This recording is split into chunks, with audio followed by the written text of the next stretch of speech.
Assalamu alaikum wa rahmatullahi wa barakatuhu, everyone. Today we are here with another exciting live stream. As you can already see on your screens, we have special guests here. Those people, you may have seen them on our platform, but this is the first time you see all of us in one frame and sitting live in front of you.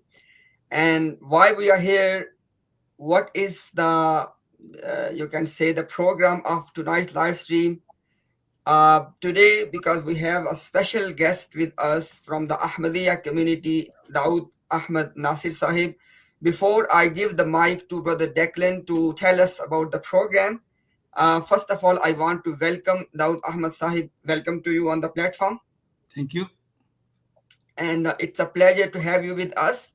And it's definitely going to be another effort to have and to initiate and to restore a civilized dialogue between two communities, so the people from the both side, they can be educated. So be, without going any further, I first of all I want to welcome other special guest of this live stream, our dear friend Declan G. Henry. Declan, welcome to the platform. Hello, good evening, gentlemen. Good evening. Even though in one sense you are the guest, but in another sense you may be serving as a in one sense, not exactly as a host as well. So we both will become your guests, and maybe you will be the host.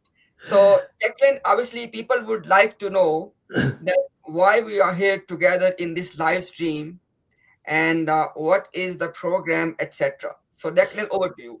Well, the program this evening is pretty straightforward, or at least I'm hoping it's going to be pretty straightforward. Hello to Daud Nazir, obviously, and I really do think Mohammed Daud is the special guest over and above me, but it's very kind of you. Your comments are very kind, nevertheless. To just give a little bit of background into why we're all here, Daud, who lives in Germany, he approached me, well, probably a couple of months ago. I think it was probably late last year. Saying that you actually initially you wanted to meet me and have a debate with me, but that's not really appropriate because, as I pointed out to you, I'm a writer and a researcher as opposed to a theologian or an Islamic scholar, even though I'm reasonably knowledgeable. But I certainly wouldn't enter a debate. I certainly would never ever be in the realms of somebody like Muhammad or Adnan or such like. They are really professionals in their field. I'm not in that league, and I wouldn't for a second pretend to be. But you kindly approached me. You wanted to meet me, and I told you that I don't have a studio. I think you thought I had a studio at the time. You may have seen me do an interview with Asif Bassett on the MTV channel, and I've also done a podcast with Adnan, and also another podcast with Adnan and Muhammad. You may have saw those. Anyway, you approached me, and then it turned to a debate that you would really like to be introduced to Muhammad, and with the viewpoint of actually being able to come on one of his live streams and enter into a debate. So to honor your request, we've invited you here this evening, and rather than perhaps having more lengthy lengthy WhatsApp messages, I think it's better to bring you here face to face, and for both sides, for you and for Muhammad, to actually decide on a debate. And once that's decided, then we'll be able to fix a date and get all the mechanisms for that into place. Well, before we get down to that, I would like to read out an introduction so that viewers might just a little bit about your background, Daud. And as we had a telephone conversation last Sunday night, so I made some notes, Daud, and I'll read out now what you told me. I hope you don't mind me saying, and I don't think you will, but you're 79 years of age. You told me that you've been married twice. Your first wife died. You have in total 9 children. You were born in the UK, but you've spent most of your adult life living in Germany.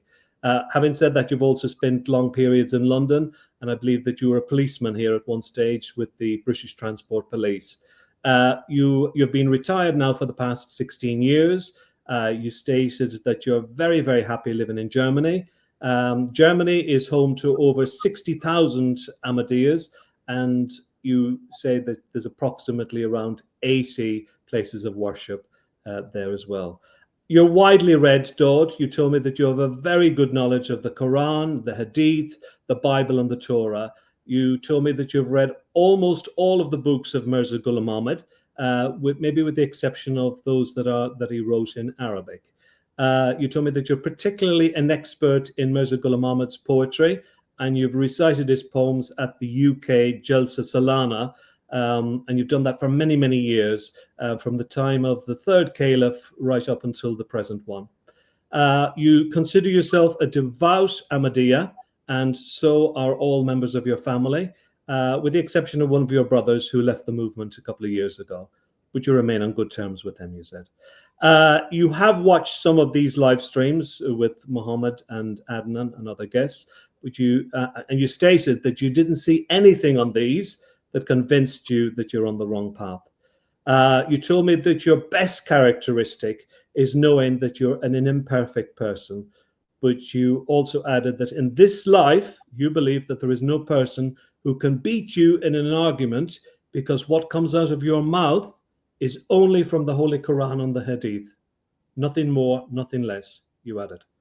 So in this live stream, Daud, you told me that you, maybe not in this live stream, but moving forward, you would like to set up a debate with Muhammad. And in your mind, you think that you would like to speak about what you consider to be the unjust laws written into the constitution of Pakistan around Ahmadiyas there. You feel that the persecution of Ahmadiyas in Pakistan goes against all the laws contained in the Quran and the Hadith. You told me that you're absolutely horrified at the treatment of Ahmadiyas in Pakistan, and you would really like to see the law changed there. You would also like to see the mindset of ordinary Pakistani people changed, because you feel that ordinary Pakistani people, according to you, you feel that they know very little about Mirza Ghulam Ahmad and very little really about the Ahmadiyya movement, that they've been brainwashed into thinking negative things about them. And therefore, as a result of that, they don't know that he is the promised Messiah. So I hope that's a good representation of what we spoke about for 30 minutes last Sunday night. So that's a quick profile about you. I'm sure there's lots more that isn't included there, but that's a little snapshot picture of you in a nutshell. So really, Muhammad, I suppose what I need to ask you is, you two are willing to enter into a debate to decide enter into a debate with Daud, isn't that correct? Yes, Declan, it's correct, and I pretty much endorse what you mentioned about this process. And I would say that, just out of courtesy, I would give Brother Daud Nasir the first opportunity to tell us a bit about, if you want to, more about himself, or about this program, or about his plan in moving forward into the debate, and then inshallah I will respond to that as well. So Daud, if you could speak now, please. Declan, thank you very much. What you said about me was very good. Just two small mistakes. Oh. Yeah, one big mistake. Oh, please correct them. Please correct them. Mistake is I'm not 79. I'm 78. Oh, that's a bad mistake. I do apologize. You had to apologize for that. Okay. The second thing, which you said that no person can beat me or something like that. That's a little. People will understand that I'm very arrogant or something. I just want to clear that I have read we are taught all the religions. When I was a small boy, I had to read the Rama story and the Sikh story, and then Bible. And one thing I've seen is happen to all the nations, and that is that after some time, they do not give importance to their own book, and they add up things into start subtracting it. The Bible calls it, the Torah calls it the timeless law. And this is also mentioned in the book of Revelation, of in the Bible that if you do that, you will be, God will punish you very badly. So this is the main thing which has happened, and I think that is exactly what has happened to our nation in Pakistan. I think, sorry, there was a bit of an interference there and there. Yeah, and they've started making laws, which they think that probably Quran is not necessary. But we think that Quran and Hadith, perfect, everything is there for all situations. So that's exactly what we are against that. And this damaged more to general Muslims, not to Ahmadis. This is what I think. Well, it would be fair to say that obviously you're a well-read man, you're very confident, and you're very knowledgeable, and obviously that's why we welcome you on this live stream, because it's necessary to have those qualities, to enter into a debate of this caliber. Thank you very much. Thank you very much. Muhammad. As far as myself is concerned, so I do not have any claim or I can't claim any monopoly over Islamic knowledge or on anything like that. But I would say that I have a very reasonable knowledge of Islam. Pretty much very, very clear on the basics and the foundations. And at the same time, I have done my best attempt to understand the writings of the founder of Ahmadiyya movement, i.e. Mirza Ghulam Ahmad Qadiani. And again, I'm not trying to say that I am the number one scholar of his books, but I would say that I have very deep, reasonable knowledge of his theology, his writings, his claims, and his arguments. And one of the difficulty we have been facing, Declan, that most of the time, we are not able to have the Ahmadiyya clerics or the apologists agree to discuss the actual matter. What I mean by actual matter is that why Mirza Ghulam Ahmad Qadiani is the fulfillment of the prophecies which are mentioned in Islamic tradition with regard to the second coming of Jesus Christ or Isa ibn Maryam. Mm-hmm. Why he has to be the one. Mm-hmm. What I mean, if I want to say further, I would put it this way. Hypothetically speaking, Declan, if the prophethood hasn't ended and more prophets can come, hypothetically speaking, that Isa alayhi salam has passed away. Now, after that, why the coming prophet in the form of Isa ibn Maryam or in the form of Jesus Christ, why it has to be Mirza Ghulam Ahmad Qadiani? Sometimes I give a simple example for the common people, Declan, that if I ask a specific person, let's suppose if I ask Mr. A, that, and Mr. A claims that he is a doctor, he's a medical doctor, and I say that, what's the proof? He says that in my country, there are medical schools, there are universities where you can get the medical education. And in my countries, there are many hospitals, there are many doctors. Now, all of that is not going to prove that Mr. A is a doctor. Mr. A needs to produce his degree. Mr. A needs to produce some sort of license from his country that he is a accredited or properly qualified doctor, medical doctor.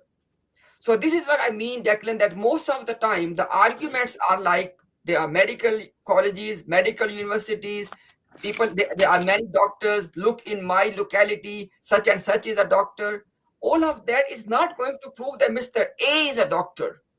So if I can, I hope I was able to clarify. We want to really know this particular area. We want to discuss this particular area that, okay, these are the specific arguments that why Mirza Ghulam Ahmad Qadiani is the coming prophet and more specifically, the second coming of Isa ibn Maryam. I see. So, yeah, yes. No. I think you that's very clear because you really you want the arguments, you want the evidence for the arguments, you want the evidence to be really proven with evidence. Daud, perhaps you might want to reply to what Mohammed has just said before we move it on to actually what we need to decide here tonight about any future debate. But have you any comment that you want to reply to Mohammed with what Mohammed just said? Yes. I see one problem there. I mean, Imtiaz, you will not mind it because obviously, words can be like this and like. I think the problem is that most of our people who want to talk on Quran, they have not read the Bible and the old religions. It all have a system. You see, nothing is always clear. If you look at all the prophecies, they're always like that. Joseph saw a dream that there were 12 sons. It ended up completely different. Hazrat Ibrahim was told that he will kill his son, and the interpretation was something else. The Bible says about Prophet Muhammad will be a cousin of Moses. It was completely different. Everything has got an interpretation. And this thing, what he says, has been decided by Jesus Christ completely. You see, Jews and our nation, our ummah is parallel. So Jews are waiting, and it's been decided that Elijah will come, who is gone on the sky, and then the Messiah will come.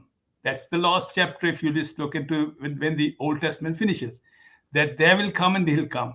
So when he came, the people say, well, where is Elias? Where is Elijah? He said, John the Baptist is the Elijah. So from always it has been decided that whenever this is said, it is not that person. It's always something we have to do an interpretation of it, that kind of person, because the time is that kind of time, and that kind of person comes there. It has never been like that, because Jesus has completely, absolutely has it. So if you want to believe it, believe. If you don't want to believe, don't believe. Because Jews are saying the same thing. So exactly when it is said that some person will come, it does not mean the same person will come. Also, if you look at the prophecy of Jesus who will come, you will read it properly. He will descend with 2 hands on angels. Quran says you cannot see angels. It has to be some interpretation. Otherwise, it will make a joke.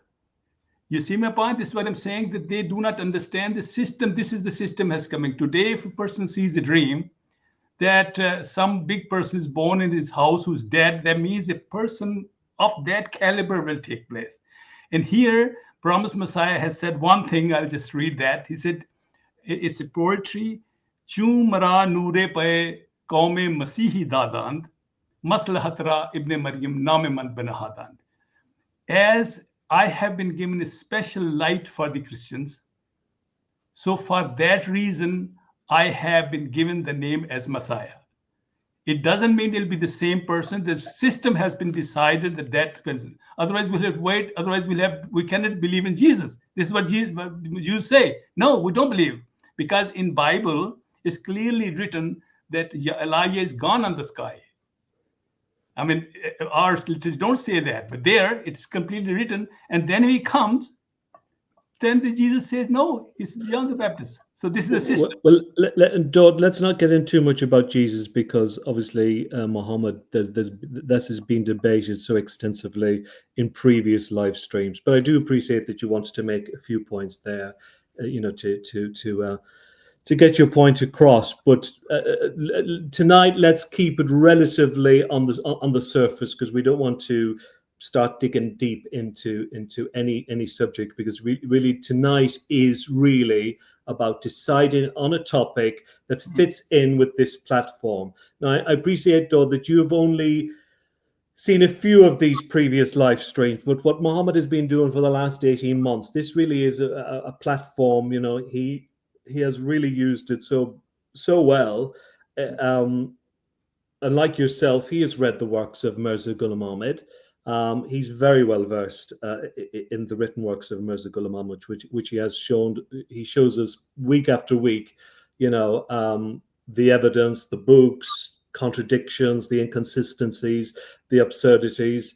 So you have to come prepared for that, because if you start quoting Mirza Ghulam Ahmad, Daud, you have to come up with the evidence, and you have to be prepared to be challenged on that evidence, and vice versa. Obviously, you'll be able to challenge Muhammad likewise. But this platform mainly concentrates on the written works of Mirza Ghulam Ahmad. I know that, Muhammad, would it be correct to say that in one or two of your live streams, you've also looked at the works of the second caliph, because obviously the second caliph was a pretty prolific writer as well. I think he wrote 128 books.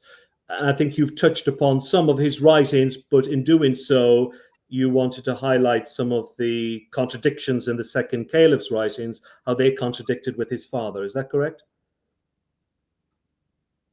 That is correct. That is correct. So would it be true to say, is it fair to say, Daud, that in your mind you would like to set up a debate around the constitution of Pakistan and what you believe to be unfair laws in how in Pakistan Ahmadis are classified as non-Muslims? Is that correct? Yes, but let me answer that question as that. I mean, we find also evidences in the hadith. Rasulullah says, Ibn Maryam will come, but your imam will be from you.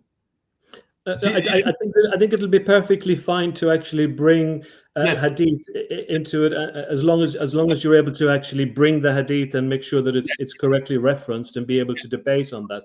That's perfectly acceptable, because Muhammad has done the same in previous live streams. If I can make a small comment here, is it okay, Declan? Of course, go ahead. Okay. So basically, the outside, we are understanding your point, that we did not ask you basically to produce the evidence right now that why do you believe that Mirza Ghulam Ahmad Qadiani was what he claimed to be, i.e. the second coming of Isa ibn Maryam. What we are trying to actually say is, just as we gave that as an example, that we can, for example, if this is one of the topics we agree on, and we want to discuss this as one of the topics, that you can produce your evidence that, okay, these are the generic or specific evidence that why you believe that Mirza Ghulam Ahmad Qadiani is the fulfillment of those prophecies. It's absolutely fine. And when you have that discussion with me, in that discussion, you are more than welcome to produce your evidence, and will be even actually, you can send us even during the debate or before the debate, we can put on the screen as well. Absolutely fine. Right now, it's just about which topic will be discussed. Is it? And that sounds very fair, and that would be really fair to you, Daud, that you have all your evidence and you want to present that on screen. So I would encourage you to do so, rather than to say there is a hadith or Mirza Ghulam Ahmad wrote such and such a thing. No problem. Bring it on screen. See, that's not a problem for us. I'm just saying, just tell me, if when I produce some evidence in front of you, do you have a system that if I say hadith number this, can you put it on the screen at the same time, or what is it? Definitely. You can do that? Because as long as you have chosen it beforehand, is that correct, Muhammad? No, I'll just give you the number. I will give you the number. As long as you've done your homework. Obviously, when we decide on the topic of the debate, you go away, you do your research, and then you line up all the pieces of evidence that you want to present in that debate. And have them ready. No problem. But what I'm saying is, what happened, because last time you said to me you want to talk on the was it law 74 law and 84 law. This is because this is what you said to me. Well, you're particularly interested in that. Is that correct? Because then I looked into the law again. You said I looked into the law. I've never properly looked into it. Today I did work some on that. But what I'm saying is that this is what you said. So if you want to talk on that particularly, but basic laws should be talked about. Let's have a debate on these two laws, because I've already looked into these laws. So that's very nice. That's what you suggested, as a matter of fact. So I said, okay, no problem. Well, I'm sorry if you thought that was the case, but I mean, anything. What I wrote is that Daud, it was you that brought up, because to be quite honest with you, it's not something that I would have brought up. Sorry if that was a misunderstanding, because I'm not too sure, because I'm not too sure how they would actually fit into this particular platform, because as I said, this platform is really about discussing the written works of Mirza Ghulam Ahmad. We could possibly discuss those laws, but we would have to see how does that tie into his books, or how does that tie into the written works of the second caliph. So no, it's trying to match them together. What I'm saying is every person has his own way of thinking, and that's not a problem. What I'm saying is there were times when Abu Bakr would say something, Umar will say something else. It's not a problem.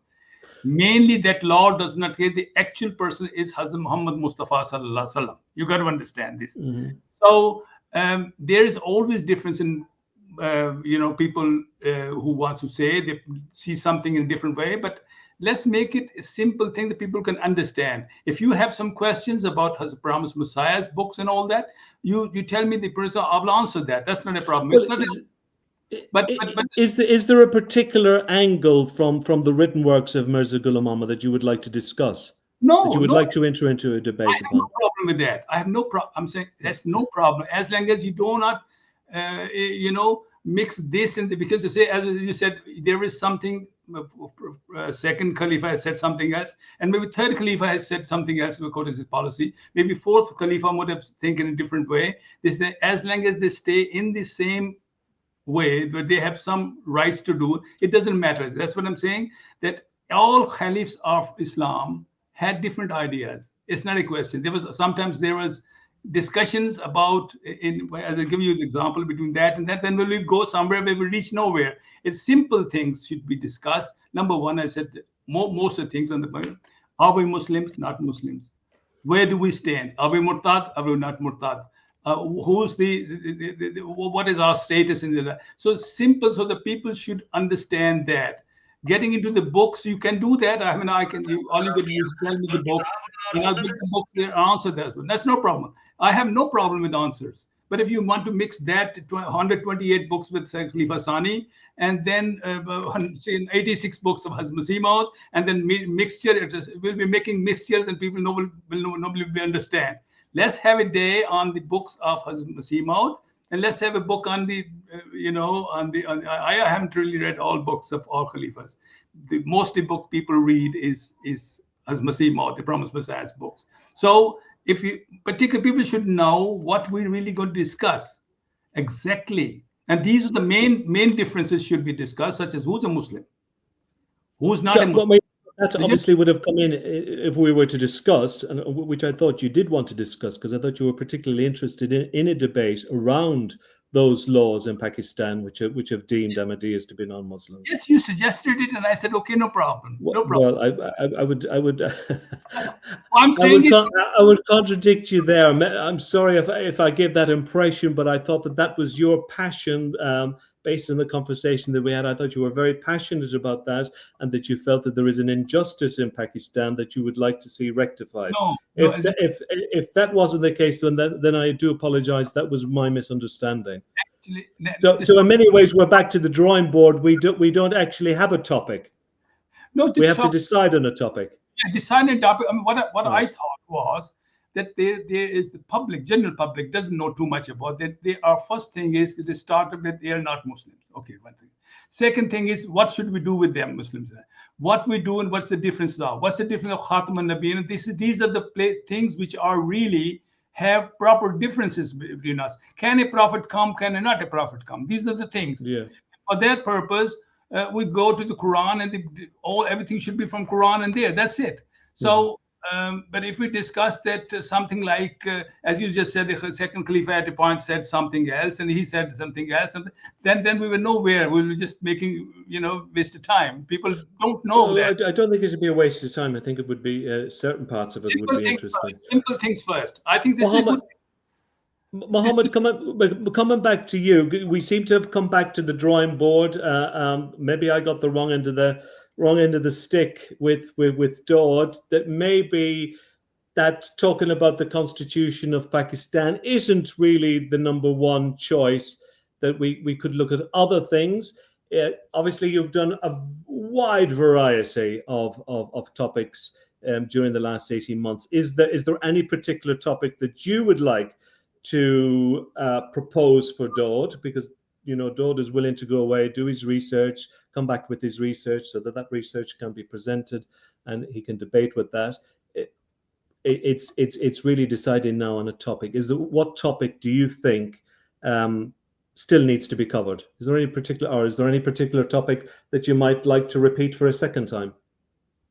Declan, if you just give me 1 minute, because it's being broadcasted on our TikTok as well, so there is some audio problem. I can just fix that. I'll come back to you. But I'm listening everything Dawd said, and I have got your question as well. Just give me 1 minute, brother. Yeah, no problem. No problem. Go on. And in the meantime, if you or Dawd, if you want to discuss yes, something, no, we can continue having a discussion. You go and fix TikTok. Okay. Dawd, it's just you and me whilst okay, right. What can Mohammed fixes out those. Mr. Henry, all I'm saying is call me Declan. It's all right. First name is fine. I'm calling you by your first name. Yeah, it doesn't matter. Okay, when we call me Declan, what it is that I want to make it a little simple for the public. You know, one topic at a time. Like this. Like I agree with you. It should really only be one topic. Absolutely. You open a debate for 128 books there and there. No. You could quote from one book if it's in relation to that particular topic. In Pakistani, we say it will be a khichdi. You understand this? People will not understand. No, I agree. We'd be here for a year on one debate. Yes. Basic problems at this time is that, you know, and nowadays, people of Pakistan, they're going to mosques, they're breaking mosques, and they believe in it, actually, that anybody they see praying, they catch them and the police catches them. I mean, last week from my village, 18 people were taken as soon as they came out of the mosque praying, and the police was with them, and this Tahriq, I don't know what, Labbaik or something, they were with them. There were a lot of people, you know, and the police took them to the, you know. So this is, but people are doing that because they believe in it. You got to understand this, you know. They believe that we have to stop Ahmadis doing all things from Islam, and you know how difficult it is. And these are the points which are killing. And I think these two laws have damaged our people, Muslim people, ordinary Sunnis, and too much. It has not damaged too much to Ahmadis.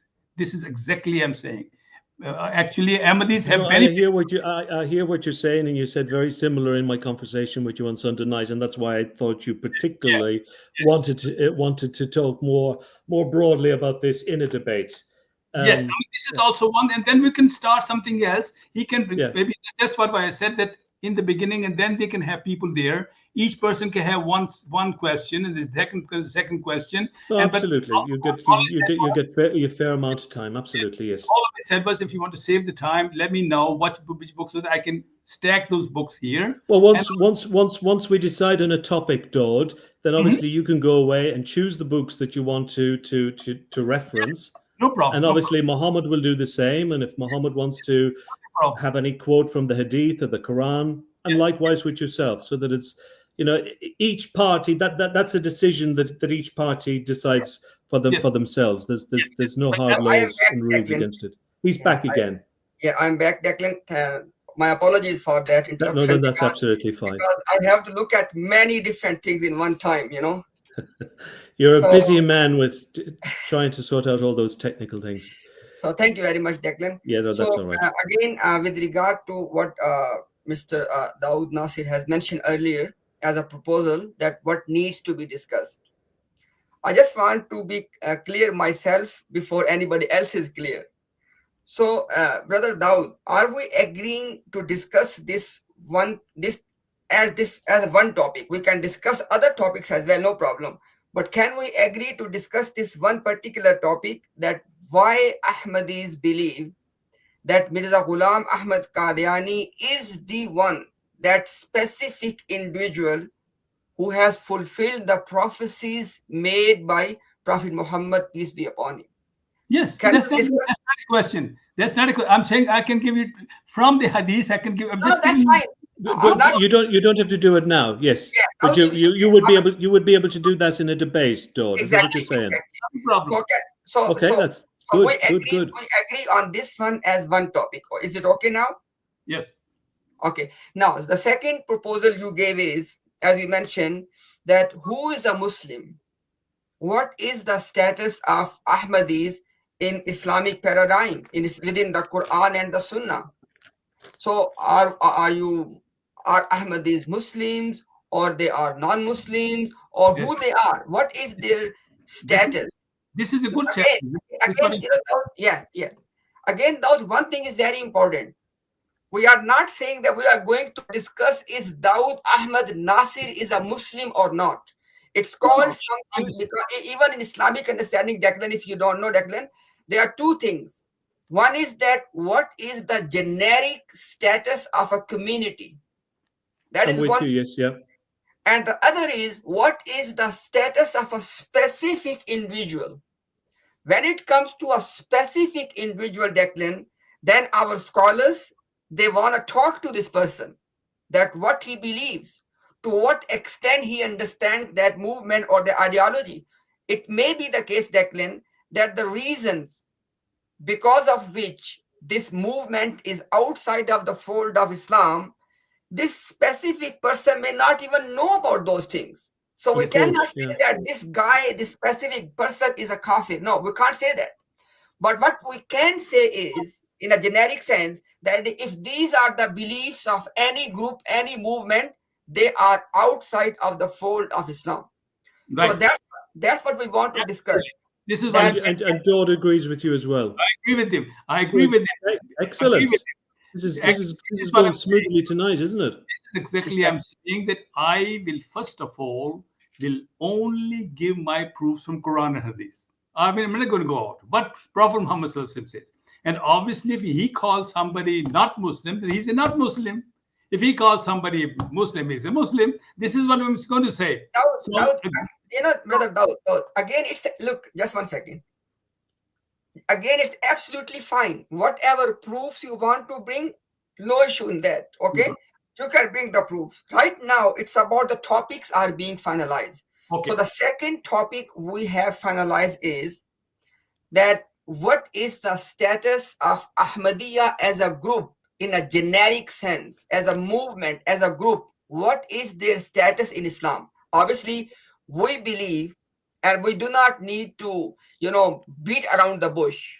We believe that Ahmadiyyas are outside of the fold of Islam. This is our look. Again, it's not to offend someone. No. Just 1 second. Let me complete. It is just to state our position in black and white. And after that, once we enter into the discussion, you can bring your proofs, we can bring our proof, and the people will decide that who is backing up his position with evidence. Okay. Fair enough? Very nice, very nice. Okay, let me tell you one thing. I think it'll be much better. You said at this time 2 subjects, one that and one who is a Muslim. I think it's much better to have that debate first, because that is the base. The base of who is a Muslim. And honestly speaking, that is more important. And then we enter into the second window. If they are not Muslims, then what are they? Murtad, what they do, and that will open the doors again. Because if the Ahmadis are not Muslims, then they will open the door. What are they? And what is their position between the 73, sects and all that? So this will be a much better system to go. Because if you open that thing, you don't know, and it's not been proved that you're a Muslim and I'm a Muslim. So first of all, we must say who is a Muslim at least. So maybe you're wrong, maybe I'm wrong. So this should be done first. Who is a Muslim? First of all, who stands a Muslim? And then from there, we make the ways that, okay, then we start the second thing. This is much better, because then we'll be to start from the base, because people don't know about those things. People think about these things first, and then we'll say, this is... Mohammed, do you have any objection to that? So Declan, look, because we want to proceed with the discussion, we're not going to be stubborn. No problem. If Oh, no Dawood problem. wants, Okay. if Dawood wants this as to be the first topic, I have no objection, as long as we are going to discuss all the topics which we agree on. Yes. What I mean, No, absolutely. And it's Yes. really important that on the night in question that you just stick to those topics, that you don't First go off on thing that, and tangents then and second. You see, and Dawood, yes. just 1 second. Look, so basically, brother DECLAN, actually, you know, DECLAN, once you approached me with regard to the request of Dawood Nasir to have this discussion, you remember that I said, look, whatever he wants to discuss, let's discuss publicly, because there's nothing to hide on either side. And if we agree on something, we'll go ahead. Yes. If we cannot mutually agree on something, there's no compulsion. Nobody Yes. is going to compel Yes. some. And Yes. lastly, no, I agree with you. And in fairness to Dodd, you've been very reasonable tonight. You know, because I've seen other Ahmadiyas on the live streams, and it's very difficult to get them to decide anything. It's very difficult for them to make a decision. Yeah, And you do seem to be capable of making a decision quite quickly and quite decisively. So Thank you very much. yeah. So before we move forward, brother DECLAN and Dawood, I just want to clarify one thing. So far, we have agreed on 2 topics so Yes. far. Okay. The first topic will be, according to Islamic theology, who is a Muslim? That's right. Okay, and we Good. are going to discuss this topic as the first topic, and then the second topic will be that what are the proofs which Mr. Dawood Nasir is going to put forward in order to back up the claim of Mirza Ghulam Qadiani, Yes, that sir. why is he the one who is the fulfillment of the prophecy of second coming of Isa ibn Maryam, or Jesus Christ, peace be upon him. Now, having Yes. said that, before we discuss any details, obviously this is the, you can say, we are zooming out and just the bigger picture. These are topics, okay? Now, before we move forward to discuss any of the time, date, or nitty-gritties of the topics, just, do you want to add any other topic, Dawood? If I agree, I will go ahead. If I don't, I will not. I will say no. As a matter of fact, it doesn't really matter too much. I just wanted to do simple things first, what people think. Number one, everybody says that he's a non-Muslim. So that's the first. Second thing, people have a problem that normally, what is, if they are not Muslim, what is their status within the 73 sects? You know, Ahmadis think they are, you know. No, that's fine. The third is Khatam al-Nabiyin, because these are the things which are really people are interested. This is it. And afterwards, you can start with anything else. These are the main things, you know, 3-4 things. I got your point. I got the point. So DECLAN, what he said in Arabic is seal of the prophets. Yeah, no, I get that. Yeah. Seal of the prophet. So he said that he wants to add that as a topic as well. No problem. So that's a third. That's a third subject in itself. Yeah, that's a big one. Yes, That's quite a substantial one. Yeah. Actually, third I thought was that if somebody is non-Muslim, what is his status? His mother. This opens from there. Like, what is the status of? What is the status of? Sorry. I apologize. Just 1 second. That has already been finalized. When we will discuss the topic, obviously, if it's proven from Islamic theology, if we can come with a criterion that who is a Muslim, then obviously the opposite is obviously proven. If somebody is not a Muslim, is non-Muslim, end of story. So we don't need to make that as a third topic, but just to give you the respect, okay? I did not want to give this impression that as we are dictating everything. So that's the reason once we decided 2 topics, I said, look, if there's any other topic of your interest, we can add that. And you said no problem. That's no problem. Now, so are we going to have 3 topics or just 2? 3 topics. 3 topics. Okay, so we're going to do the seal of prophethood as well. Okay. Now that'll be the third one, Muhammad. Third one, exactly. One. Okay. Actually, can you stop there? Actually, I said once we decide who's not a Muslim, then what is he? You know, this is what I'm saying. Well, that can come up within that, can't it, Dodd? That question can be answered within that. For instance, they say we are both Muslims. For instance, just to give you an example, they say they are both Muslims or whatever, then what is their status among these 73 sects? You see, this is very important, but I don't know if you think that, if you want to do that. There's Well, I also do, but I guess if one side believes that you're not a Muslim, well, then you're not within that 73 sects. Exactly. Then at least this we can say afterwards. No, for example, No, well, you know that's what Declan, came to my mind when you answer that question. I mean, yeah, I'm not part of the Declan, I debate, don't but mind. that was Declan, just my personal thought. I don't mind, Declan, that if, for example, when we're having that discussion of who's Muslim according to Islamic theology, he can put me this, he can ask me this question. I can take that question, no problem. But Okay. I think the question that you asked, Daud, is a good one, and don't answer it now, Mohammed. Don't answer it now, but it'd be good to be answered in the debate. Well, you know, if people are saying you're not a Muslim, Daud, well, then what are you? Yes. That's a very good question, and I think that will be good for that to be answered in the debate. Yes. Exactly. So now, before we move on to anything, now the topic has been decided. Now let's look at, obviously, once we have discussion or dialogue or a debate on any topic, you are going to put forward your evidence. I'm gonna counter that, and I'm gonna present my evidence. Is it okay? It is right, yes. Now, for you as an Ahmadi Muslim, do you consider writings of Mirza Ghulam Ahmad Qadiani as something which is binding on you and I can present in the debate? Yes. Okay. Just want to clarify. The only thing, one small thing is, I'll say that if you want to do an objection for one book, it's much better just tell me so that I can put those books on the table. That's all. I have all the books. No, actually, look, Brother Dawud, it will be very difficult for me to tell you, to say in advance, okay, this book, obviously, if you want to present something, we will be here to facilitate you as well. No problem.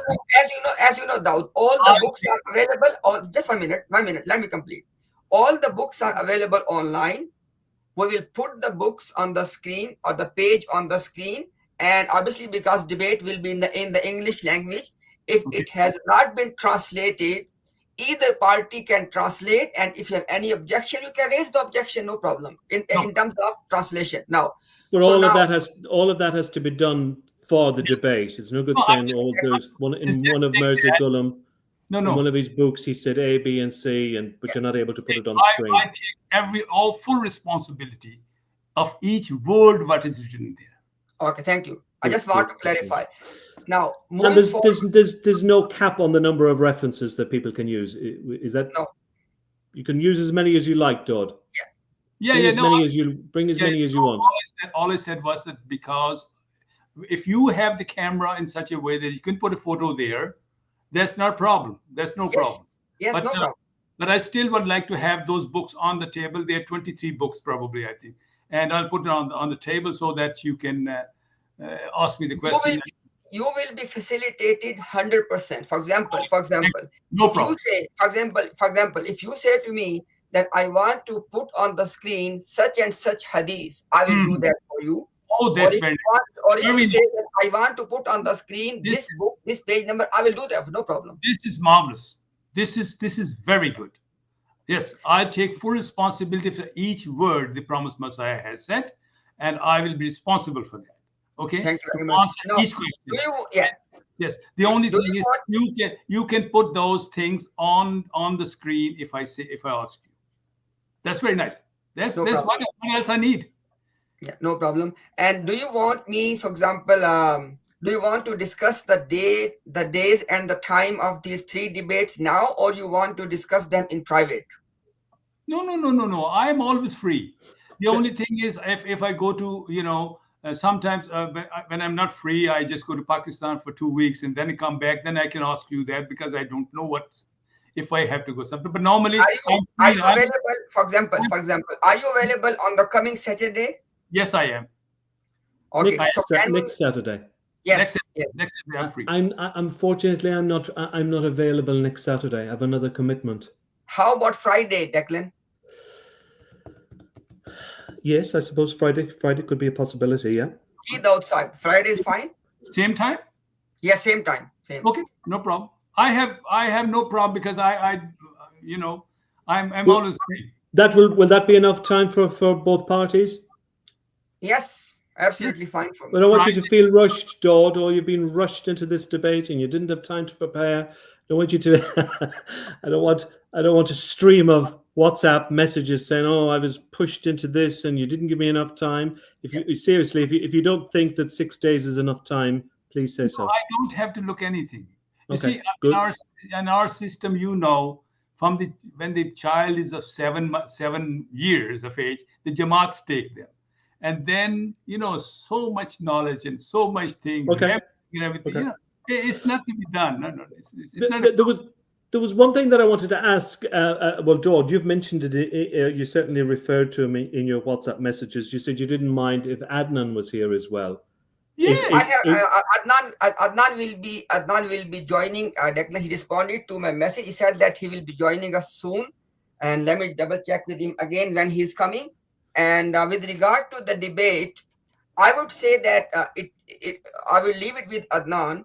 If Adnan Bhai wants to debate, or if Daud agrees, I have no problem. Okay, because it should be 1-to-1, because it will be unfair that if on the one side they are, I was going to say, I know that Adnan dips in and dips out, which is yes, fine in some of the platforms, but I think in this, he should be either present for the entirety of it rather than that will be the joining at case. some point. That will Because be the that case. might, Either he will be doing yeah, the entire debate, or he will not be. yeah. I think that would be So best. It would be great to have him, though. It would be great to have both of you. But obviously, once the debate is finished, Daud Nasir is more than welcome to bring any of his guests on the platform, just to have the post-debate discussion or feedback or comment, and anybody can do that. No problem. No, it should be great to have Adnan, but you're absolutely right. It's no good having 2 against 1 unless Yeah. Dodd could. Yeah, no, that's very true. Yeah, yeah. No, we know that Adnan, the Daud can handle all of us in one go, but we just want to be,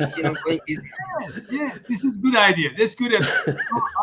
So since I'm retired, I have nothing to do, so I'll give me some time to. Well, I have to compliment you. You seem a very straightforward man in comparison to some of the Marubis that Muhammad has had to have dealings with. So we're entering a new chapter here. Yeah, and just obviously it's not something big, but it's still, it may come up sometime. It becomes a controversy, or it becomes like a heated topic. For example, DECLAN, I just want to give you examples so you can understand what I'm trying to say. Obviously, at the end of the day, be it Bible, be it Quran, be it the writings of Mirza Ghulam Ahmad Qadiani, it's a text. And every text needs to be understood and interpreted. Mm-hmm. Now, I just want to know from Daud that according to Daud's understanding, who is the authority when it comes to interpreting the text of Mirza Ghulam Ahmad Qadiani? Quran. Because No, Quran. just one second. Quran itself is a text, and text is interpreted through people. Am I right, DECLAN? Yes. For example, I make it even more clear. If I present a quotation from Mirza Ghulam Ahmad Qadiani, and I am giving it an interpretation, which I have to, okay. Now, if Yes. Daud says, no, your interpretation is wrong because you are not an Ahmadi, okay, and then I need to back up my interpretation from his home, and obviously then I need to know that after Mirza Ghulam Ahmad Qadiani, who's the second in authority in Ahmadiyya movement? Well, that's a question for you, Dodd. No. Because we're sitting here, there's no question. Every person understands according to his knowledge. This is true. If there is something you think that you make that, and obviously I will give some kind of proof of that, either by logic or something like that. And but most of the proofs I can give from the Quran and there. I think personally, I mean, this is my view, that in the 700 laws of Quran and all the Ahadis, there's almost every situation has been answered. So I will answer him, look, like at this place, this was like this. If Rasulullah has done something like that, so here is the same situation. So this is the main thing is that our whole light comes from these sources, because Quran says that. Quran clearly says if you differ in something, refer it to God or the passenger. That's it. Finish. So I will find something from there that, okay, this is a situation like that is there already. A situation like there is there, and there he did something like similar, and that will be a proof. This is what I'm saying. Or maybe, I'm not too sure that that answers the question, Dodd. Yeah, same here. Say, let me give you example. Let me give you example, Brother Daud, just to clarify my point further. As an example, if I say that according to Quran, no one is mentioned, or if I say that in the Quran there is nowhere it is mentioned that Mirza Ghulam Ahmad Qadiani is Jesus Christ or Isa ibn Maryam. But at the same time, I bring a quote from Mirza Ghulam Ahmad Qadiani's own writing in which he says, if Quran has not named me Jesus Christ or Jesus son of Mary, then I am a liar. Now this is the quote, and after that, and he says that it is in the Quran. Now obviously you will try to bring something from the Quran. Then the question will be, you will try to interpret the Quran with the lens of what Mirza Ghulam Qadiani has said, right? And I will say, no, it's a different lens. Then it will be a discussion that who's the authority. For example, what is the normative reading? Last point. Look at this one. So, DECLAN, for example, there are many groups. They are the small groups within the big Christian faith that they are interpreting Bible which is not the normative reading. For example, according to the mainstream Christianity, the normative reading of the New Testament is that Jesus Christ is the Son of living God, and he is a deity and second person of the Trinity. Now there are groups out there, they are quoting the same New Testament and trying to draw the opposite conclusion. Then the question is, whose interpretation is basic? And who has supreme authority? Who is exactly. So when it comes to Quran and Hadith, we are clear on Quran and Hadith. Obviously, when it comes to Quran, if Prophet Muhammad has given the interpretation, absolutely the door is closed for anybody else. If his companions have given his disciples, if they have interpreted, obviously they have the higher authority because they are the direct disciples, right? Now, when it comes to Mirza Ghulam Ahmad Qadiani, we want to be clear that when it comes to his writings, who is the authority in terms of interpretation? Is it the Caliph? Can I answer these two things? I mean, little bit. Obviously, I mean, I'll put that question from the Bible. I mean, the first question you said, who is the Jesus? And I said, I will definitely, I can give you other examples too, but first one I will give you the prophecy of Hazrat Muhammad Mustafa Sallallahu Alaihi Wasallam. Jesus will come and your Imam will be from among you. What does that mean? How can he be from among us? He is from Bani Israel. So definitely there is some deep meaning in there. That's number one. On the second thing about the Bible, he said that they believe he is the Son of God and he's not. Then the Bible is not the discussion. Let me give me an example. There is a proof. There is a proof that in Bible there have two parts. One is those things which have said by Jesus Christ himself. There are other things which other people have mentioned that there was a this. There's the difference between them. Now, exactly this question was asked by the Jews to Jesus Christ. You call your Son of God. He said the others have called them gods. He was talking about that thing when Moses was called God, said you are God. But who the question? Answer the question, Dodd, in that. You're not answering the question. I'm saying that he cleared it that my meaning is not that. This is what he said. He said the others have been called, Moses was called God. So what if I call myself Son of God? Now the thing is clear there that he says that my meaning of Son of God is not that. You see my point? So there are always proofs there from there. So what Jesus says, What he says is different. What John the Baptist, what John, the writer, has written is completely different. But Paul said is completely different. What Jesus had said is the main thing, and that is over the other thing. So I'll give you proof from there. No problem. So did he answer the question, Declan? Yeah, I did. Not exactly. So what about the caliph? I mean, do Ahmadiyas go to the caliph if there's a theological dispute or there's you want clarification on something? No. You don't. No. See, look, there is an organizational chief that he can do that job better. You understand? Then the caliph. Then the caliph. So caliph is one chosen who is better to run. But people think has been chosen that he can run the community better. It doesn't have to be. I would have imagined him to be a theologian chief. No. Okay. This is nothing to. It's nothing to do with that. It's nothing to do this. It's Hani. Particularly in his case, because he's direct lineage from Mirza Ghulam Ahmad. It doesn't matter. No, not all people like that. He had no idea that he's going to be a Khalifa. There's no such thing. Tomorrow, the people. But he was obviously a very spiritual, very holy man, was he not? Or he wouldn't have been chosen. At that time, it is always done like that. At the time of Prophet Muhammad Sallallahu Alaihi Wasallam, the people were crying and all that. And you know what? I don't know if you said with the Hazrat Umar was saying, I'll kill somebody who says this and that, and he's died and all that, and there's a situation. And then suddenly Abu Bakr came, and people said, no, this is the man. So their heart said what they made him. And after that, it was war. And after that was third. So it happens suddenly what people think. And as far as faith is concerned, we believe that as it is always God's hand there. We believe that. But so if it's not the caliph, explain to us exactly who would you go to in the movement to clarify a theological dispute? We have different experts on these things. There are certain experts. Oh, they give us an example.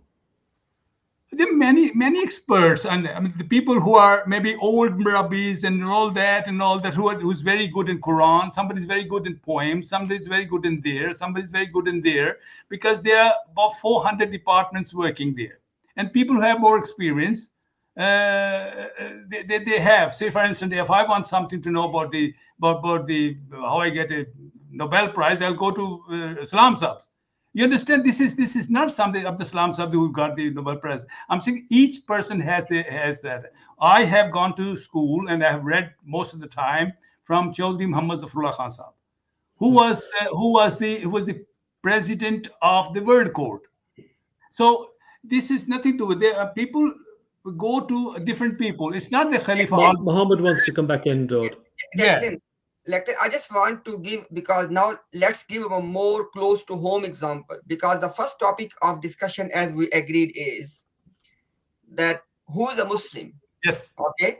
Now the point is, Declan, that there is one interpretation given by the sons of Mirza Ghulam Qadiani on this particular topic, on excommunication and Muslim and non-Muslim. Both there is absolutely, because I know from my time in with the Lahori Jamaat in Pakistan. Exactly, because this was one of the initial disputes. It's a big issue. Was one of the 4 major disputes when the Jamaat split between the Lahoris and the Qadiani Ahmadis. So on this split, they have debates, and those debates have been published. And in those debates, for example, which are published, they are available to public, for example, they have presented their arguments on this very topic. And they are quoting Mirza Ghulam Ahmad Qadiani, the son of Mirza Ghulam Ahmad Qadiani himself, who was at the forefront of those discussions, who became the second caliph, Mirza Bashiruddin Mahmud. He was presenting Mirza Ghulam Qadiani's quotations in order to prove his point. He was giving them an interpretation. Likewise, Brother Declan, the other son of Mirza Ghulam Qadiani, Bashir Ahmad M.A., the younger son, he was also giving the interpretation. He said, whatever my father has said on this topic, if we keep in mind all the writings, this is the conclusion. Now, what I'm trying to say is, if I bring the conclusion and the interpretation of the sons of Mirza Ghulam Qadiani, one of them is the second caliph, and Daud Nasir says, no, I disagree with that, then how would we settle? Ooh, And you have to think of, that's what I'm That's it. saying. The mistake your Imtiaz are making is you're not going to the system of Rasulullah Sallallahu Alaihi Wasallam. There were all people there, many people who had differences. On many parts, we Ahmadis have differences. The way we see it, it is not that this is not the only person which is we have to copy is Hazrat Muhammad Mustafa Sallallahu Alaihi Wasallam. Apart from them, all people have limited knowledge. I have certain things that sometimes I think, no, this person is wrong. He's an Ahmadi. Doesn't really matter. I don't believe in that. This is the way he's thinking. Because I suppose Mohammed's question is, who would you go to if you had that type of dispute? If you had that type of question, and you said, you, in fairness to you, you did say that there's older Marubis that might have the answer. No. There are some people. Always people go to them. There have been Shams Saab was one of them. There is nowadays Hafiz Muzaffar is one of them who's in charge of Pakistan's Tabligh preaching system. And there people go to different people. It is what would happen, Dawd? What would happen if you went to one of them and you weren't satisfied with their answer? What would you do then? Doesn't matter. This I'm saying is you're not keeping the main thing out there. What happened at the time of Hazrat Muhammad Mustafa Sallallahu Alaihi Wasallam? I'm saying is there was always differences between Hazrat Abu Bakr and Hazrat Umar. It's not a problem. It's not. If you can, according to your own way, think that way. Maybe you're a deeper person. You take it's the same sun always there, but somebody takes as much light he wants to take. We different. Ahmadis also differ sometimes. And I don't know if you just remember that differences. Rasulullah, I don't have the number at the moment. I don't have the proper words to it, but Rasulullah has said the differences of my ummah are blessings. So the people will talk to each other, and and there's for this our first Khalifa used to give an example. He just say, look at butcher. He has two knives which are not good, and he hits on both, and both become sharp. This is with the human too. This is what he used to say. So discuss things with each other. In our Jamaat, we have things every month. Sometimes we have here discussions. We all disagree. It doesn't Can I just want to ask you, Dawd, one question, because I don't want us to go off track, and I think we are going off track a little bit. But just to ask you one question before we finish this off. Of the caliphs, of the four, we're on the fifth caliph, but of all the caliphs, which one do you think was the most knowledgeable theologically? This is my way, but I can be wrong too. I think the second Khalifa was. You think the second caliph? Okay, that's a direct question, a direct answer. I should say. That's good. That's good. And the rest, Mohammed, what did you want to say? I was trying to say this, Declan, that for example, let me actually put it on the screen. I'm not going to basically, just talking in abstract all the time. As you can see on the screen, Declan, I will translate as well, and Daud can interrupt me if I am putting a wrong translation. Mirza Ghulam, because the Daud was saying again and again that when it comes to any dispute, we'll go back to Quran. But that's not what Mirza Ghulam Ahmad Qadiani said. Look what he said. He said that it's basically the documented sayings of Mirza Ghulam Qadiani, volume 2, page number 25. जो खुदा की तरफ से मामूर होकर हकम बनकर आया है. He said that the one appointed by God as the judge, जो मानी कुरान शरीफ के वो करेगा वही सही होंगे. Whatever interpretation of the Quran this judge, this God's appointed will do, only that will be correct. और जिस हदीस को वो सही करार देगा वही हदीस सही होगी. And whichever hadith Mirza Ghulam Ahmad Qadiani will declare as authentic, only that will be authentic. Now, basically, Declan, what you can see here clearly, you remember I said before, when it comes to us as who they call as non-Ahmadi Muslims, for us, what Prophet Muhammad has interpreted has the top priority. After that, if the companions have given interpretation, if they are giving something unanimously, then nobody can disagree with them. But if they themselves disagree with each other, then you can choose either one of them or any one of their position based on the evidence, because now none of them is the authority in and of itself, because they are disagreeing with each other. It might be a naive question, but why didn't Mirza Ghulam Ahmad adhere to that principle? Yeah, very good. First the Prophet Muhammad, and then the companions. Let me answer that. This now, thing you is not can come back to that. Let me complete. Let me complete. Then you can come to that. No problem. You will get the full opportunity, brother. Let me complete.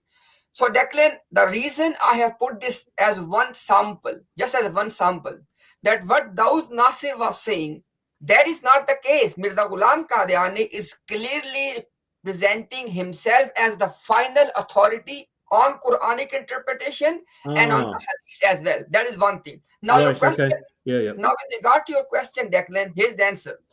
Basically, when it comes to the companions, Mirza Ghulam Ahmad Qadiani cannot prove his case if he stick with that principle. I give you a simple example, Declan. 100% of the companions, they believe that Jesus was not put on the cross. Regardless of who was put, this was unanimously agreed between them that it wasn't Jesus who was put on the cross according to the companion interpretation. Because Quran says, Ma salabuhu, which means he was not nailed on the cross. So they took it as literal. Now, Mirza Ghulam Ahmad Qadiani said, he said that nailing on the cross means that somebody is nailed on the cross and then he dies on the cross as well. He said that when Quran is saying that he was not nailed on the cross, it simply means that he did not die on the cross, but he was nailed on the cross. Now, I just gave you this one example, Declan, that if he was going to stick with the companion's interpretation, he could not have done what he did in this particular case. So this was a simple example. Yes, Daud, if you want to say something. I personally think in this thing, what the mistake is being made is that he makes a claim and then he answers himself. He shouldn't do that. He has answered Hakam, whatever is the statement there. It is said as a prophecy of Rasulullah Sallallahu Alaihi Wasallam is that person will be Hakam at that time. Hakam means that he will decide what's wrong and what's wrong. You see, he has not mentioned that hadith. He is the authority, but it has been said by Rasulullah Sallallahu Alaihi Wasallam. And the second thing is said that when we say somebody is death on the cross, died, to say some person is hanged, meaning of that is always that he is hanged till death. If he hanged him and it doesn't get death, we don't say he's hanged. This is a thing in which you probably not understand. He was put on the cross, all that, and it was not. He was taken down the cross, and he was not dead at that time. But anyway, this is. Now, just 1 second. Just one second. I don't know. Now, wait. Let me just one comment. Just one comment. Very quick comment. You know, Declan, this is the thing. I was not saying that what is the meaning according to. No, I said that the companions understood it in a certain way, unanimously, and Mirza Ghulam Ahmad Qadiani disagrees with 100% of the disciples. That was the whole point. That's quite clear. I mean, obviously, I don't know what is he talking about. I don't know what it is. We always think as the authority is concerned, what the Masih Maud has understood is because he is that person whose advent was prophesied by Rasulullah, and he was told that he will have that authority at that time. So obviously, what he said, either he's not the promised Messiah. But now the point is, wait for a second. Now the point is, wait 1 second, Daud. The point is, Daud, right now you are saying completely opposite of what you said before I presented the quote. Before you were saying, before you were saying Quran is the authority. Yes. And I have presented that Mirza Ghulam Qadiani said that he is authority on the Quran. Who said you? Who told you that? Put the quote up again, Muhammad. This is absolutely, this is Mumtaz, what you is doing is that the main mistake is you're putting a question and answering yourself because you don't understand. Just put the question. We have answers to all those things. This is not, it's been all the things that I'm saying is that Hakam you're saying is that he says that whosoever will do, that will be that because Rasulullah has said he'll be Hakam. So we will give you that all. Don't worry about that. But you should give other people a chance to know that this is what our interpretation is. We believe that Jesus was, when we say to some person hanged. Daud Nasir, listen. Daud Nasir, look at this one. I give you a simple example that what you are saying does not make any sense. Let me give you the example. When, as you have seen many a time, even Adnan Rashid as well, when we have discussion with the Christian, for example, on the topic of deity of Christ, a Christian cannot just say, look, what I am saying is the authority. Then there's no debate after that. Basically, we put forward the text. Wait, brother, Daud, wait, please wait. We put forward the text. Both sides are bringing the text from the Bible, and they have to prove their point from the text. Nobody can claim just an authority by himself. Wait a second. If Mirza Ghulam Ahmad, I give simple example, Daud, and it will be clear to everyone. If Mirza Ghulam Ahmad Qadiani gives one interpretation of a verse of the Quran, can you go against that? Yeah, no. Then that is the authority. Wait, brother, let me complete. Can you go against that? No, because wait. Can any Ahmadi go against that? He shouldn't. Now, here's the point. Are you aware of the verse in the Quran in which Declan, sorry for this thing, but just want to clarify. No. It's very interesting. I have a question to ask, but continue. Yeah. Okay. So, you know, Daud Nasir, because you said that you have read the Islamic sources, you have read Mirza Ghulam Qadiani as well. Do you know in the 3rd chapter of the Quran, there is verse which is called the verse of the covenant of the prophets, Misakun Nabiyyin. Do you know that verse? Okay. In that verse, Declan, there's a particular verse in the Quran, Declan, in which Allah the Almighty has mentioned that with regard to Prophet Muhammad, there was a covenant or promise taken from all the prophets that if this particular prophet comes in your life, you have to believe in him and you have to aid him in his mission. Now, Mirza Ghulam Ahmad Qadiani said, Declan, that this prophet about whom Allah has taken the covenant from all the prophets, this prophet is Prophet Muhammad, peace be upon him. Throughout his life, Declan, throughout his life, he was consistent on this point. He never ever said that I am the one about whom God was taking the covenant from all the prophets. He never said this. Now, Declan, right now, I have the clips ready. Raziullah Noman from Ahmadi Answers, and you know him, Declan, and Daud Nasir knows him. Second example is their very elderly scholar and murabbi from Canada. His name is Ansar Raza. You know him, Daud, right? Daud, you know him, right? Not too much. Okay, no problem. I will put on screen. Now, you know, Declan, both of these two people, they are giving this verse the interpretation that in this verse, the covenant was taken from all the prophets regarding Mirza Ghulam Ahmad Qadiani. Now, what I'm trying to say, Declan, is even though we are not discussing any particular topic, but I gave people example from the Quranic verse, from the names from their community. These are not the ordinary people, be it Razi of Ahmadi Answers, be it, and by the way, Declan, you remember if you go on the YouTube, about 10 years ago, there was only one debate or major debate available in the English language. That was between this particular guy, Ansar Raza, and Anwar Sadat from Canada.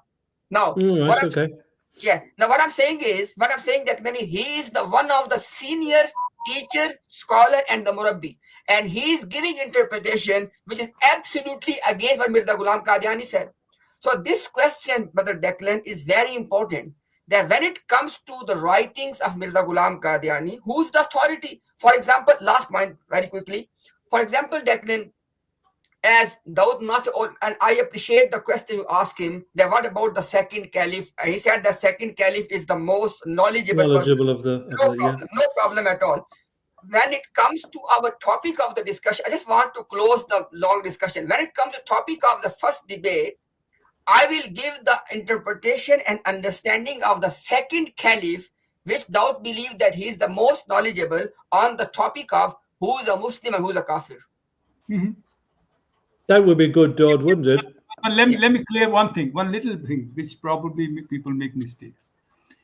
It's not that we don't call people non-Muslims. It is allowed. It is not our verdict. It is verdict of Hazrat Muhammad Mustafa Sallallahu Alaihi Wasallam. Look in Quran, for instance. Some people are called donkeys. Some people are called haramis. Some people are called monkeys. Some of that. If I believe the Quran, I must also call those people, if I'm asked, that they are really donkeys and haramis. So in that definition of the Prophet, if Prophet Muhammad Sallallahu Alaihi Wasallam says such people are kafirs, then if I say that he is kafir, then it's not my word, it's not my fatwa. No. According to my fatwa, we do not give any fatwa on this, because the fatwa of Rasulullah Sallallahu Alaihi Wasallam is already there. But you think that he has said that. No, I can call somebody non-Muslim too. And to me, honestly speaking, after this law of 74, not a single Pakistani is a Muslim. Because according to the fatwa of Rasulullah Sallam, they are all non-Muslim. Let me say, this is what I'm telling you. You're speaking. I'm saying is that I do not give any fatwa. But if Rasulullah Sallam has called somebody this, then if I say that, it's not my fatwa. You got to ask that person, where did you get it? You see my point? I can call a person. See, in Quran it says here in Surah Qalam, those people who forbid people from praying, like in Pakistan they're doing it. They don't let us do this, they don't let us that. So in Surah Qalam, hold a second, those are haramis. So if I say in the court, then I have to say they're haram, because Quran says they're haramis. I don't say that. If he says somebody's non-Muslim, then he is a non-Muslim, but where is he taking the fatwa? You got to understand that. Well, so, I think it'll be interesting, Dawd, in the discussion next Friday night in the debate about So we have to see that why does he say that, because that person is not there, and as far as this Hassan Raza is concerned and all that, I've heard his name, and probably he doesn't live in Europe, I think so. And he lives in Canada. Ansar Raza lives in Canada. Canada is a different word. He's so the teacher of the Rabbis. Obviously, if you have say something that against him, then he should be present also there to answer your question. Why did he say that? Because sometimes the questions are different, the answers are different. Sometimes there are different answers which are given according to the question. So he should be present. If you tell me, Muhammad, when he said that, did anybody challenge him within the Ahmadiyya community? Sorry, Dek, what did you say? When that Marubi in Canada said that, did anybody challenge him? When Adnan Rashid was in Canada, Adnan Rashid, and by the way, Declan, on this particular topic, the example I gave about the covenant of the prophets, we have done the entire live stream and we announced in advance, and nobody came from their community to defend that. And by the way, what I said before, if Dawood Nasir thinks that he can defend that, he's more than welcome after these 3 debates. But last thing I want to say this: did you understand, Declan, what he just mentioned? Dawood Nasir mentioned in this last time. Did you understand his point, Declan? He said basically is, by the way, he used the word fatwa. Fatwa means legal verdict of a scholar. Yes. Yeah. I know what a Now, fatwa is, yeah. you know, Declan, he said that if somebody is a disbeliever according to Quran and Sunnah, then we can call him a disbeliever. Am I right, Dawood? Yes. Okay. Now, do you think, Dawood, that when, obviously it's again an advanced question, but just want to clarify what you have just mentioned, you have admitted 2 things. Declan, look at this one. Number 1, you admitted that yes, there can be people who can be excommunicated and declared as disbeliever. Number 1, you said this clearly. Secondly, you said that, but that has to be done through the authority of Quran and Sunnah. Yes. Is that correct?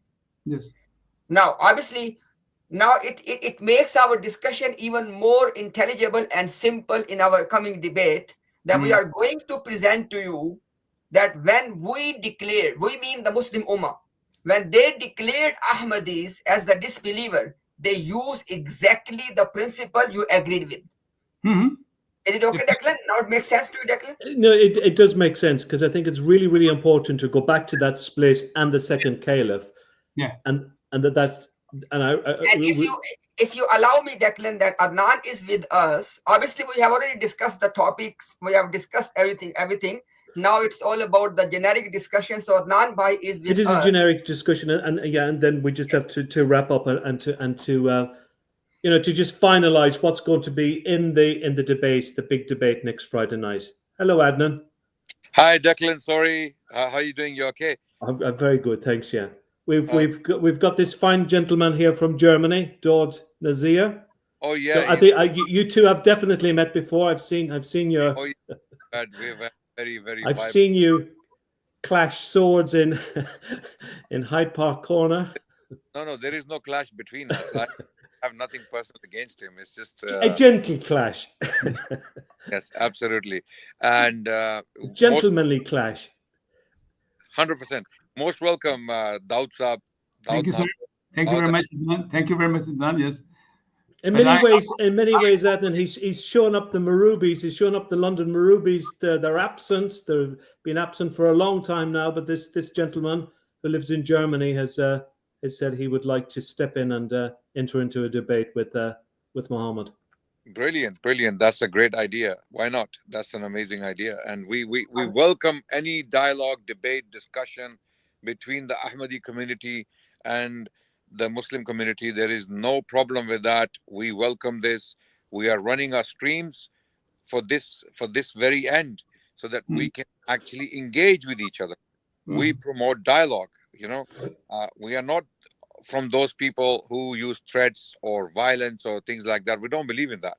We believe in dialogue, peaceful, compassionate dialogue, so that our communities can actually learn from us rather than being confused about our behavior and not taking any knowledge from us.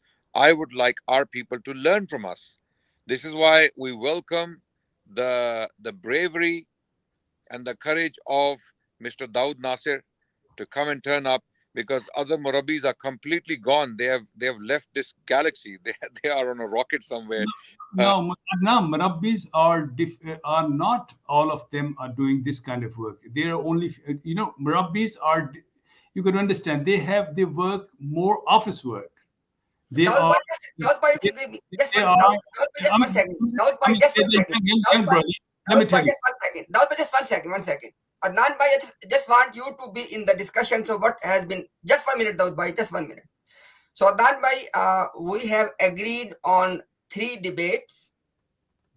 One is who is a Muslim in Islamic theology.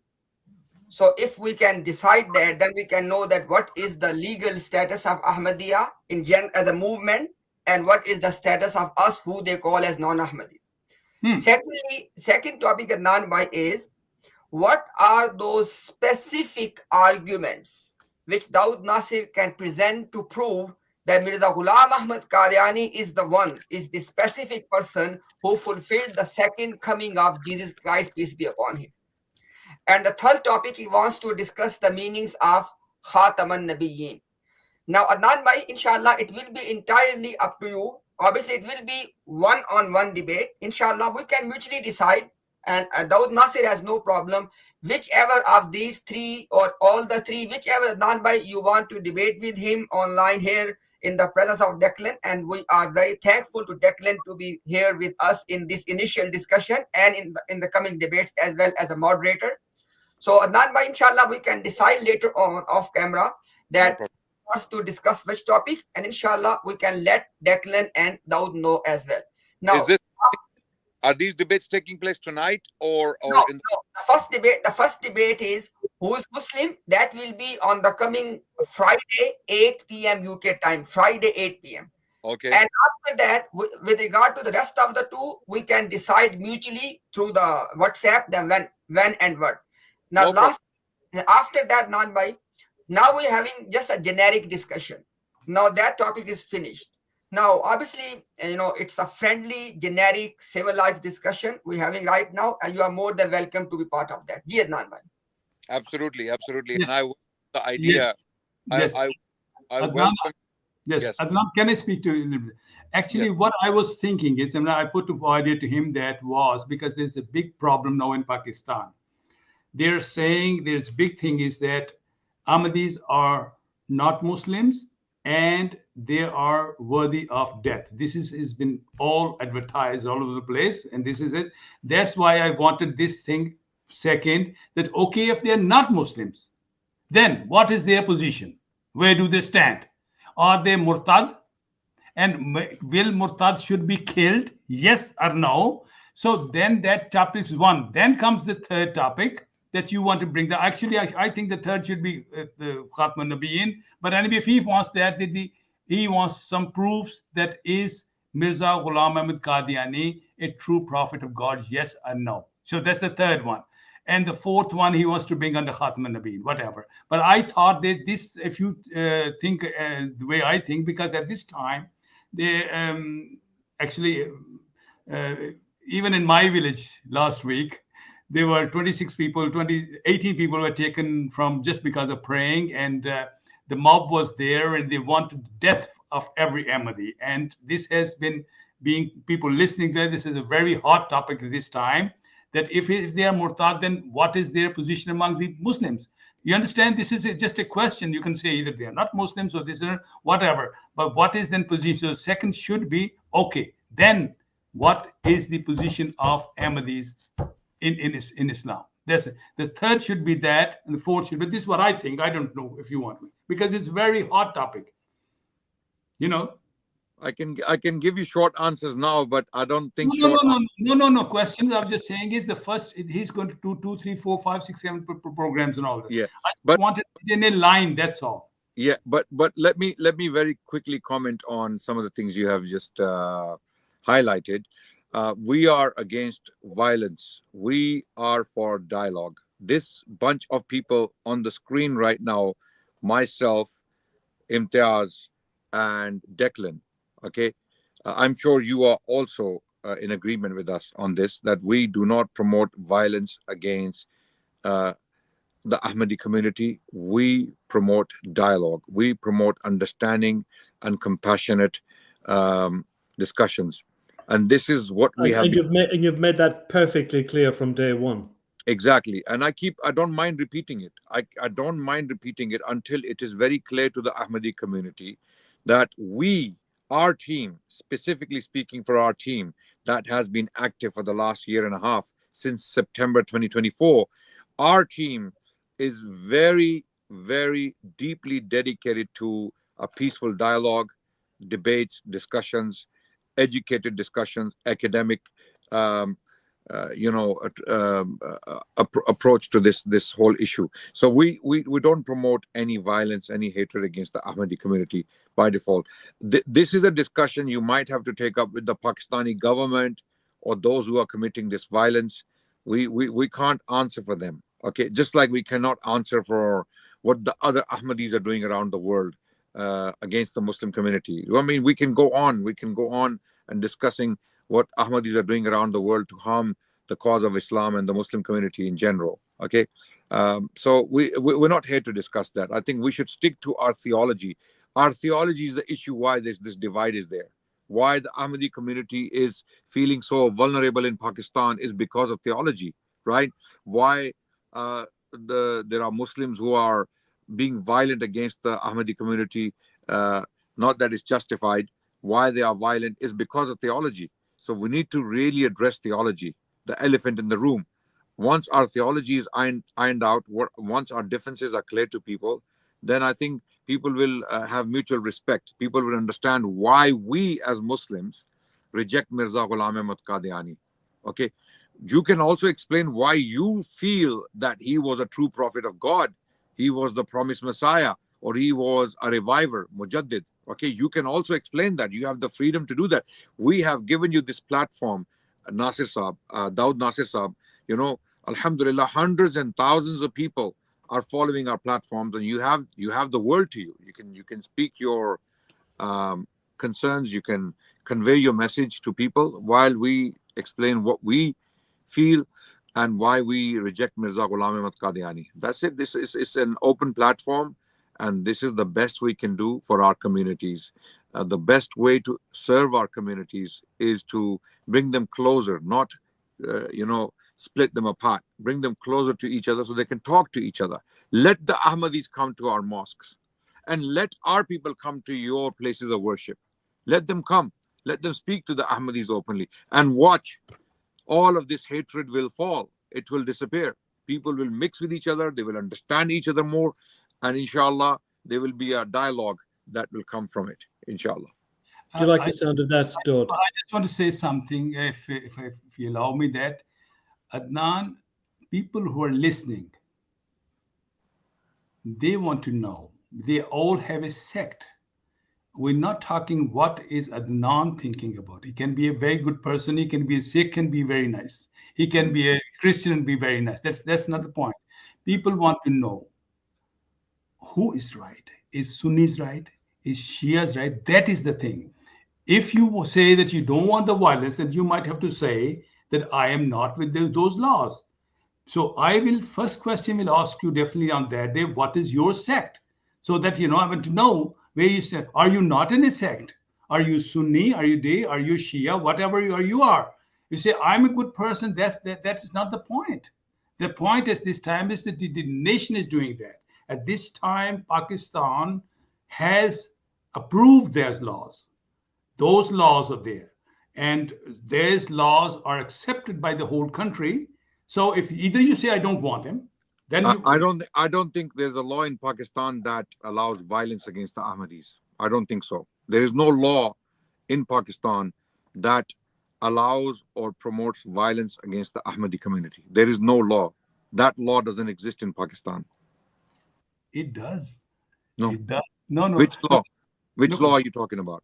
The law is that they cannot. This is the thing. They cannot live their life. They cannot pose themselves as Muslims. Actually, just hold on a second. Let me talk. This is the bone of contention.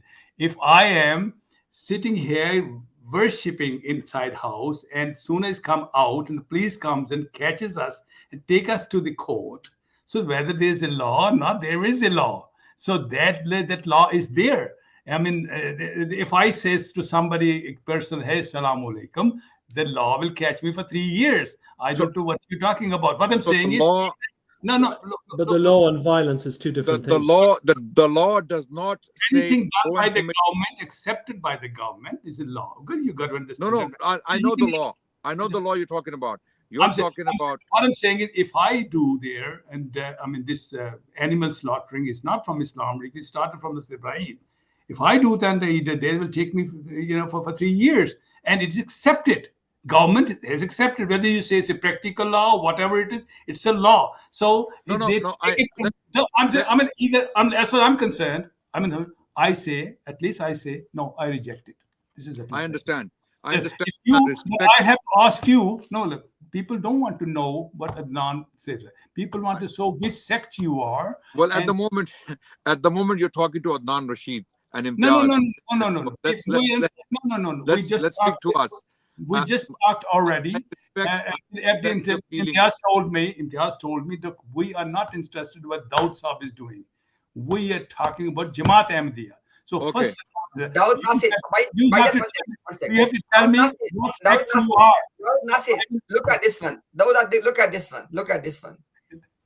Because you are trying to say that be it Adnan, be it Imtiaz, we are individuals. The point. Wait. The point is, same is the case with you as well. For example, yes. if on the coming, let me complete, brother. If on the coming Friday, if you perform very badly and you cannot establish your case, then Daud Nasir is no good. No, wait. Is your Jamaat going to say that Daud Nasir was representing Ahmadiyya movement and he lost the debate? No. And you will say as well, that, I am just in my individual capacity. So what I'm trying to say, brother, is that from both sides, everything is happening in the individual capacity. And your Jamaat, wait, brother, let me complete, brother. If your Jamaat, if they are willing to appoint you as the official representative in these dialogues, I give you the guarantee. For Adnan Rashid, we can get the signed paper from all these 4 sects. You named, Brelvi, Ali Hadith, Deobandi, and Ahle Tashi, I guarantee you, from the main scholars of all the four sects, we can get a signed paper that Adnan Rashid is representing us. Would you do that then? Look, you are going into wasting time. I'm telling you this. The main thing is that when you will start, how is when that you will wasting start, time? I want to know what sect you are. That's all. I mean, like Okay. if I want to talk to somebody who say I'm Christian, so at least I know. And people are listening there. If he says, you know, I'm Adnan wrong, Rashid, and say that no, Islam Nasir, says no, I Nasir. don't want violence, and I give you the answer. I give you the answer. Daud, wait, brother, wait. I give you the answer. I don't understand. Adnan, No, you cannot. I got the question. I got. Daud Nasir, Yes, an answer. let's not talk over each other. Just one request. Daud Nasir, the first thing you discuss, now that is out of the window. You said that you are individual. Same is the case with you as well. Number one. Brother, let me complete. Brother, let me complete. Now let's come to the which sect question. Okay, which sect? Okay, now, Daud Nasir, when Mirza Ghulam Ahmad Qadiani, before he started his sect, which sect he belonged to? I think he was Sunni. So we are Sunni as well. Is it not enough? He was Sunni. I think we were Sunni Brahmins. I mean, I can tell you. But most No, I did not ask you. I said that before Mirza Ghulam Qadiani started his sect, brother, don't understand that, brother, wait, don't interrupt.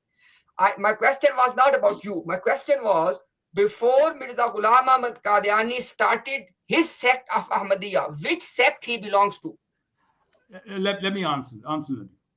I personally think I can give you two answers because I'm not informed on this. I think either he was, most of us are Brailvis there at that time. There were no Braille at the time. No, he was not Braille, then he must be Hanfi. Okay. I think so. This Hanfi is not a sect. Hanfi is not a sect. No. There are sects like that. I'm asking you about Sunni, Okay. Hanafi is a school of thought, is it not? Well, I can tell you, I was a school of thought. I'm telling you, we're 99% in our part of the world were Brailvis at that time. We were Brailvis, okay? There were no Brailvis when Mirza Ghulam Ahmad Qadiani was alive. Ahmad Rida Khan Barelvi. Ahmad Rida Khan Barelvi. Wait. Hold on. One second. Imam what do you think? Brailvi started before it. One second. Imam Ahmad Rida Khan Barelvi Rahmatullah Alayh died in 1920. No. He died in 1920. No, I'm telling you. But he's not. This is wrong information. This is Sayyid Ahmad Brailvi, who was Brailvi. He died in Batafur. He is from there. People became Brailvi. Brailvi didn't become. No. Come on. When? Daud Saab, wait. Come on. Yeah, listen, Daud Nasir Saab, one second. People think it's Nabi is not that. Daud Nasir Saab, I have an entire history in my library here. That's wrong history. Wait, please don't cut me. You are simply mistaken. The Barelvi school, Maktaba Fikr, was or is attributed to Imam Ahmad Rida Khan Barelvi, who died in 90. Wait, relax. No. He died. Relax.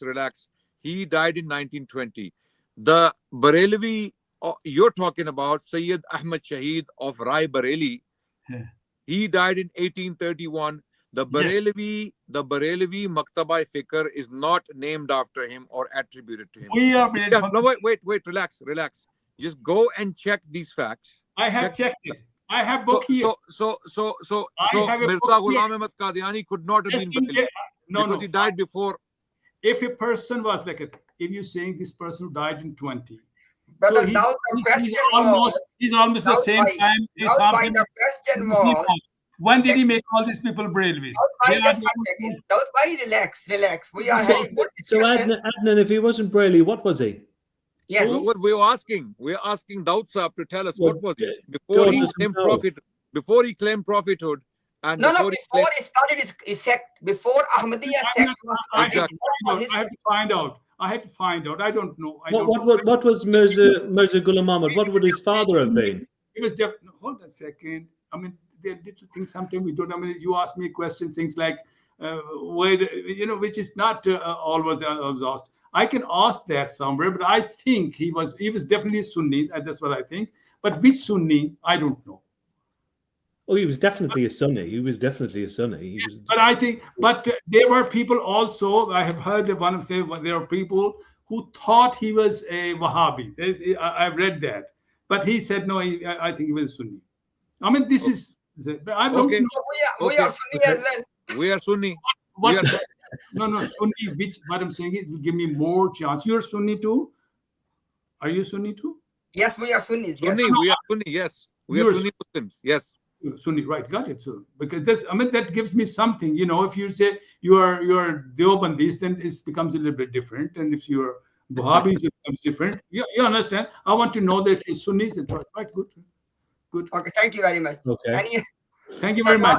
Now No this problem. question, No problem. wait, Just brother Daud.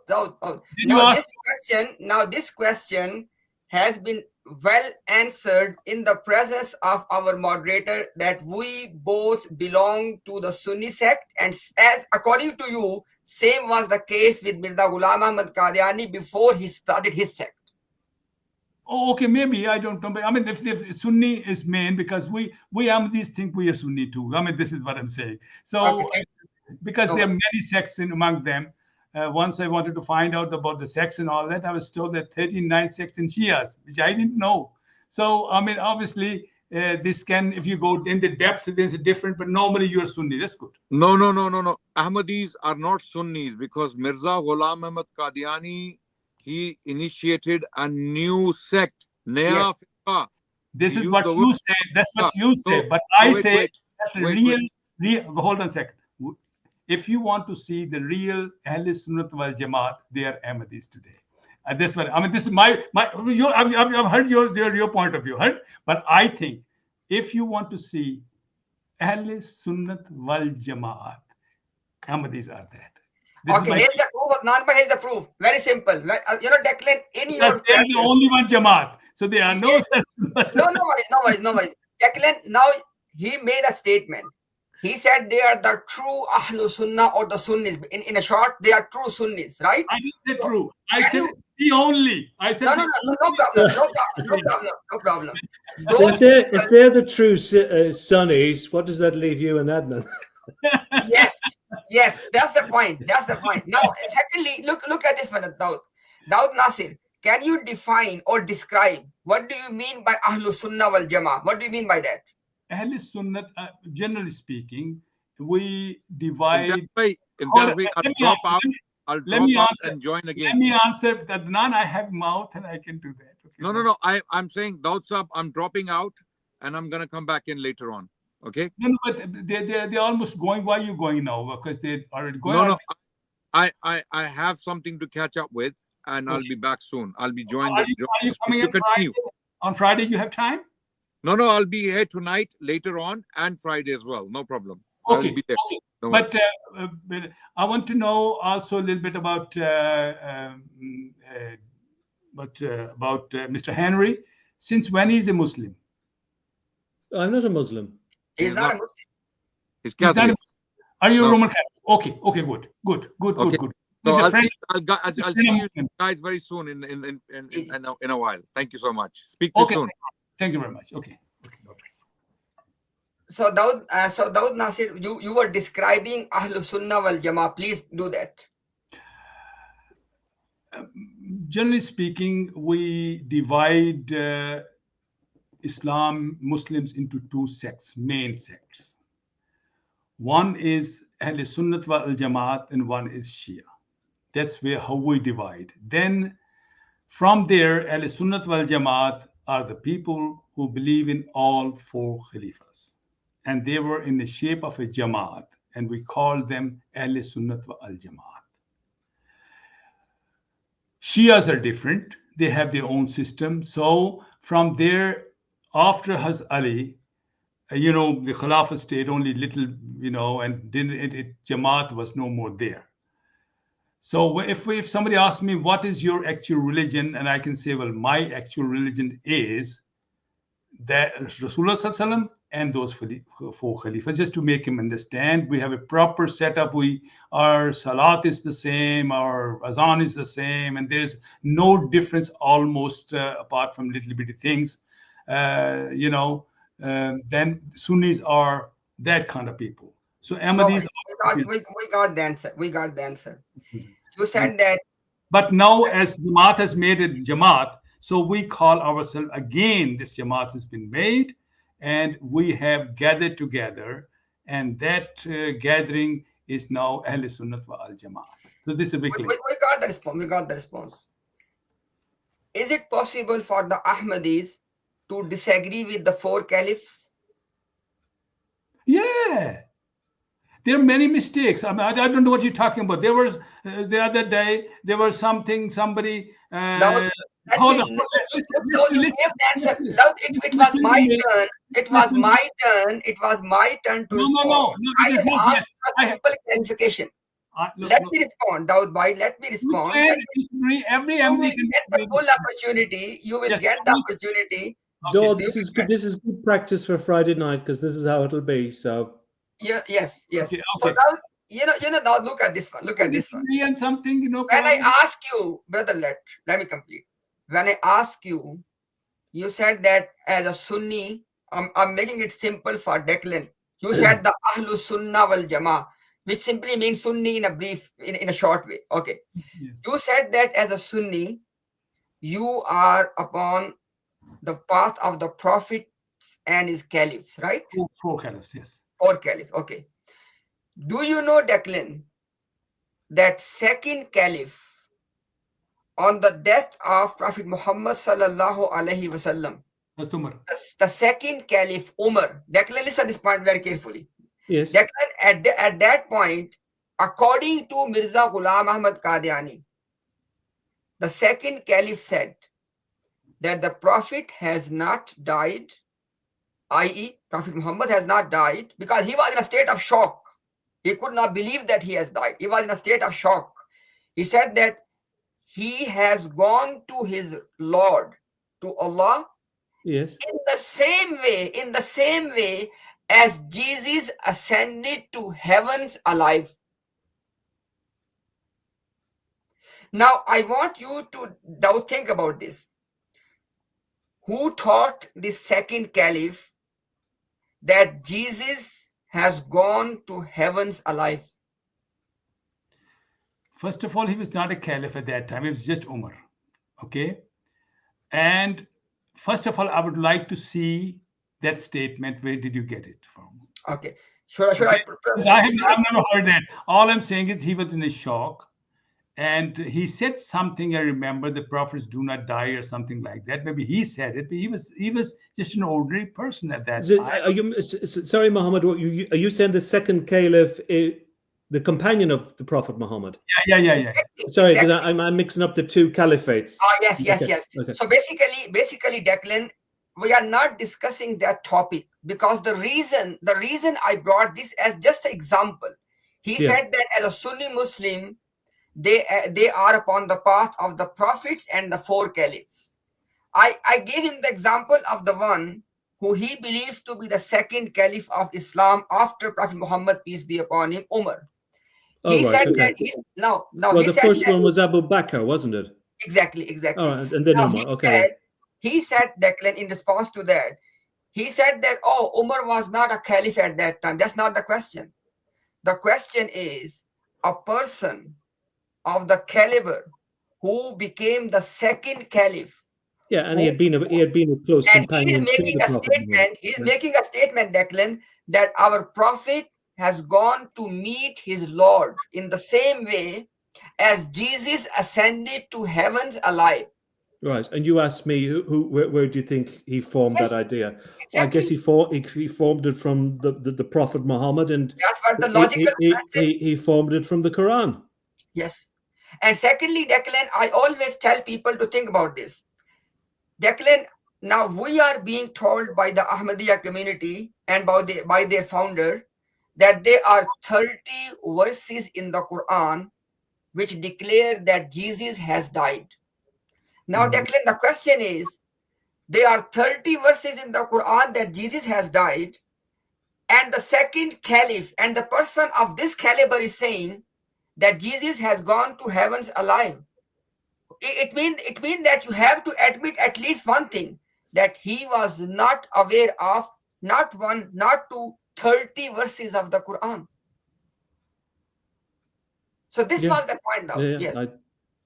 No, that's would be very difficult to get out of, wouldn't it? Yeah. No, it's not difficult really, because there was no Quran. What I'm saying is these things were written What did you say? What did you say? time of What did Prophet. Hold on a second. Those things were there being was no what? No, wait. There was no what? Yeah, There was no no what? such thing as Quran as in a book and whatever all that. Who has read it? There were many people who has by heart they knew it, but it's not possible that every day the all things were given to them at that time. It possibly there one said one thing, one said one thing. Doesn't mean the actual thing is that there is system. If something is in Quran and something is in a hadith, then we have to see the hadith in the light of Quran. This is exactly what said. God is God said. No man. If somebody has said something and Rasulullah has said something, then to see both things, and we say Rasulullah has said right and he has said wrong. So there were mistakes in all. That doesn't really matter. There are many mistakes at that time. It happens, but it doesn't mean to say that all that happens. One of So the now you are saying basically disciples of Jesus sold them for 30 rupees. So what I'm saying is this is not the system. Jesus was Jesus. Your response is basically Daud, your response in a nutshell, your response is that the caliph was wrong, right? I don't know. First but at least put that thing in front of me, whether you can. I don't know. Put something. No. This is But I'm not saying that. All I'm saying is that generally speaking is that the disciples are not of that caliber. What the prophet is. This is what I'm saying. I'll just give you an example. That one of the disciples of Jesus sold him for 30 rupees. I mean, 30 rupees or 30 diyas. So that might be, Daud, but you're going off on a tangent. Stick to what Muhammad is asking. This is not an authority for us. For us, the authority is Quran and Rasulullah Sallallahu Alaihi Wasallam. So basically, Brother Declan, I read for the audience because I said something. I want to give the reference as well. This is basically the Ruhani Khazain, which is the compilation of Mirza Ghulam Qadiani's writings, volume number 15, page number 581. Umar Khattab कहते थे, he said, Umar used to say, when on the day of death of the Prophet, it's clearly written in his book. जो शख्स ये कहेगा कि हजरत फौत हो गए, he said that Umar was saying that whoever is going to say that Prophet has passed away, तो मैं अपनी इस तलवार से उसे कत्ल कर दूंगा. I am going to kill that person with my sword. You know, Declan, I said before, he was in a state of shock. He could not believe that. Okay, now he was very upset. Yes. बल्कि rather वो आसमान पे उठाए गए. He said he has been raised to the heavens जैसा कि ईसा इब्ने मरियम उठाए गए थे, like the Jesus son of Mary was raised to heavens. Now one more reference, the same Ruhani Khazain, volume 15, page 585. It says that when Prophet passed away, Umar was thinking in his heart that if Messiah Jesus can go in heavens alive, then our Prophet is more worthy of going into heavens alive. So the whole point was, who is giving these teachings, this information to Umar? And by the way, Declan, Mirza Ghulam Qadiani said that Prophet Muhammad, peace be upon him, has mentioned that if there was any person in this ummah, in this nation of Muslims, whom God was conversing other than the Prophet, it was Umar. This is the level, Declan. He said that if there was any person in this nation whom God was conversing with other than the Prophet, it was Umar. Now, this is the level. Yeah. And the level is he becomes the second caliph. And the Prophet said that Umar is so strong in his faith. If he is walking in one street, the devil will change his path. I mean, the devil cannot face Umar because he is so strong in his faith. So now this is the level and the caliber, Brother Declan. And I get it fully. Yeah. Exactly. And by the way, Declan, just imagine, Declan, that he said something so unusual Imtiaz, let me give an answer too to this. You're changing the the problem is now you always interrupt. You're not giving. You always interrupt other. That's the problem. Please let him finish this, Dodd, and we'll come to you then, because this is really interesting what Muhammad is saying. Yeah, and then Declan. Interesting thing is, Declan, there is not a single companion who's objecting to Umar, because this was a big, huge gathering of the companions. They believed him because he was the principal member of that inner circle. Exactly. Yeah. Now Why would they not believe him? You know, Declan, the question is, if Umar was mistaken and he was saying this unusual thing mistakenly, how come that not a single companion is raising any objection? No, because they agreed with him. Exactly. No. Because I was trying to find the verse. Well, you think they didn't agree with him? No. Quran says that nobody can go on the sky. There's a verse there. So probably Umar didn't know about that. Because you see, Quran stops any person going. This is the question which was asked. I'm trying to find that verse at this time. But I think he would have known, wouldn't he? He was such a close companion of the Prophet Muhammad. So whatever was revealed to the Prophet Muhammad would have shared it amongst his companions. No degree of thing. If the Quran says something, then that is authority. If that person is an ordinary person says that, he is wrong. The Quran says nobody can go on the sky. Yeah, but what the Prophet Muhammad would have told his companions would be the Quran. What was revealed to him. This is the question. What the verse is that the people said, we believe on you. If you go on the sky and we come back with the book and all that, and the Prophet said, no, God doesn't do that. He doesn't send anybody to that. I cannot find at this time. If you say the next I know the verse. I know. Let me. What verse is that? What verse is that? It is a Surah Bani Israel. Declan. Let me respond, because look, people got your point. Let me respond to the point. Declan, there are two things which Ahmadis are confusing with each other. One is, can human being ascend to heavens? Answer is no. No. The second question is, can God take somebody to heaven? Then the answer is yes. Of course, God can do anything. In the case of Dawud Bhai, please let me complete. Now, please. My apologies. Please let me complete. So basically, Declan, look at this one. In the Quran, God did not say that Jesus ascended to heaven. No. He said that God raised him to heavens. So when the disbelievers, Declan, the verse is, please, I beg to you, let me complete, please. Okay. But you don't give me any time. I beg to you. No, we'll come back to you, Dodd. No, let him. This is really, really interesting. Now look at this one, Declan. The verse he is quoting, the disbelievers are mocking the Prophet. They are saying, okay, if you claim to be a prophet, then how come you cannot perform such and such unusual things, such as in front of our eyes, you ascend to heavens and then bring a book or a scripture which we can read. And guess what, Declan? They said, we're still not going to believe you. Now, the point, Declan, here is, there are two separate things. One is that the disbelievers mocking a human being, that if you are a prophet, ascend to heavens. On the other hand, in the case of Jesus Christ, what's happening is God said that I raised him to heaven. So now the objection they can raise is, can God raise somebody to heaven? That's the main question. The question is not that can somebody go to heaven. And last but not the least is this. Don't you believe, Daud Nasir, that the angels of God, they ascending and descending from heaven all the time? Why are you laughing, Dodd? Because he's not giving me. I'm saying is, if he's opening that door, that can God do this? Then I can claim that after the discussion, I'm going to the sky, and then I'll come back tomorrow before Friday. Don't worry. what would you say? And then I'll say, well, can God not do that? This is not the question. This is a strange question. He's opening that door. God, did God do that? You understand? Exactly this. This is, I don't know what he's saying. Okay, it's not clear what you're saying.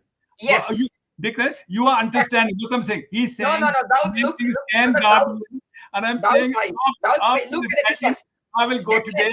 Very soon outside, an angel is standing, and I will go to the sky and will come back before Jummah Namaz. And that day, and the Jummah, I will say, you will say, well, we don't believe you, but I will say, no, can't God do that? This is not. You made the point. Let me respond. You made the point. You made the point. Let me respond. Did God do that? Let me respond. You made the point. Okay, look at this one. I got his objection. No problem. I answered the objection. Look at this one, Declan.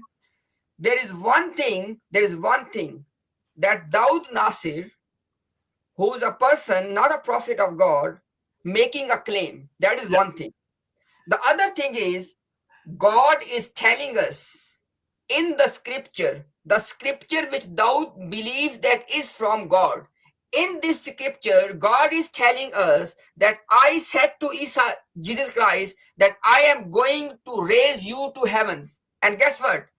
After that, in the second, so this was the promise made to Jesus. So when the time came, Declan, God said that they did not kill him, neither they crucified him, rather I raised him to heavens. And that's in the Quran, yeah.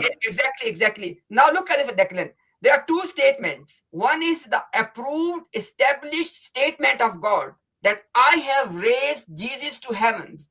In comparison to that, Daud claiming that after this session, I'm going to go to heaven. Are they both same? No, but God can do that. But God can do. The question was, you said was, can God do that? I said, no. If God informs me, wait. If God informs us that I'm going to do this to Daud, I will believe. Okay, right. Why would you believe? I'm telling you, he's informed me that I'm just going tomorrow straight up to this heaven and come back. You are lying. You are simply lying. But I'm giving you the same proof that it is not same. Of course, God can do it. The question is, he can take anybody. And the second thing is, I would like to see what you say. That God said to Jesus that I'll take you to heaven. Peter, put that on that. I have never seen that. Okay. I haven't heard of heaven. I've never seen. No problem. Look. Our prophets saw him among the dead people. We don't need to go into circles. I made a point. And in response to that, you raised two objections. Yeah, put it on the I have responded to that in the presence of a third person who's neither belong to your sect and nor belongs to the rest of the Muslims. Dawud, I'm really trying to be as fair as I can, but I've listened to Muhammad. I've understood Muhammad's, but I don't understand your answer. Your answer isn't clear enough. I'm saying is, show me the word heaven. This is what I'm saying. Show you the word heaven. The word heaven from where? You're talking about the Quran? Taking you to heaven. Okay. In the Quran. But show you the word heaven from where? In the Quran? Yes, he said you just both are agreeing that he has said to Jesus, I will take you to heaven. I will raise you to heaven. So where is it? We got your point. No problem. So if you are with him, then give me the answer. I mean, put it on the TV. People should. I just said that what he's saying is so easy to understand, and it's flowing. Your answer is a little. It's very confusing, to be quite honest with you, because I'm not too sure what point you're trying to make. There's no such thing in Quran. All right. Okay. Okay, no problem. Declan, now I want you to demonstrate something. Inshallah, look at this one, Declan, because we don't say things without the proof. Okay, Declan, I will first quote the Quran, Declan. This is Surah number 67 and verse number is 16. God is saying to the disbelievers, he said that, do you feel secure that he who is in heaven would not cause the earth to swallow you and suddenly it would sway? God is basically giving a warning to the disbelievers. And what is the warning, Declan? You can see, Declan, in black and white. The world there is, he said, show me the world about the God, the world sky. As-sama in Arabic literally mean heaven. So God is saying that he is in the heaven. So that is a clear, Declan, to you. Now, Declan, when it comes You to feel secure that right, he who is in the heaven, yes. yes. Now, when it comes to brother, Daud, wait. There's no need to It Daud, doesn't mean please. that what you're saying. Daud, This please. Let me complete. There's no need to laugh in a discussion. There's no need to laugh. Okay. Good. Let's be serious. Okay. It's something very serious to us. No, Okay? seriously, Dodd, you're being a little bit disrespectful because you're giggling No, and no. laughing. I mean, this is, But I you're mean, not giving me any Muhammad time. is reciting from the Holy Quran. So, You said you'll keep the respect, time. please. No, please. Have it. Daud, your question was, Humor has its place, but I don't think humor should be involved. Laughing and joking when Muhammad is reading from the Holy Quran, that's really disrespectful. No, but Dodd. Daud, let me Humor has complete. its place, but it's Daud, out of place now. Okay. Right. Okay. I won't say anything. Let me You give me complete. time. Daud, let me complete. You will be given the full opportunity to respond. Please, you can note down the point. Okay, you can note down the point. Look, okay, Declan. So far, Declan, from the Quran, I have only established one thing: that God is describing Himself to be in the heaven. Is it clear? Is it clear, Declan? Yes. Now, God said to Jesus, I'm going to translate word by word. He said that, Ya Isa, O Jesus, inni mutawaffika, I'm going to take you in full. Wa rafiyuka ilayya, and I am going to raise you to myself. Or I'm going to raise you towards me. Rafiyuka ilayya. So Quran said, and when the promise was fulfilled, Declan, God says, Wama qataluhu wama salabuhu. They neither killed the Messiah nor they crucified the Messiah. Okay, God, then what happened? Bal rafahullahu ilayhi. Rather, God raised him to himself. So Declan, God is telling us that I have raised Jesus to myself. In the Quran, God told us. Now, in this verse, God himself is telling us that he is in the sky. Right?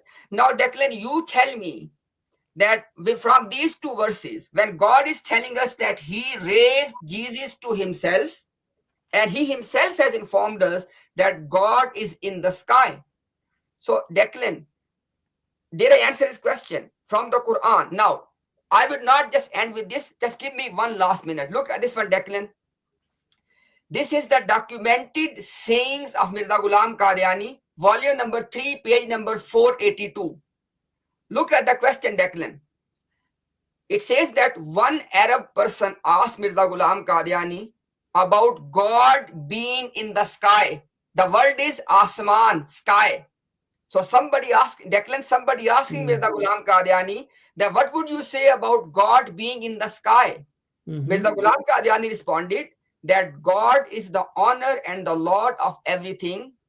All the good names belong to God, and God has attributed aboveness to him. So we cannot attribute the downness to God. We cannot say that God is down. We have to say God is up. Why? Because God has attributed aboveness to him. And even more clear to that, Declan, last point, Mirza Ghulam Qadiani in Ruhani Khazan, volume number 15, page number 499. Lekin wo Khuda, he says that, but the God who is in the sky, he knows the thoughts of their heart. He said, God who is in the sky knows the thought of the hearts of the people.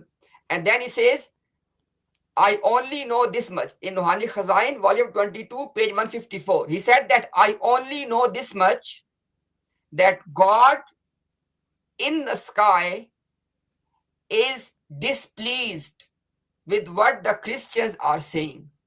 So again, the point is, God is being mentioned by Mirza Ghulam Qadiani as well, being in the sky. Now, long story short, the question which was asked to me, that show me the world that God raised Jesus to the sky. I have given you the evidence from the Quran and from Mirza Ghulam Qadiani himself that God is in the sky. Okay, and God said that I have raised Jesus to myself. Over to you, Daud.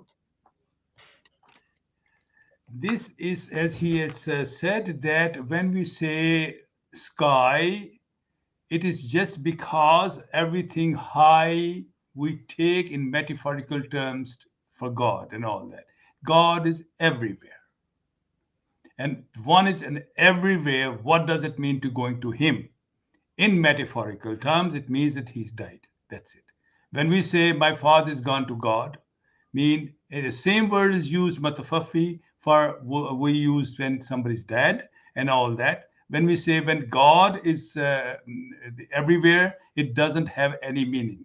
Meaning of that is that he's dead. He's dead. That's it. When we say a person has gone to God, means he's dead. It's metaphorical language. God is not limited on spy. When we say that, these things, this is have other reasons that we say, okay, God of highness and all that and all this. It is all metaphorical. God is everywhere, and when it's everywhere, it means death. That's it. It can have no meaning because God does not have a limited body or anything like that. It's everywhere. When it says everywhere, in normal language, we always say, we never say my father died. No, we say he's gone to the God. And also, raising means something else in spiritual terms. It's all metaphorical language people do not understand. The meaning of that is God, as far as we're concerned, is everywhere. And Jesus going to him. And also, Prophet Muhammad saw him dead people on the day of when he went. It's not about death. You made the point. Let me respond to that. I'm saying it cannot have no meaning. If God is everywhere, what does it mean? Okay, no problem. We got the point. So Declan, just to not go into circles, the question which was asked to me was that I am claiming that God raised Jesus to heavens. So I presented the evidence. First of all, when Mirza Ghulam Qadiani was quoting from the second Caliph Umar, he also used from the world was Asman, heaven. From Umar was saying that he has gone to heavens in the same way as Jesus gone to heaven alive. Now, basically, the question you're asking me, did I say that God is everywhere? Where not? No.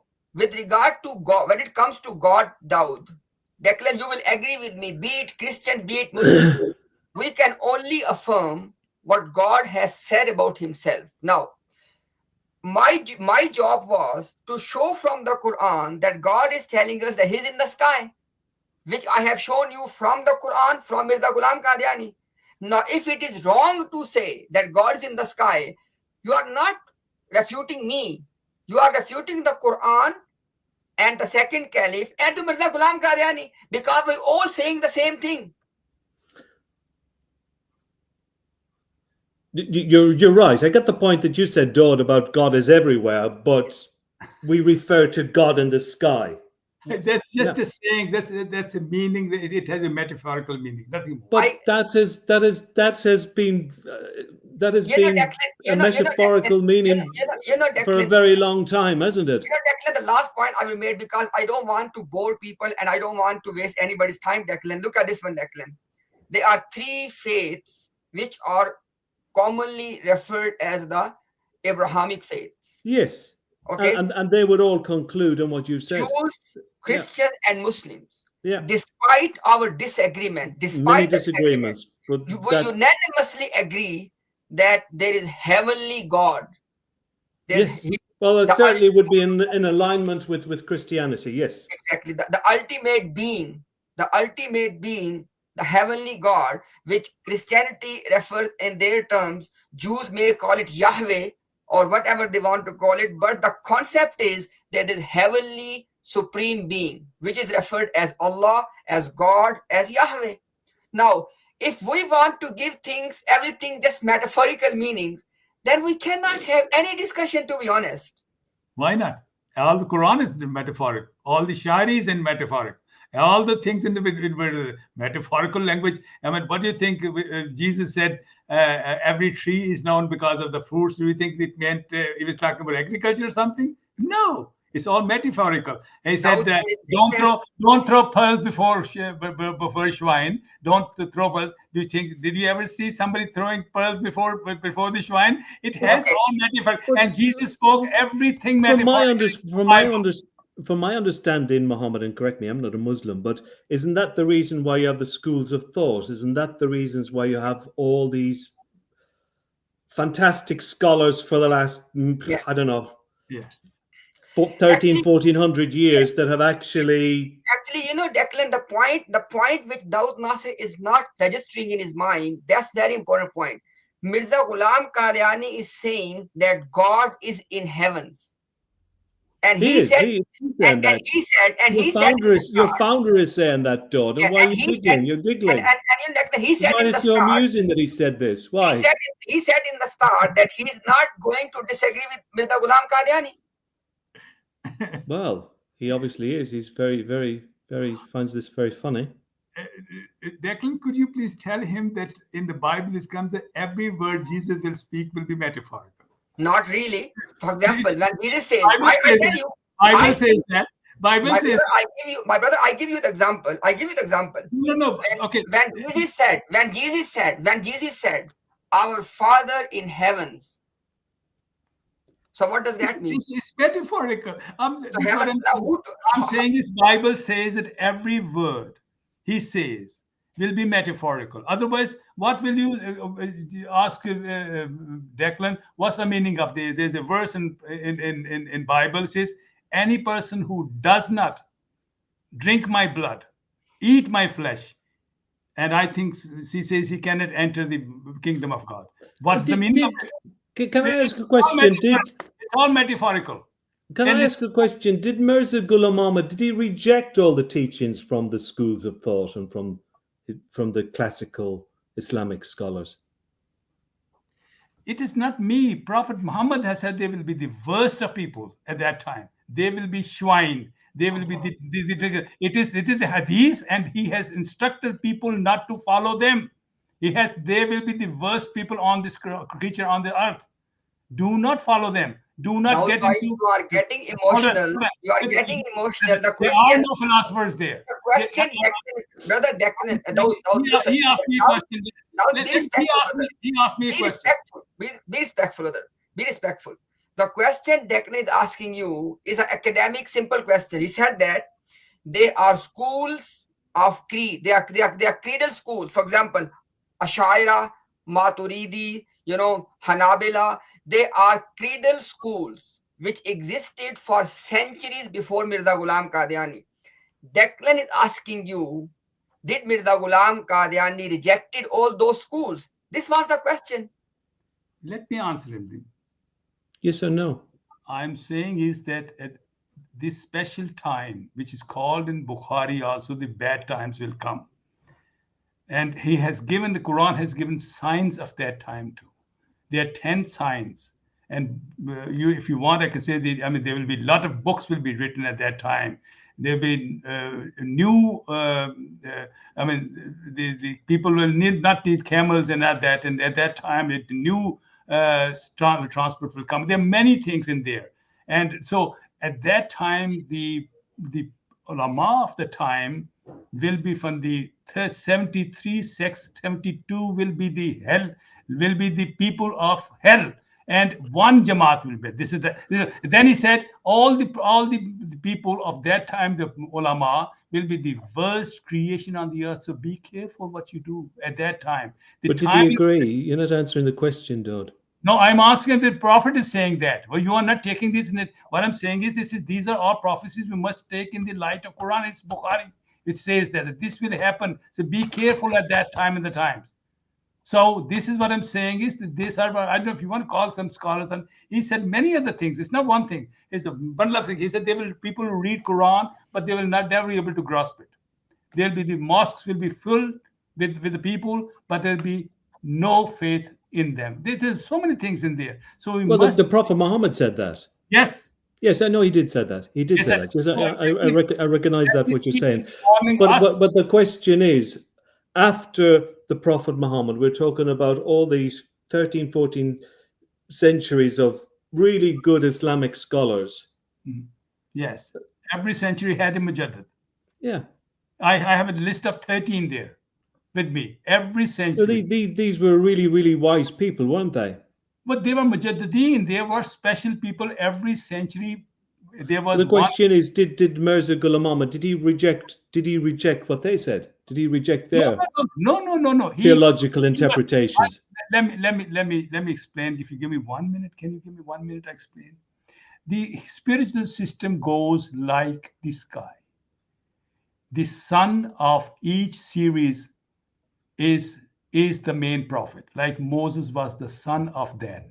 And every century they had 14 prophets. Jesus was the 14th. So that is what I'm saying. When the sun goes down, the stars come out, and stars are those people who take light from. They don't have their own time. And every day, that among those stars, there's one moon every time.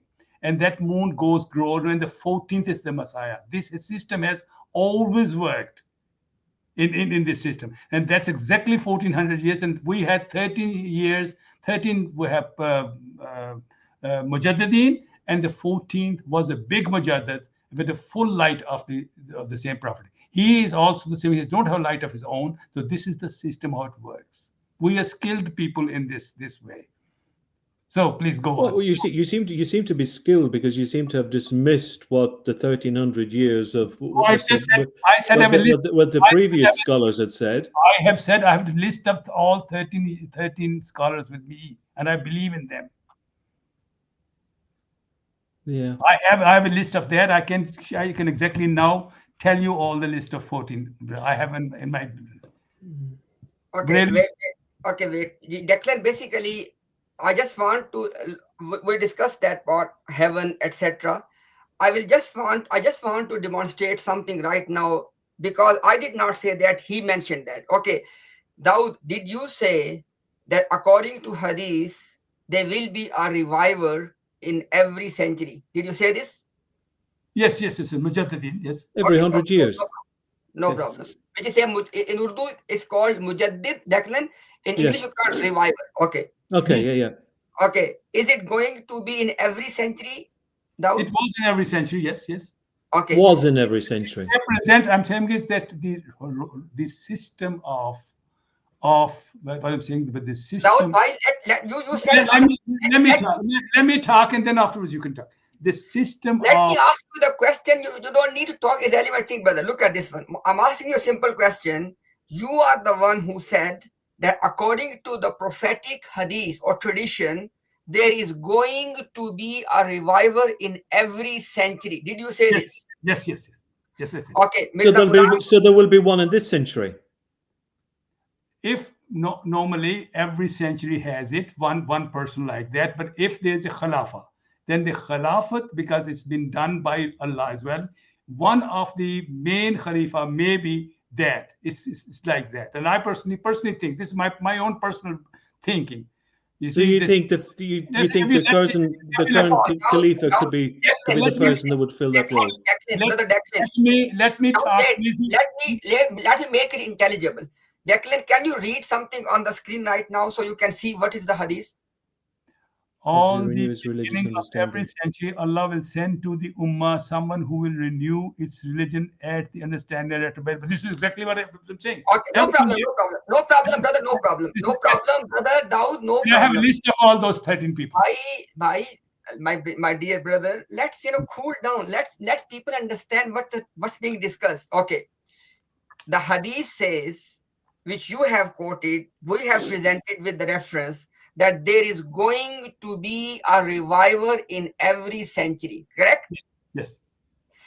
According to this hadith, there has to be a revival, because Mirza Ghulam QADIANI claimed that he is the reviver of the 14th century, correct? Yes, exactly. And now we are sitting in the 15th century, correct? Yes. Okay, who's the reviver of this century? I'm just telling you, this is, if you listen to me, I personally think, this is because they never claim. I personally think Umar was, because the first son, let me say, if you just listen to me, when the sun goes down, who is the son of that, then the stars come out. Now, among those stars, there's a little moon which cannot be seen for some time. I don't know if it. And I personally think, I don't know. This is my way. I think probably Umar was that. This is my. I can be wrong in there, but because they never say this. I'm asking you about the 15th century. And then if there's a if the Khilafat keeps on going on, then that person. It's the fifth caliph. That's Yes, who but- you're saying it is. Among those caliphs, then one for the century will be special caliph, because the system goes like No, that. it's not the current caliph. It'll be the next one. I don't know who he is, but the system goes always like the moon has to go like that. Okay, Declan. The moon Now, has- But I mean, has- if it's the current caliph, you've already told us that you don't think that the current caliph is a top class Marubi. That he's not the theological scholar Yes, you would go to in You're the. wrong. Rasulullah couldn't read and write. Hold on a second. All the prophets couldn't read and write. This is nothing to do with them. God is with them. I don't know what you're saying. Did Jesus? I'm had only it- going back to what you said when we were All I'm talking saying is about all I'm who to saying- go to if there's a theological dispute. Yes, And I yes. asked you, do you go to would you go to the caliph? And you with said that. not necessarily. Probably necessarily. not, you said. Yes, because what I'm saying is, if you look at the history, did Joseph go to a university? Did Yunus go to a university? We're This talking is about not the universities. question, brother. Same case is here. Same case. If the God is running with that Jamaat, then obviously, But whoever fulfills that role, they would have to be incredibly knowledgeable. They would really God have will- to be a God will give him top class Exactly. theologian, wouldn't they? Exactly. A top All I'm class saying is, scholar for that because role. all design is from God. It's Daud. not my design. Because Brother we are Daud. My brother Daud. Let's they are see. always My there. brother Daud. Yeah. Brother Look Daud. at the Let's 14 calm people down. who came after Moses. They I are there. cannot drink water because I am fasting already, but I guess maybe you can. Please drink some water, brother. Cool down. Let's be intelligible for the listeners as well. You are the one who is telling us that in every century Yes. there is going to be a mujaddid or a reviver. Yes. Hadith does not. Brother, let me complete, brother. Now, please, don't interrupt, brother. It does not say anything that if there are 5 khalifas, one of them can be. It does not say anything at all. Now look at this one. Right now, within this 15th century, so far you have the 5 caliphs. Was any one of them a mujaddid? I don't know. Mujaddid, we don't even know the names. We just. No problem. Wait, Hold on a brother, second. wait. Hold on a My brother, wait. I got Why them. don't you let me answer? Because we don't even can 100% say that these. I mean, I think Sheikh Abdul Qadir Jilani was one of them. Muhyiddin Ibn Arabi was there because of their works. From we say that. We are talking about the 15th century, my brother. 15th century. Brother, because they never claim. This is the problem. So this is not. I said God's Do design. Mujaddid have to claim? Wait. Do Mujaddid have to claim? Claim? No. Don't have to claim. This is the problem. But it's That we God. don't have to claim. Simple. But what I'm saying, from their works, we Then can. who is the one, brother? Please, if you know that either one of these 5 caliphs is a mujaddid, tell us. If you don't know, simply say I don't know. No. Let me tell you. That's what I'm going to answer. Tell me about them. We'll talk, because you're not trying to understand. Let's talk about the Mujaddidin and the past, because when you know the future, you go. I think the answer to your question, There are Ahmad, is no. 13 Mujaddidin has already come. So how do you know them? Exactly same knowledge will have. You're not understanding it. Oh, bhai, wait. Declan, right now, Declan, I have the clip ready from the current 5th caliph. Oh, good. Okay, let's see what he says. Let me, because he's gonna talk in the Urdu language, so I'm gonna translate. I will play it bit by bit, and I will translate as well. And let's see that on the same concept of mujaddid or the reviver, what is he saying, and is it in line with what Prophet Muhammad has said? That's the main point. Okay. Now let me bring it on the screen. In the meantime, you can talk. I'll bring it. Okay, we'll see. Are you pleased so far, Daud? This is almost like a rehearsal for next Friday night. Exactly. So it's good. It's good that we've had this. This is a warm up. Yeah. This No, is it. it's good to talk. It's Yeah. good to talk this way. Yes, because Rasulullah Sallam has said that in every century there is one, so we have to believe that. But we do not know. But when I say Sheikh Abdul Qadir, Sayyid Abdul Qadir Jilani is there because of his work. Muhyiddin Ibn Arabi because of his work. And there are 13. I have a list of 13 with me, but I can be wrong there. We But believe you definitely agree that there is going to be one in this century, just don't you? because Rasulullah Sallam has said. Oh, you're right. Okay. You know, he said like the moon has to come, so that Right. thing has Okay. to come. Well, Yes. you both agree on that at least. Yes. So, Declan, before I bring the video on the screen, because I don't want, look, if Daud wants to change his position, I will not interfere. Okay, Daud, wait. So this is what the fifth caliph has said, the current yes, caliph. I will bring it. Okay, Right. now Daud, do you agree? Do you still hold the position that according to Hadith, in every century there will be a reviver? Yeah, Rasulullah Sallam said yes. You just put the hadith on He there. does, Okay, yes. I good, believe, good. I believe. And even though you said that you don't know that who is the one in the 15th century, but you still believe that there's going to be one in every century, correct? He does, yes. Yes. Okay. But mostly it be Khalifa. Okay. And each reviver is for 100 years, correct? Then the new one comes. Yes.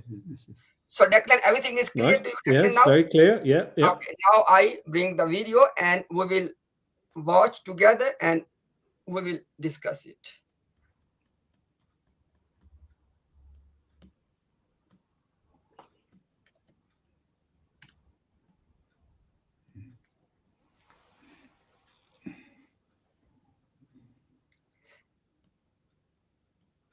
And if I mistranslate something, you are more than welcome, Daud, to correct my translation.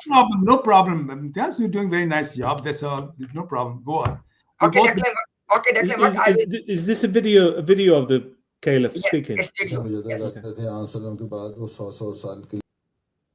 So what I will do, Declan, is that I will play it bit by bit and I will translate in the presence of Daud. Okay.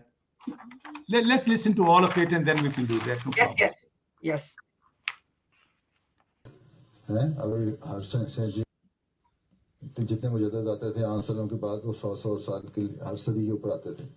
He said that, Declan, that whichever reviver was coming after Prophet Muhammad, it was coming for 100 years. Mm-hmm. Let's move. He said that in every century, a reviver was coming. Yes. He said that when Mirza Ghulam QADIANI came, now he is the reviver for 1,000 years. He said that the tenure of Mirza Ghulam QADIANI as the reviver of the 14th century, he said his tenure is for 1,000 years. He said, and this 1,000 year is the last 1,000 year of this world.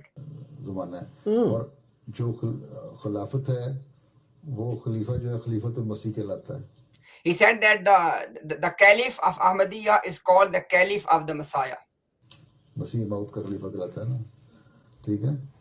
पहले 4 खुलफाए राशिदीन जो थे वो आंसरों के खुलफा थे और वही खिलाफत छोटे लेवल पे कंटिन्यू रही pockets. He said that the initial 4 caliphs of Islam, they were the caliphs of Prophet Muhammad, but now the caliphs are called the caliphs of the Messiah. इसमें मुख्तलिफ जगहों पे आखिर में जो फाइनल खिलाफत आई वो हज़रत मसीह इस्लाम की आई जिनका दौर 1000 साल का है. He said that now the final caliphate of Mirza Ghulam QADIANI, it came for 1,000 years. उनका पीरियड ही 1000 साल का है हज़रत मसीह मौद का और हज़रत मसीह मौद की खिलाफत ही चल रही है आगे खलीफतुल मसीह कहलाता है इसलिए. He said that now this caliphate of Mirza Ghulam QADIANI will continue for 1,000 years. इसलिए ये है ही 1000 साल में खत्म होके वो नए सिरे से अल्लाह ताला क्या system. He said that after this 1,000 years, things will come to an end and we don't know what Allah will do then. लाता है फिर किस तरह किन लोगों को ऊपर लाता है कई कौन सी नस्ल पैदा होती है उसमें फिर कैसा आदम होता है ये दुनिया कंप्लीटली ब्लैक होल में चली जाती है और एक He said that this entire universe may go into a black hole, and then a new big bang may happen, and a new system, a new species like human beings may emerge. He said, we don't know, but as long as this system of this world is intact, this is the last 1,000 year, and for this entire 1,000 year, this is the revivership of Mirza Ghulam Qadiani, and within his revivership, there is the caliphate of Mirza Ghulam Qadiani, which will continue for this 1,000 year, and at the end of 1,000 year, this system of the universe will come to an end. And then he said, I don't know if everything will go into a black hole and a new big bang will happen, a new species will emerge. He said, I don't know, but there will be an entirely new system. Now, before you respond, Brother Daud Nasir, so Declan, you remember that I was repeatedly saying one thing, that the hadith he was quoting and the hadith Mirza Ghulam Qadiani was using for himself, that there will be a reviver for every century. Hadith does not say at all that there will be a reviver of 14th century and then he will become the reviver for rest of the world years. for 1,000 year. And then the interesting thing is, Declan, that 1,000 year is the total age left of this world. And then there will be a new Big Bang, new something. So as we stand, we have less than 900 years.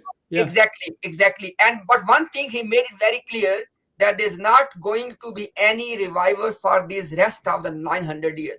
Now, obviously, there are many things we can raise, Declan, but we just want to raise one question at a time. And that question is, Daud was telling us from the hadith, because hadith was apparently very clear, that revival is in every century. How come that Mirza Ghulam Qadiani become the revival for 1,000 years?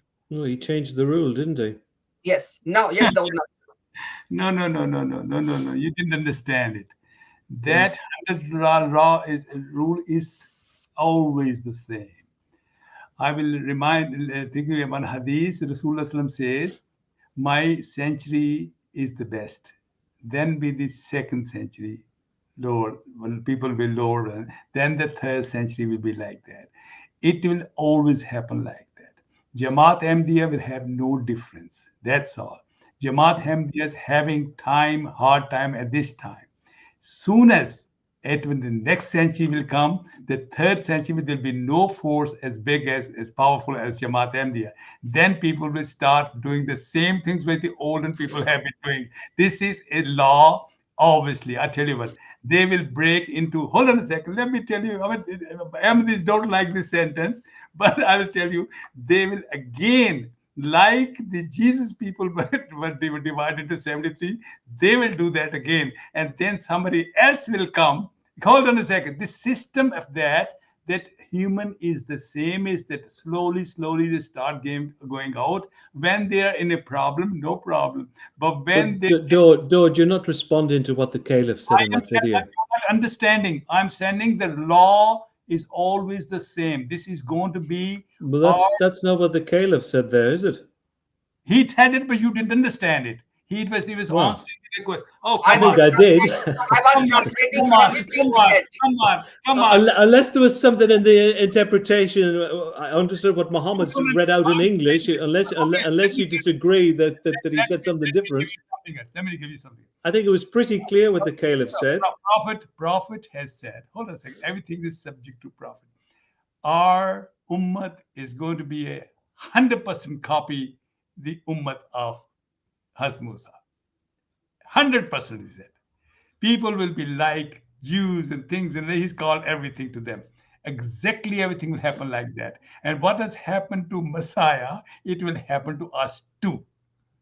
Because that system is always going, then God will bring another person. If the Khalifa is the right one, one of the Khalifa will be that. But this thing has to go on. There's never going to be a time that everybody will become like a Moses or everybody a prophet. These Ahmadis, what you say today, are very righteous and very good. And then when the time will come, many people, then they will say they become so great, they become Ahmadis, because the time comes like that. But what I'm saying is that the time will come to them. What happened to Muslims will happen to them. My brother Daud. Declan, now you can see my point. When I was getting reassurance that Daud was agreeing with me before I presented the clip. Daud said that, yes, I agree. There is going to be a reviver for every century. And then he said that even though I don't know who's the one for this 15th century, but there's definitely going to be one for every century. Dodge, you simply can't get out of that one. No, can't get it. No, you can't get out of that one because we've listened to what you said, what Muhammad said, and then you played the caliph. It's quite clear that what you were saying wasn't true. I think it's a little bit too much for you, but what I'm saying is the system. No, I don't think it is actually. I think it was pretty clear.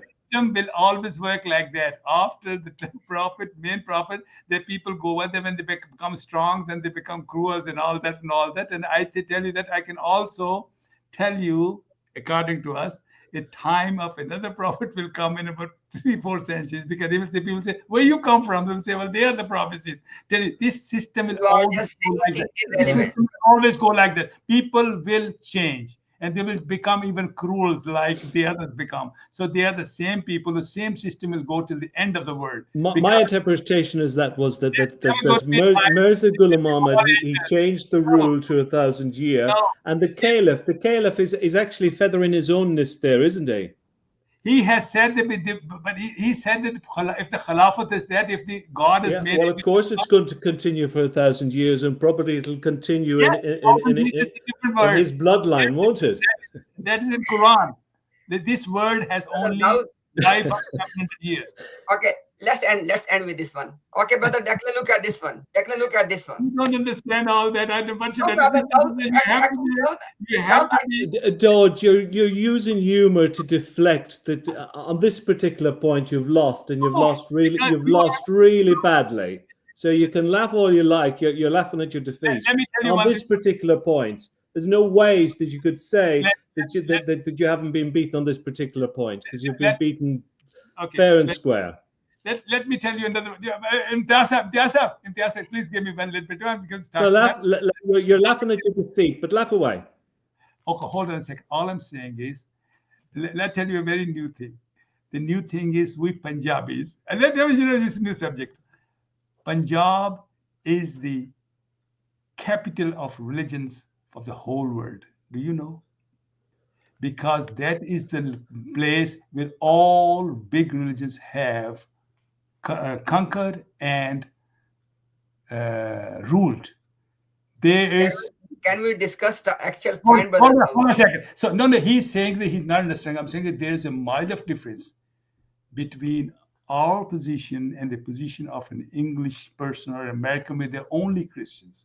They have no idea for the religions. We have a history that all big religions, Muslims 700 years, Hindus before that, 650 years, the British all that ruled that part of it. That's the only part. So we have that facility in Punjab, that we have a lot of knowledge on these issues, and we know all those things, and that's why we become skilled, like Germans have become skilled in iron. So this is what I'm saying, that this is a position that we know a lot of things, and sometimes it becomes difficult for them. So go on. Okay, okay, thank you. You know, Declan, I just want to make one, because you remember, Declan, I said early on, I said there are many things that can be raised as a question from this one clip. Brother, let me complete, brother. Look at this one, brother Declan. I'm sure that you are aware of this particular theological position of Ahmadiyya, where they are claiming in the public that the prophethood is continued and prophets can come, right, Declan? Yes, always. Okay, Then people wait, please wait. Nowadays, you need a prophet in every city. Now, why, please? Okay, now look at this one. The Caliph is telling us there is not even going to be a reviver after Mirza Ghulam Qadiani up till the end of this world. No, he's not telling that. He is not telling that. That's a different. Can you allow me to complete? Is it okay? I can complete my point, brother. Okay, go on. If you don't interrupt me, I will really appreciate that. Okay, thank you. Declan, the Caliph is saying, the Caliph was saying 3 things. And by the way, if he wants me to again play the clip, we can do that. even though at that time I was translating bit by bit. Well, I wish you would play it again because it was the only time he wasn't laughing because he knew how serious it was. Because you knew that the caliph was contradicting everything that you had just said. Okay. So do you went very serious on that Okay, point. now That's your caliph. You laugh away at your caliph, but that's your caliph. And you laughing would is- think that your caliph knows more than you. Or you would hope that he would know them more than you. Likely, yeah. You shouldn't be the caliph. Okay, Declan, for the sake of people, because there are many people who join afterwards, Declan, it won't take long. I will play it again if you can. Yeah. Okay, I will play it again, Declan, and I will translate it again bit by bit, and wherever I mistranslate, Daud has the right to interrupt me. Is it Put okay, your Daud? hand up. Yeah, put your hand up and Muhammad will stop.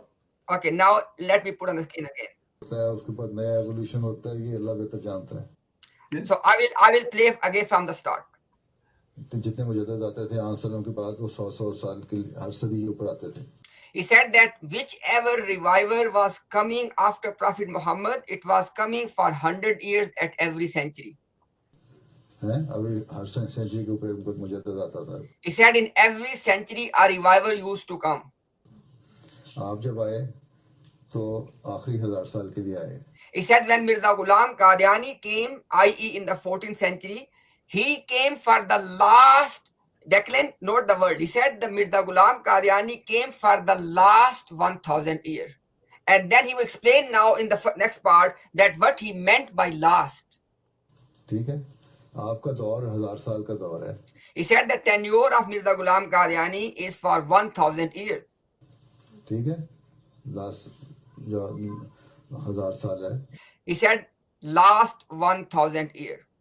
उसका ज़माना है और जो खिलाफत है वो खलीफा जो है खलीफतुल मसीह कहलाता है मसीह मौत का खलीफा कहलाता है ना ठीक है पहले 4 खुलफाए राशिदीन जो थे वो आंसरों के खुलफा थे और वही खिलाफत He said that back in the days, there were 4 caliphs of Prophet Muhammad, peace be upon him. They used to be called as Caliph of the Prophet. He said now the Caliph is called Caliph of the Promised Messiah.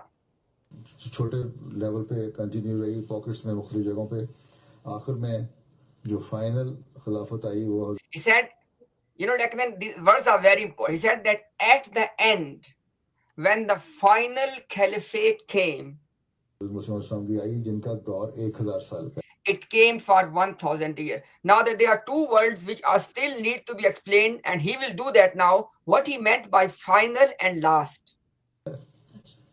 उनका period ही 1000 साल का है मुस्लिम का He said the period of Mirza Ghulam Qadiani is necessarily for 1000 years. और हज़रत मसीह मौद की खिलाफत ही चल रही है आगे खलीफतुल मसीह कहलाता है इसलिए He said it is his caliphate which is continued, and now that's the why the Khalifa or the Caliph is called Caliph of the Promised Messiah. इसलिए ये है ही 1000 साल में He said for this reason it is definitely for 1000 years. खत्म होके वो नए सिरे से अल्लाह ताला क्या system He said that after it will end, then what new system Allah will make? लाता है फिर किस तरह किन लोगों को ऊपर लाता है कई कौन सी नस्ल पैदा होती है He said that we don't know that which other race is born, what Allah does, what new system comes. उसमें फिर कैसा आदम होता है ये दुनिया completely He said that we don't know that how this universe will look like. Black hole में चली जाती है Either everything goes into the black hole और एक नया बिग बैंग होता है and another big bang happens उसके बाद नया एवोल्यूशन होता है ये अल्लाह बेहतर and another evolution happens. जानता है He said God knows better. Now, before we go any further, because this discussion is, Declan, actually very important, and it's going to solve many puzzles in a very simple way.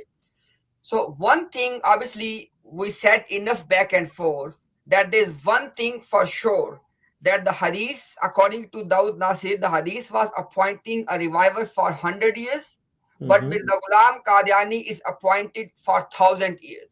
That is one thing Daud Nasir can never address. He tried, but he did not address, to be honest. Okay, now I am moving on to second most important theological position of Ahmadiyya. Now, Declan, Caliph is telling us that this is the last and final 1,000 year of this world. Mm-hmm. And for this last and final 1,000 year, not even a revival will come. No. It will only be the caliphate, number one. And number two, he is making it very clear that what he is meant by last and final. He said that after that, things will come to an end. He said, we don't know, there may be a new Big Bang, a new evolution. What will happen, we don't know. But as long as this world is concerned, it is going to come to an end with this 1,000 year. That's why he was again and again referring last and final 1,000 year. Now, and last point is, Declan, and if you want, I can bring the proof for that one as well. Mirza Ghulam Qadiani said, the total age of this universe is 7,000 years.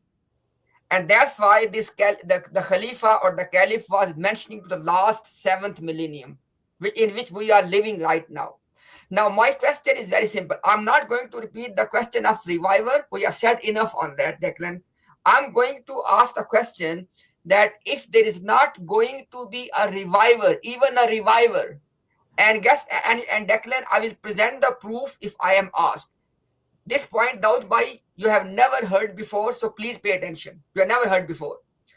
Declan, 9 days before his death, Mirza Ghulam Qadiani said something very important. He said, as far as the prophethood is concerned, that continued from Adam to Prophet Muhammad, peace be upon him. And then he said, after that, God promised that he will bring the revivals. So now, Declan, he is giving us two systems. One is system of the prophets, which was according to his own statement, which was from Prophet Adam to Prophet Muhammad. Mm-hmm. And he said, once this system came to an end, in replacement to that, God gave another system of revivals. And now Caliph is telling us there is no more reviver after Mirza Ghulam Qadiani. And this is something Mirza Ghulam Qadiani has also said, Declan. Now, Declan, obviously I'm going in a long detail, but this context was very important. No, you're highlighting the contradictions, yeah. So if after the prophethood, the other system given by God, according to Mirza Ghulam Qadiani, there was a system of revivers. Mm-hmm. And Caliph is telling us there's no more reviver. How can there be a prophet? Well, that's a good question. Yes, Daud, have you the answer to that question? I'm sure you have. Yes, I think this is where it comes to information. That's a different subject. That no. I will answer there's no answer to me, but I'm going to tell you truth because I'm skilled in this job. I tell you this. This is what I'm saying. Number one, the life of this universe from Quran, from the verse of Wal Asr. Innal insana auzubillahi minash shaitani innal insana lafi khusr illa allazina amanu wa amilu salih. It is proved from there. It's a long subject to be discussed. The life of this universe, our planet, is only 7,000 years. It is proved from there. I mean, this is a long subject. We can talk on that. After 7,000 years, this word has only space for that 7,000 years. And limited space. The word will stop again. This word will finish and another word will come. And God knows how many words are, but the system, what presented by Quran is that this is 7,000. That's another word. Now, second question, he said that prophets, if they have their time, actually the Prophet Masih Maud has said that his time is 1,000 years, but actually, if you look at it, it's the time of Hazrat Muhammad Mustafa Sallam till Qiyamah. Rasulullah Sallam is a prophet till Qiyamah, till forever. But still, his people needed Mujaddideen. That's a different subject. He said the time of promised Messiah now is 1,000 years left, that's all. But it doesn't mean to say that his people will be very perfect, more perfect than the Prophet Muhammad, that they will not change. They will definitely change. That's a different thing altogether. He has not said that they will not come. All I'm saying is that if God has made the Khalifas, then Mujaddid is normally come in from the Khilafat at that time. So this is that God will bring those people anyway. But because it happened, it's a need of there, it will happen. He has not, that will not come. So it is, you have not understood properly what I'm saying. It doesn't mean to say that the time is there and in the problem. If the time, if the Muhammad Rasulullah needed Mujaddideen and the Messiah, why will the Messiah will not need the village people? Ahmadis will become angels or something? No, they will walk exactly on the same lines the previous have walked. The first century is the best. The second century, in the time will come, they'll be very powerful, and then the poor people will start from among us, exactly like Jews had that. Jews had 73 sects. We will make also 73 sects because that's a rule. I don't know what you're talking about. This is all we say. Future is going to be like past. If you see the past, then you'll say this will happen to the people too, and there'll be need for that, and it will happen. I mean, a lot of Ahmadis say, why you say this? I don't understand. The system has to go like that. Soon as, in few years, I tell you what. Had you ever seen that video of the Caliph before? No, I have not. Was that your first time to see that? No, but he has answered that. I understand the theory of that. No, have you seen that video, the video clip that Muhammad? I know all these subjects before. No, but have you seen that particular video clip? Not particular video, but I have heard, I have learned on all these three subjects from Hazrat Masih Maud. He has prophesied another prophet coming very soon. So I'm saying is that these things are all subject to that. You have to see everything. You just see a very small thing. That's what you're puzzled. I have this 7,000 thing from the Quran is another subject, and 1,000 years of promised Messiah is something. The promised Messiah has promised another Khalifa is coming. Another prophet is coming. Prophet cannot be an independent prophet, though. It has to be an Ummati prophet, but the time will need that. Time will come when Ahmadis will walk on the same lines as the previous has walked. So that time it will be needed another person. Khalifa has not said that they will obviously not come. They will come. Muhammad? Declan, just one quick thing. Look, for the sake of our comprehension, Declan, obviously, first of all, I don't need to say, because I have always seen you a reasonable gentleman, but I put you under oath. Did he answer my question? No, he didn't. I'm afraid. No, seriously, Dawd. Tell me what did I say? The first part this evening started off really, really well, and you did answer questions directly. But as the debate intensified, it's very hard to get a really straight answer out of you. And I'm particularly disappointed in what you said before Muhammad showed that video clip, and he showed it twice. It did. I mean, the contradiction with what you said and that is and I'm sure the viewers will have picked up on that. Yes, but if you just tell me what I said, that'll be great. Even you don't know what you said. No, I said clearly. I said these subjects, I know these subjects. 7,000 years is the life of the people. We did not ask you about this, brother Dawud. All I said was that these people will go exactly on the same lines as the previous people. Dawud, brother, just to make it comprehensible for the other people as well, and for Declan, just to make it easy things for Declan. Okay. Did you say, brother Dawud, did you say before I played the clip, did you say that there is going to be a reviver in every century? Yes. He did. Still, and brother, wait. And Khalifa said that for 1,000 years there will be no more reviver. He never said that. He said this is just the time of the promised Messiah, just like the whole time till Qiyamah is of Rasulullah Sallallahu Alaihi Wasallam. It doesn't mean that we don't have. See, he has just said that only 1,000 years are left, and this will, but the system will go again. The time actually is a problem. So you can say now it's exactly the same word as we can say. Well, he didn't hold that much hope after the 1,000 years was up. It was all doom and gloom, wasn't it? No, yes, that's what he said. No, he never said that. He said it. No, you don't understand. Declan, okay, Declan, look at this one. Declan, do you remember that when I was translating, I said that wherever I mistranslate, you can interrupt me. It's not your cup of tea, Imtiaz, I tell you this. Honestly speaking, this is too much. Look, you know, a lot of your viewers, a high percentage of your viewers will speak the language, Muhammad, and they'll be able to know what the Caliph said themselves. Okay, brother Dawud. Did Caliph say that after this 1,000 year, I don't know, there may be a new Big Bang, a new evolution, a new race? He didn't say that. He said he knew. What I'm saying is from Quran. No. I'm not about the argument. Did he say this? Of course, he was mentioning the same thing. What was in Quran? But did he say this? What do you mean to say this? Did he say that after this 1,000 year? Yeah. He said, I don't know how it will happen. Let me ask you the question. Calm down. Yeah. Did he say that initially the revivers were coming for 100 years? Yeah. But then Mirza Ghulam Qadiani came as a reviver for 1,000 years. Yeah. It changed. Not 1,000 years. Brother, wait. And his 1,000 year is the last and the final.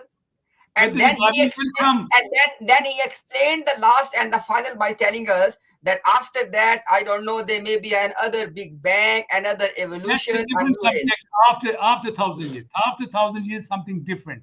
And what for this 1,000 years, okay, wait. Put it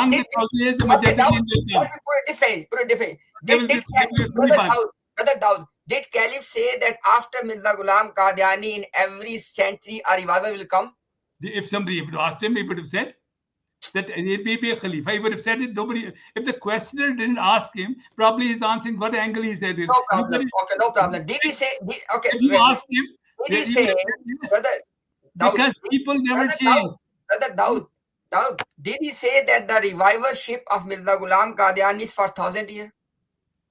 Yes, just like as it's the same sentence, like we can say this is all part of Rasulullah until Qiyamah. He did not mention anything about Rasulullah.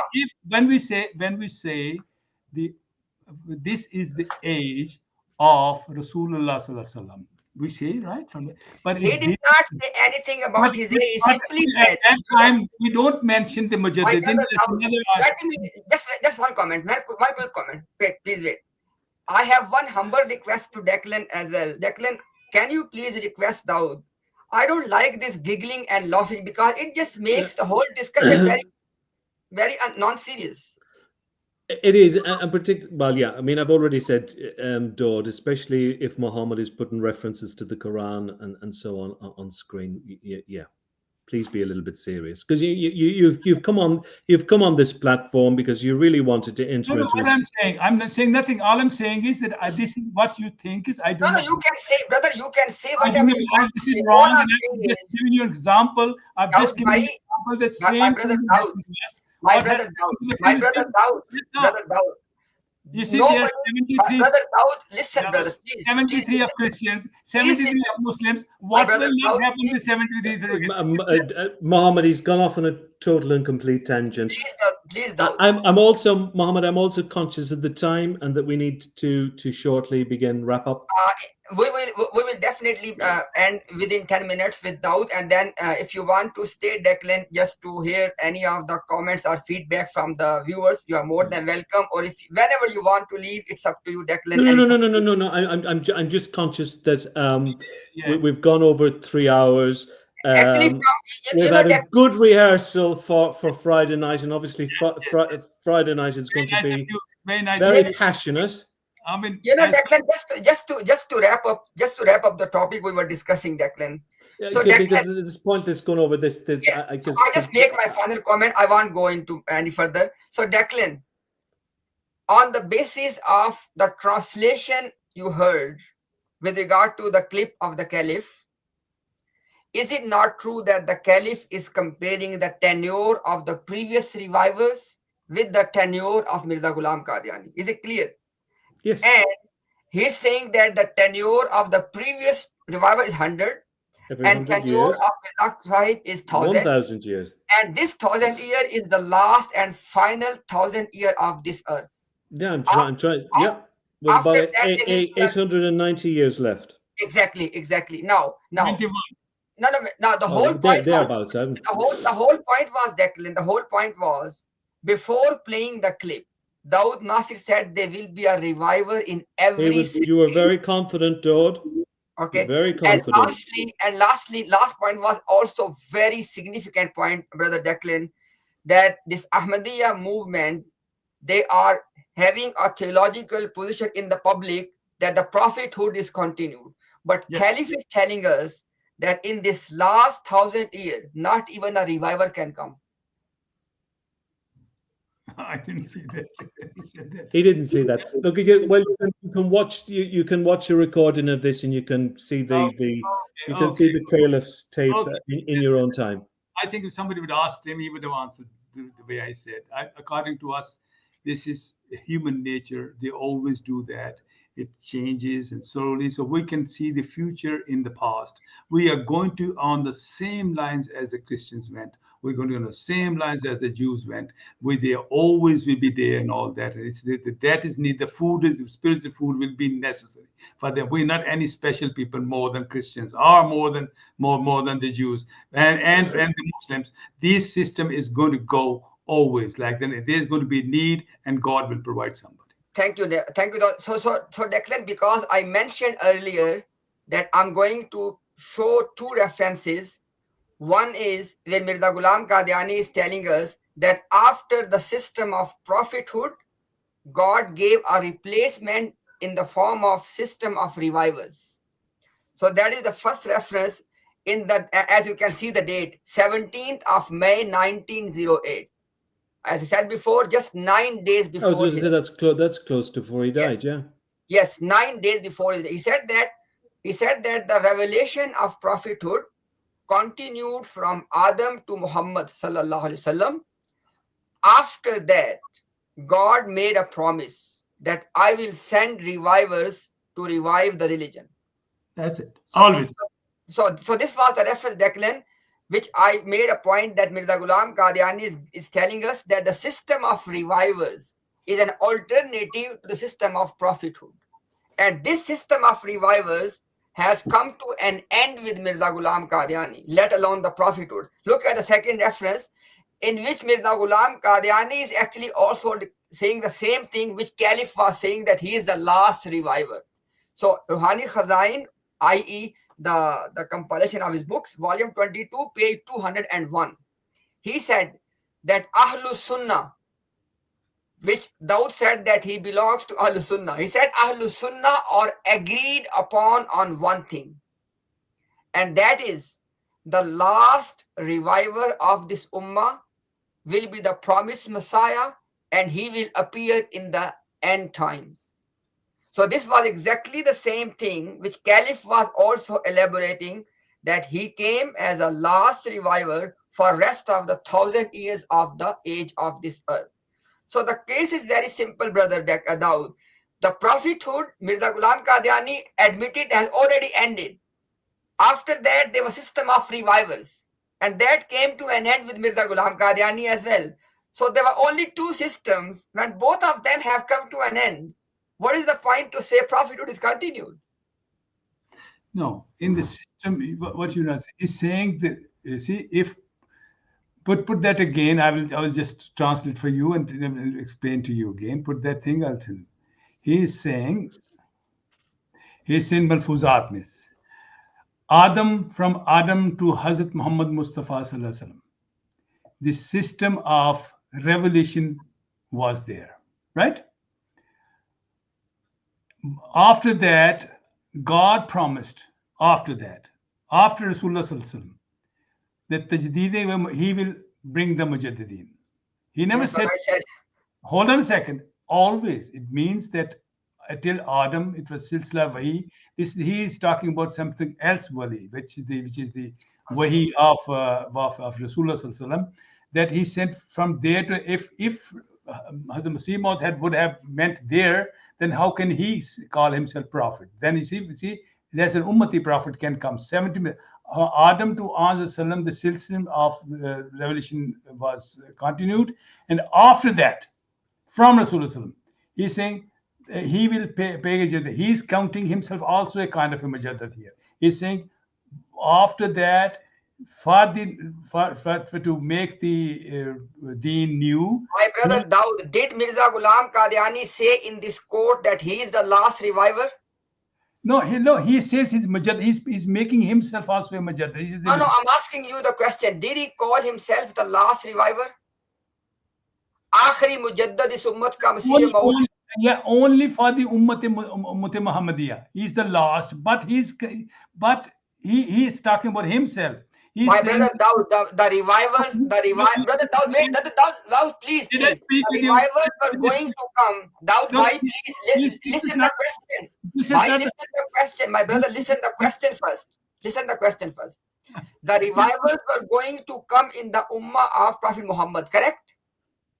After he said, there will always be Mujaddideen. Yes. The revivers, brother Dawud, the revivers were going to come in the nation of Prophet Muhammad, peace be upon him, correct? Always.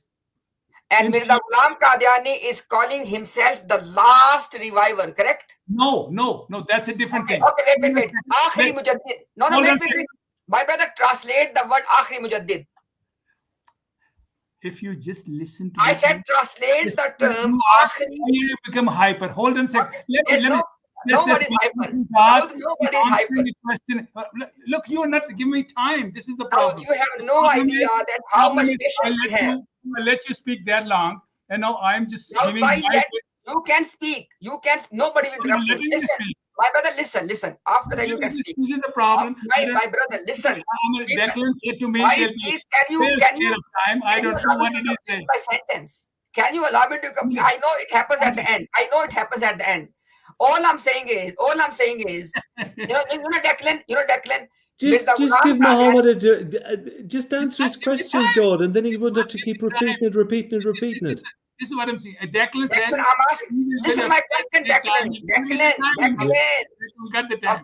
Sorry, Dawud. My question is this: did Mirza Ghulam Qadiani use exactly what Adnan does? Dawud. Oh, bhai Dawud.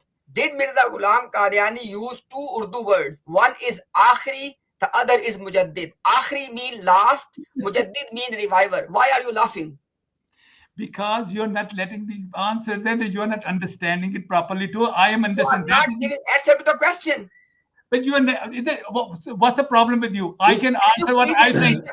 Do you want me to answer your thing? I'm saying this by view. So what's the problem? I'm asking you to answer the question. I'm saying this. I'm answering. We're giving my view, not your view, because your view is wrong. This is what I'm saying. I'm saying that you are not understanding it properly. That's a different thing, different answer to question. Meaning of that is there, and this is there. I'm not here to say what you're saying, because for me, according to my way, you have misunderstood these things. That's what you let me talk, and people will listen to that. We disagree on something. No problem. What's the problem? We are waiting for the answer. I'm not waiting. So if you keep it, so put that thing again, and I will tell you what the meaning of that is. Put that on, because that is a completely different thing, and there he's answering something else. So if you put that, I will give you, then people will understand. On one place, he is saying this, the God has put that after, when we say normally, there's a difference in saying, when we say the prophet is Rasulullah, though other prophets were there, and the time from there till Qiyamah is time of Rasulullah, though it can be said the time from Masih Maud is also there a little bit. But what I'm saying is the actual time is from there, and from there, Mujaddideen are always needed. If the Mujahdideens were needed but such a big prophet, what about a small Ummati prophet? His people will go astray anyway. So they are needed, and there's a need of it, and the system will always go on. Though it is true that if God has appointed somebody a Khalifa, because if God presented it, then God will solve those problems through that Khalifa, and that Khalifa will be the Mujaddid of the time too. That's what we believe. We don't believe that God on one side believes if God makes Khilafah on one side, and then he cannot have, if the Khilafah is under God, then God will bring that too. So this is our view, that it will always be need there, and that will come. Mujaddideen will always come, because new problems will come, and Ahmadis will go exactly on the same lines the Christians went, the Muslims went, the Jews went, and the other nations went. We will go to it. The time will come when they will become, again, they will become maybe 73 sects as well, because that's a system, and God will provide them such mujaddideen. If God has made that a khalifa, then obviously it will not look like that. Brother, you're repeating yourself. You're Oh. repeating yourself. Can I talk now? Can I talk now? No. I've told you everything. I said this is my view. If No, you no. don't, Can I talk now? Can I talk now? hold on a sec. Have you understood my view? Have you understood my view? That's good. Or now you can talk whatever you. But this is my view. It's a, Thank you very much. Thank you. We got it. We got it. This thing will always come. Yes. We got it. Thank you very much. So first of all, Declan, I'm not gonna go after this turn. This is my. I promise. This is my last turn. I'm not gonna go after this one. Okay, Declan, there are two things. There are two things. Yes. Let me talk, brother. Now, did Talk I? something else now. Forget it. We'll have to go to some other news. Let me just complete now. Okay. So one is when you are saying, Mr. Dawood, that there is always every century needs a mujaddid. You are not answering me. You are refuting your caliph. No, I'm not, because you didn't understand him. Because Can I complete? Brother, can I complete? He was not asked about it. He said this is the time. That's the problem, Dawood. I don't interrupt you and then you interrupt me. No. Yes, but that's okay. But now you're saying, so that's what I said, that you didn't understand. Okay, you can talk as much as you want, then I will talk. You can talk. No. Okay, go on. You can give your final say on this one. Please go ahead. Do please, and then because I don't think we're going to.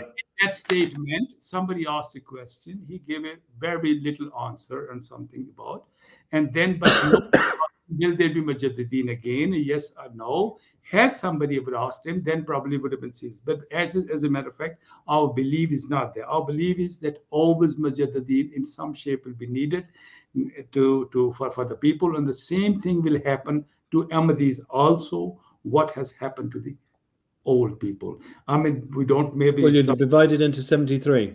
Maybe yes. Why? Oh, The same people? Okay, no problem. Like that? I personally think. Are you done now? Are you done now? They already started. So there could possibly be 73 groups of Ahmadiyas. Looks like. Why not? Okay, Then let another me. problem will come. Declan. You remember I said that you can give your final say and then I will talk. Is it okay now? I can talk now. Yeah, please. Do some other. We wrap this up, chat. You've done No enough. problem. Let me give my, because people want to hear my final say, obviously. So there are two things that Brother Dawood, which you need to please consider.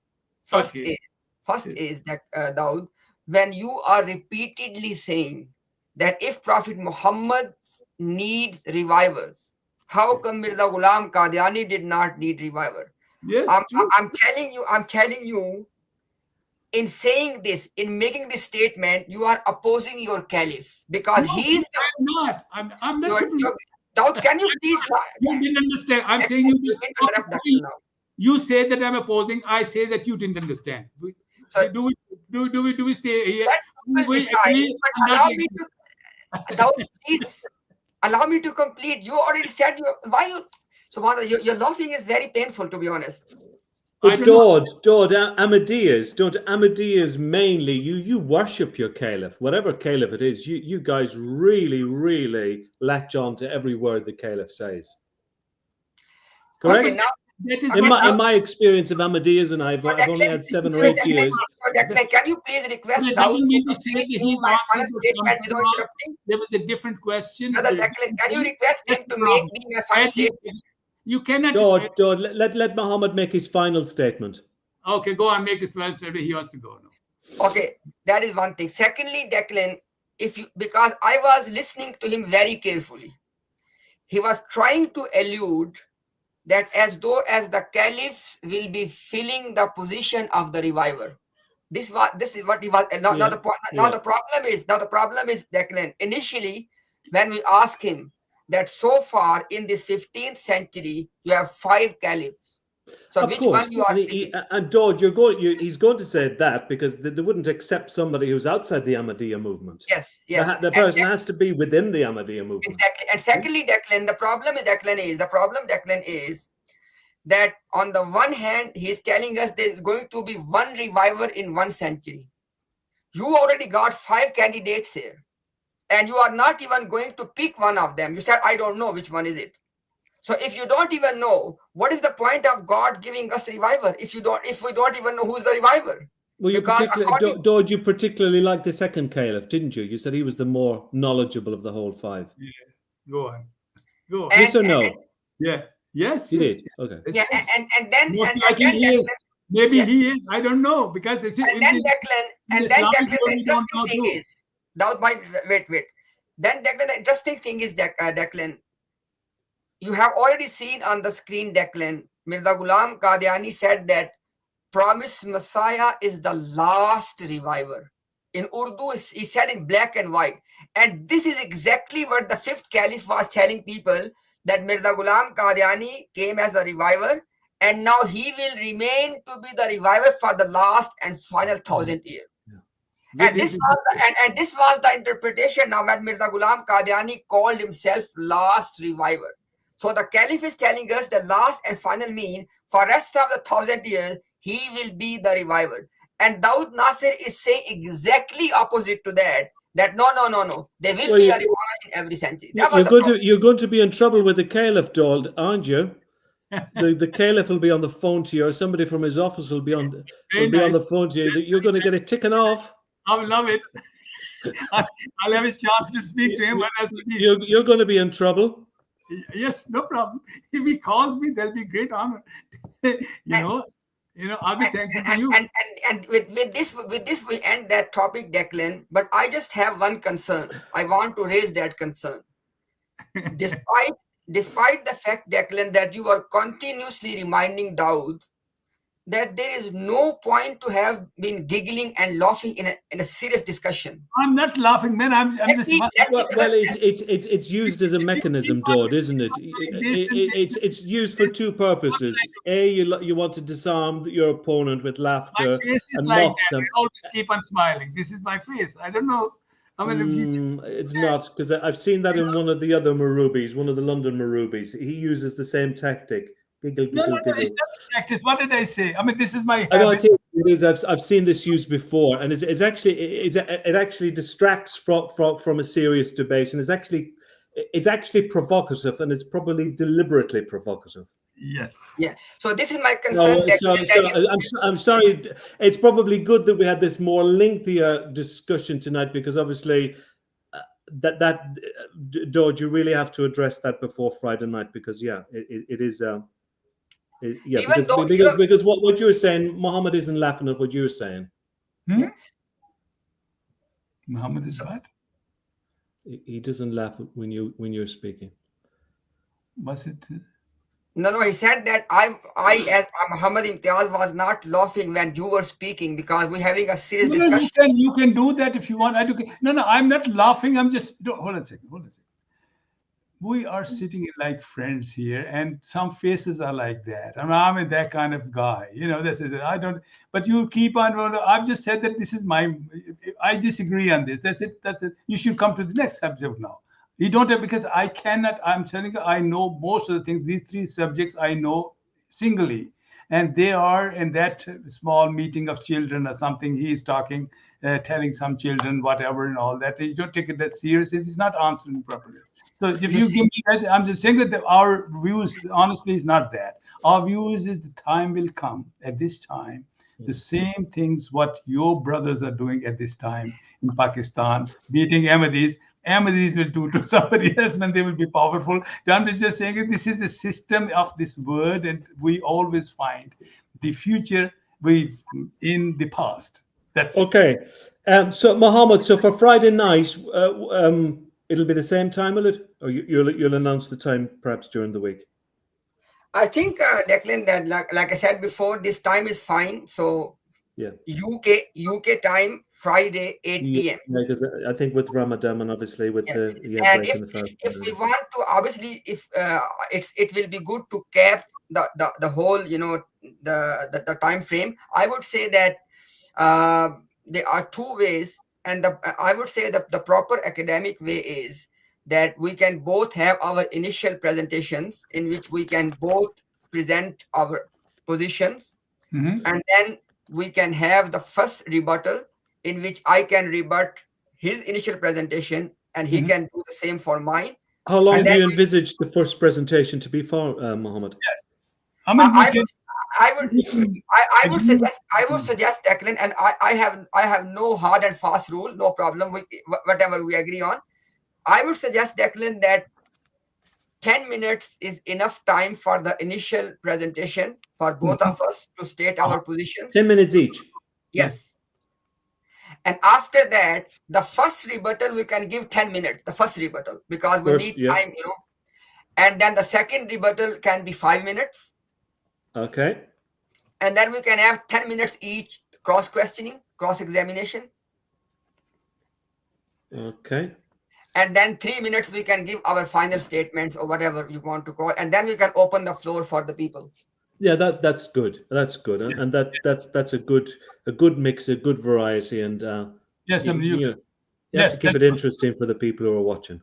Yes. As a matter of fact, Imtiaz Sahab, I think it shouldn't be like this, that say, for instance, you given us how much time, there should be half time used for both sides. If you use first time 11 minutes, I will not worry. But the next time I will take you 1 minute away.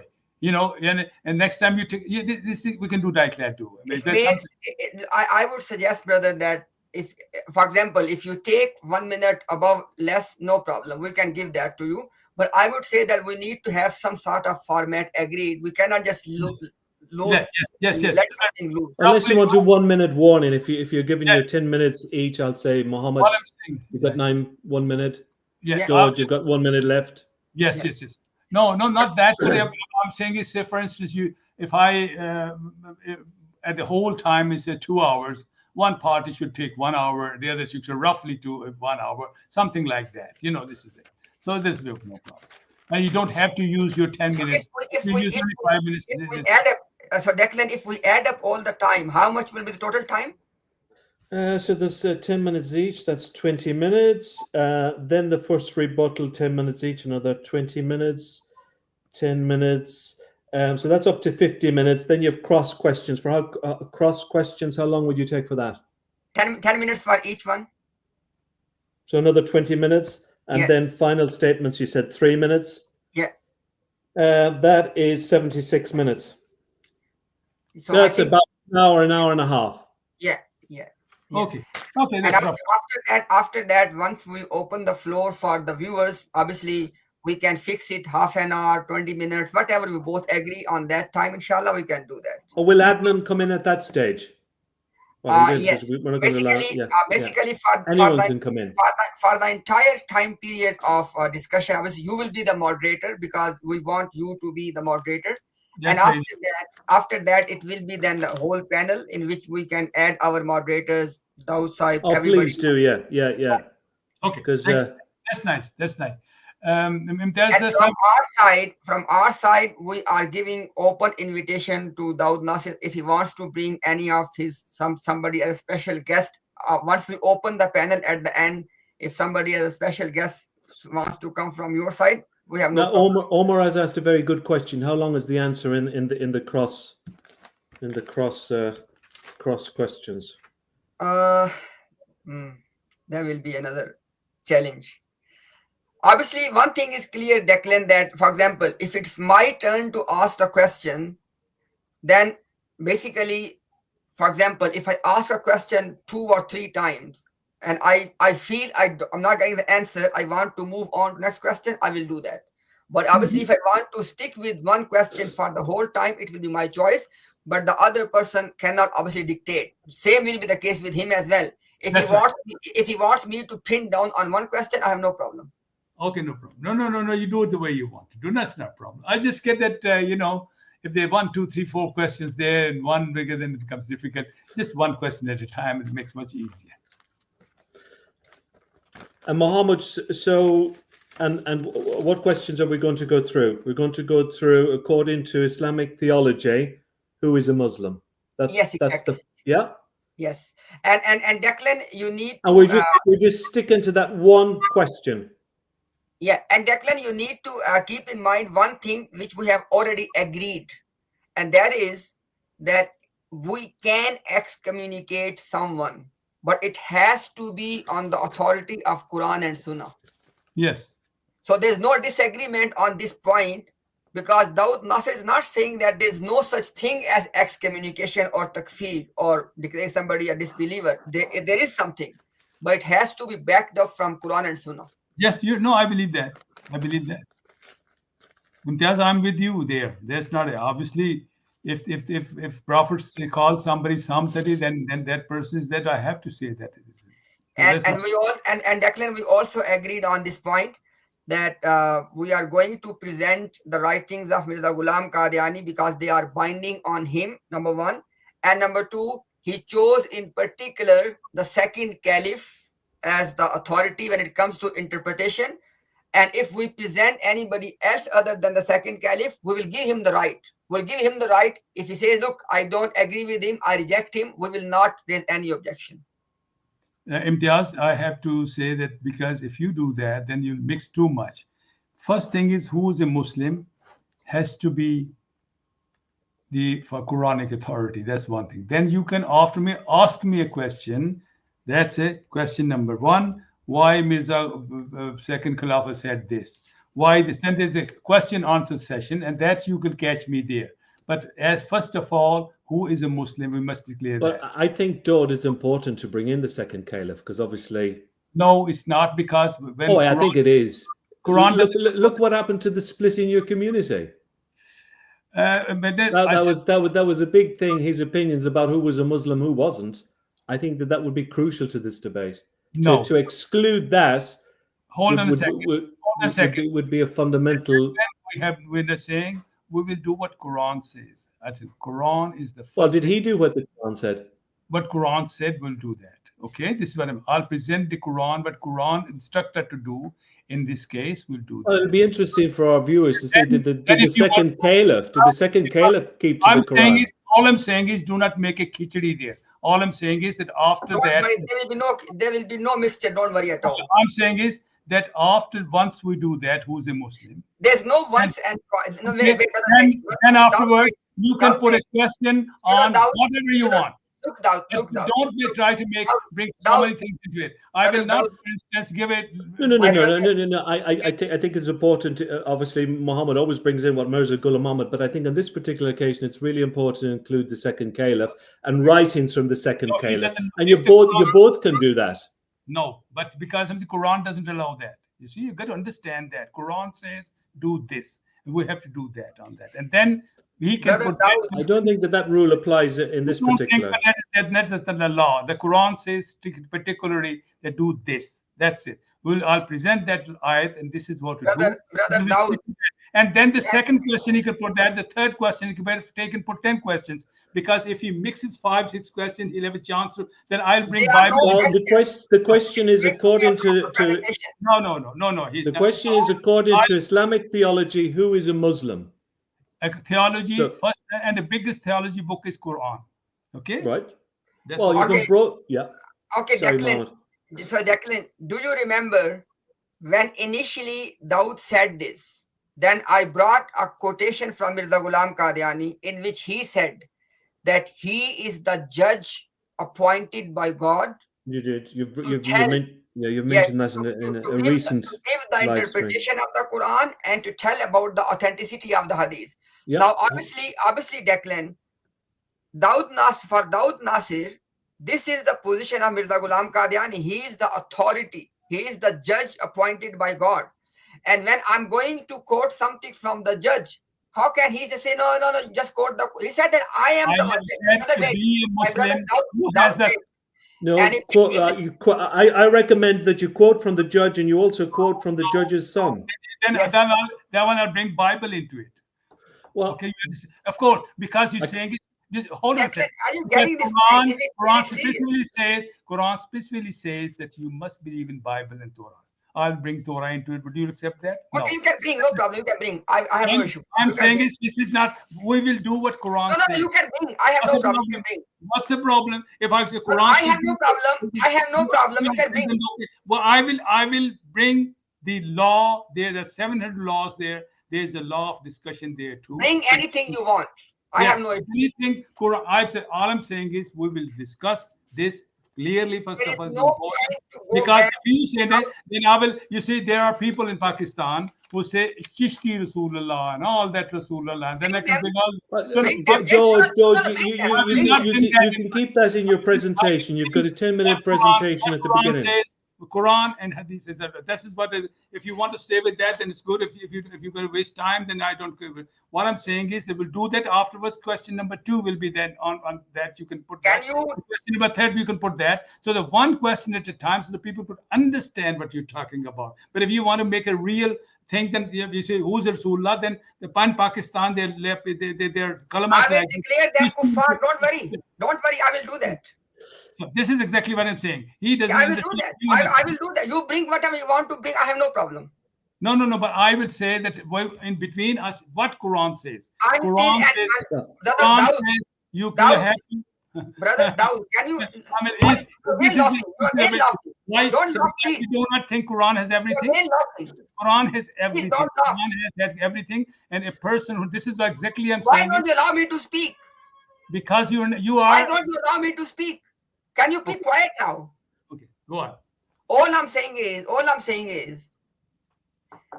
I'm going to quote Mirza Ghulam Qadiani. I'm going to quote the second caliph. Until or unless you make a clear statement that Mirza Ghulam Qadiani is not saying things according to Quran and Sunnah, or the second caliph was not saying according to Quran and Sunnah, then I will not quote them. But as long as you are accepting Mirza Ghulam Qadiani as the final judge appointed for you, as long as you are accepting the second caliph as the best interpreter of Mirza Ghulam Qadiani's writings, I'm going to quote them. And if you think that when you initially agreed on the debate and all of these things, if you think that you made a mistake, nobody is going to force you. But there is one thing, no compromise. We are going to quote Mirza Ghulam Qadiani. We are going to quote the second caliph. If you want to withdraw, no problem. With regards to the references. All I'm saying is, this is exactly I'm saying is that I said that people of this have gone astray. They do not believe in Quran. Quran has clearly told me, I will tell you that right now, if you differ in your thing oppositely, go to 2 places. Go to Allah and Rasul. And there's everything is there. That's what I'm saying. That subject will be, you have to produce a law from the Quran, or if you think that there's not enough there, then this is exactly what I'm saying. After that, once we do that, because Quran says particularly there that you just go to God in Quran or the Rasul, and they have enough stuff there. We will choose from there. We deal that. And the second question, that there's a question of, then you say why your prophet has said this. This is the second question. You don't want to make a thing, because if you bring that, then I'll bring this, that there are other people. You can bring. I have no problem. I was going to say, Muhammad said, bring whatever you like. Quran is not allowing you to do that. Quran says you only go to prophet and to Quran. This is exactly. So we will stay there. If you don't believe that, then it's not worth it, because then the Quran is clearly saying you must do that. And I've read you. Be precise, brother. You just keep talking, keep repeating yourself. Can you please be precise? Yes, precise is the Quran doesn't allow us to go out of that. Quran says there's enough everything in with the prophet. No problem. Are you done now? As far as Islam is concerned, in some way, only one person has got the authority according to us. I remember. Because I don't understand what the objection is for Muhammad to. Because you don't understand, because the Quran doesn't allow that. Quran says you must do this. Declan, this platform. I tell you the problem, Declan. Okay, I can read it. I can read you. I can read I will, brother. Now, let me make my point. Now, debate has not even started yet. Wait a second. That's what you don't believe in Quran. Then what can I do? Quran. Okay. Nobody said that, Dawah. Nobody said that. Let's just stick to that then. Okay, I will demonstrate now. Just give me. Why don't you allow me to talk to them? That time okay, Declan. Now it's going. Okay, okay. All I'm saying is, if then you have to accept one thing. If Mirza Ghulam Ahmad Qadiani or Second says you are all kafir, then will I say, will that be a proof for my side that you are kafir?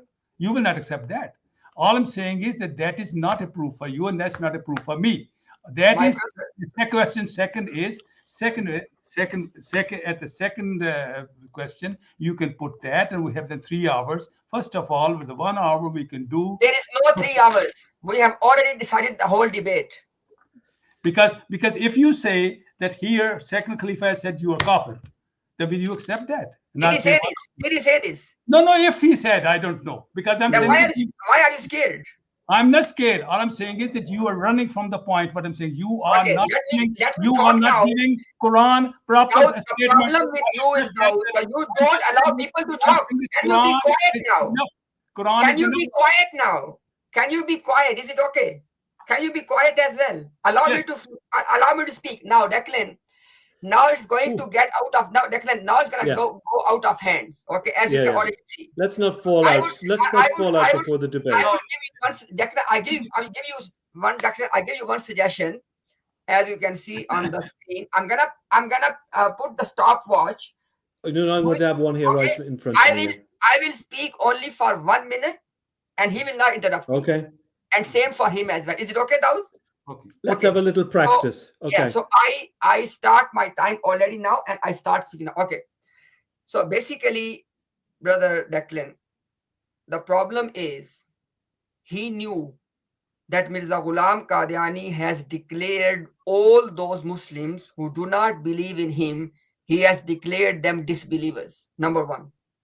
And then the second caliph has went to the extent of saying that even if somebody has not heard the name of Mirza Ghulam Qadiani, he is still a true disbeliever. Now, for this reason, as you can see clearly, initially he agreed that I can quote Mirza Ghulam Qadiani, as you know already, Declan, and now he's trying to restrict me that I cannot quote Mirza Ghulam Qadiani or anybody else. I have to stick with Quran and Sunnah. And he's telling me it is written in the Quran. I have given you the quotation already. For you, Mr. Dawood, the binding interpretation of the Quran is not yours. It is that of Mirza Ghulam Qadiani. He said, I am the judge. My time is finished. One minute. All I'm saying is that as far as I am concerned, I consider all Pakistanis who signed the declaration are not Muslims. No, if somebody listens to me that, he will say, well, okay, you can use that somewhere here. But I'm saying that because Rasulullah has called them kafirs. So this is what I'm saying. These statements sometimes, at this time, who is a Muslim is important. If you really want to give importance to what God says, what Quran says, there's enough evidence in there that who is a Muslim, who is not. And from there, you worried probably, I don't know why. Because I'm saying it that just to call somebody non-Muslim is not the problem. The problem is that then I have to tell the other people why I say this. Let's stick what Quran says. Quran says if you do that, go to God and there, and that's all. And the only one person according to us who has the right to say that who is a Muslim. I remember. I will just go to finish it. That's it. Okay, thank you very much. So I restart the timer and I talk now. So, Declan, now he is trying to give me a verse from the Quran. In that verse, Allah or God Almighty is saying that if there's a dispute amongst you, then refer it back to Allah and His Messenger. Yes. Now, guess what, Declan? Mirza Ghulam Qadiani went absolutely against this verse. He said that when it is the dispute, he said on all disputes amongst the Muslims, they have to refer back to me. I am the God's appointed judge. Now the point is, when Daud Nasir has accepted the authority of Mirza Ghulam Qadiani to be the God's appointed judge, then how come that he is stopping me from quoting this God's appointed judge according to his belief? And secondly, in Ahmadiyya, the second in command, the most important person is the second caliph because he is the, according to Mirza Ghulam Qadiani, he is the God's promised reformer. My time is finished. Okay. All I'm saying is that he is going to be the Hakam is not been sent only by the promised Messiah. It has been said by God, by Rasulullah Sallallahu. It comes in hadith. I'll show you hadith that he will be the hakam. So if you agree, because we must do something and we both agree. So if you agree that he is the hakam, then that court will work, because that court should work on you. We must bring something which is in common in us. At this time, we just want to know who is a Muslim and who's not a Muslim. So for that, only one person is there. This as Muhammad Rasulullah, the God says that do this. We'll do that. Afterwards, question number 2. You can put that. That's not a problem. You can say, well, why he said that, and then there'll be different subject. Then that will prove that Mirza Ghulam Qadiani is not right, or whatever it is. But at this time, the subject, who's a Muslim, is a basic subject, and that God has said this and this. You must stay there, and from there we'll say. Afterwards, you can ask me question. Don't make a khichdi. Okay, good. Okay. All Let right. me restart. Let me restart Oh, the you want timer. another go? Yeah. So now here's the point, Declan and all the viewers. He is telling us that Mirza Ghulam Qadiani is the judge, and he's telling us that it is according to the hadith. Now Mirza Ghulam Qadiani made a claim that he is God's appointed judge for all disputes of Muslims. Mr. Daud Nasir has accepted this claim of Mirza Ghulam Qadiani. As far as myself is concerned, I don't accept his claim.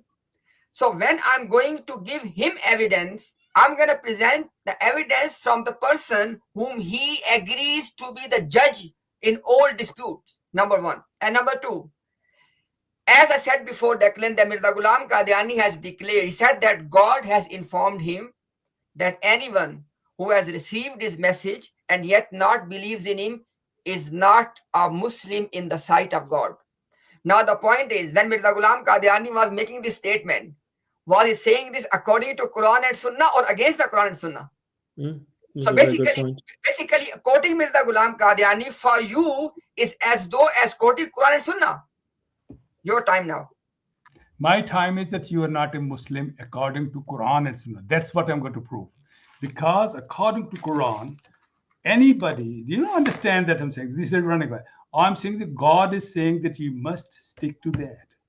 And all I'm to proving that at this time, I'm trying to visualize that you have no respect for Quran and because there's enough and everything is there. And the only one person is there.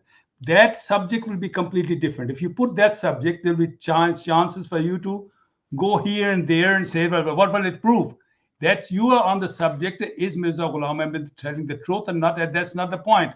The point at this time, first thing, that people should understand who is a Muslim. We go to Quran. Quran tells us, if that was there, Quran would have said it. Quran said, go to the messenger, go to Quran.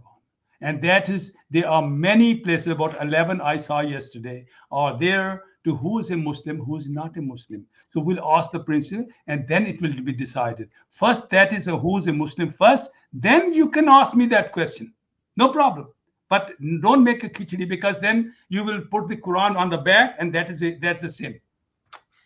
Okay, Declan, now it's again going into circles. So I will only we will only go for 2 back and forth. That's it. Okay, only 2 back and forth. So this is my first one, and then I will have second, and same will be the for Daud Nasir as well. Okay. Yeah. So in this first argument, I'm saying this one. So Declan, here's the problem.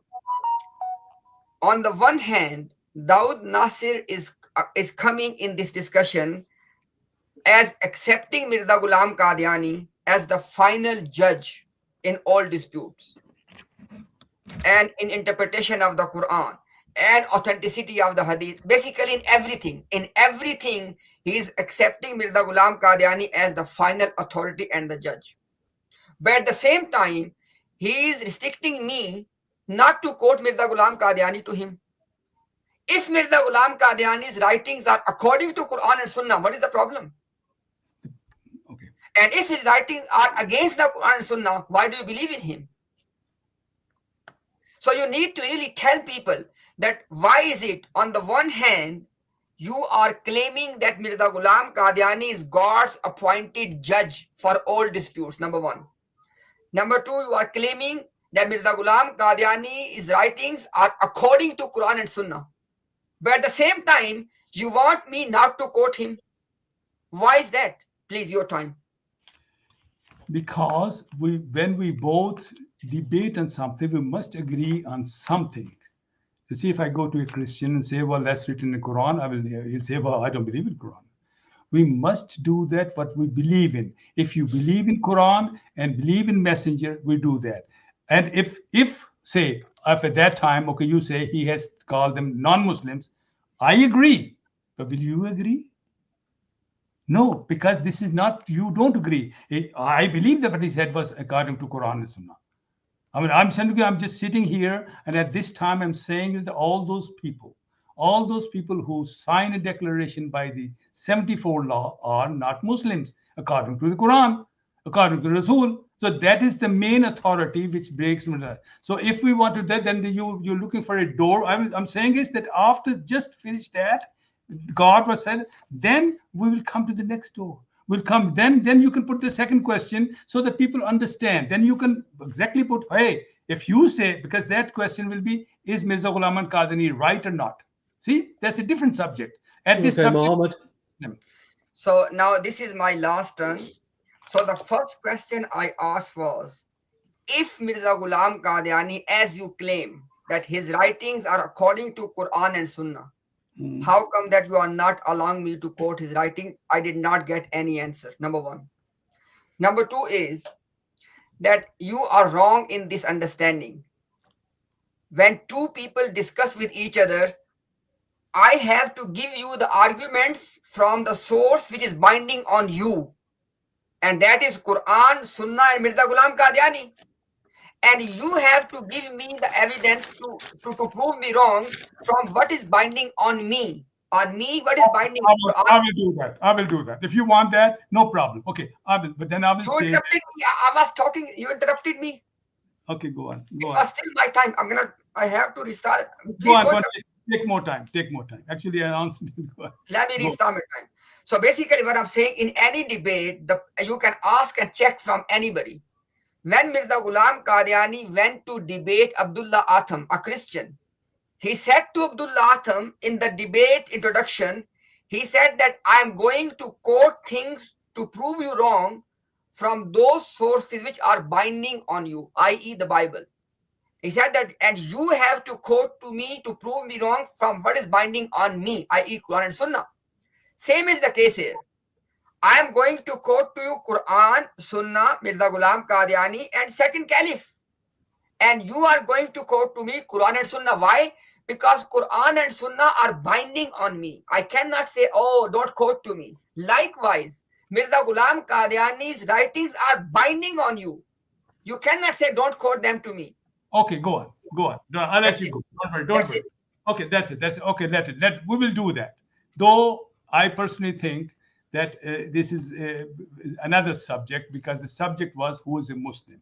So that starts with Rasulullah. But if you want to do that, maybe find it. I will do that. Then I will say yes. What he's saying is according to Rasul. Then we'll see. No problem. Thank you very much. Okay, good. No problem. Very nice. But I think this is something you understand, because I was saying that to tell him, we were talking to Declan. There's a problem in people. They do not give importance to those books and people, and that's why they make new laws.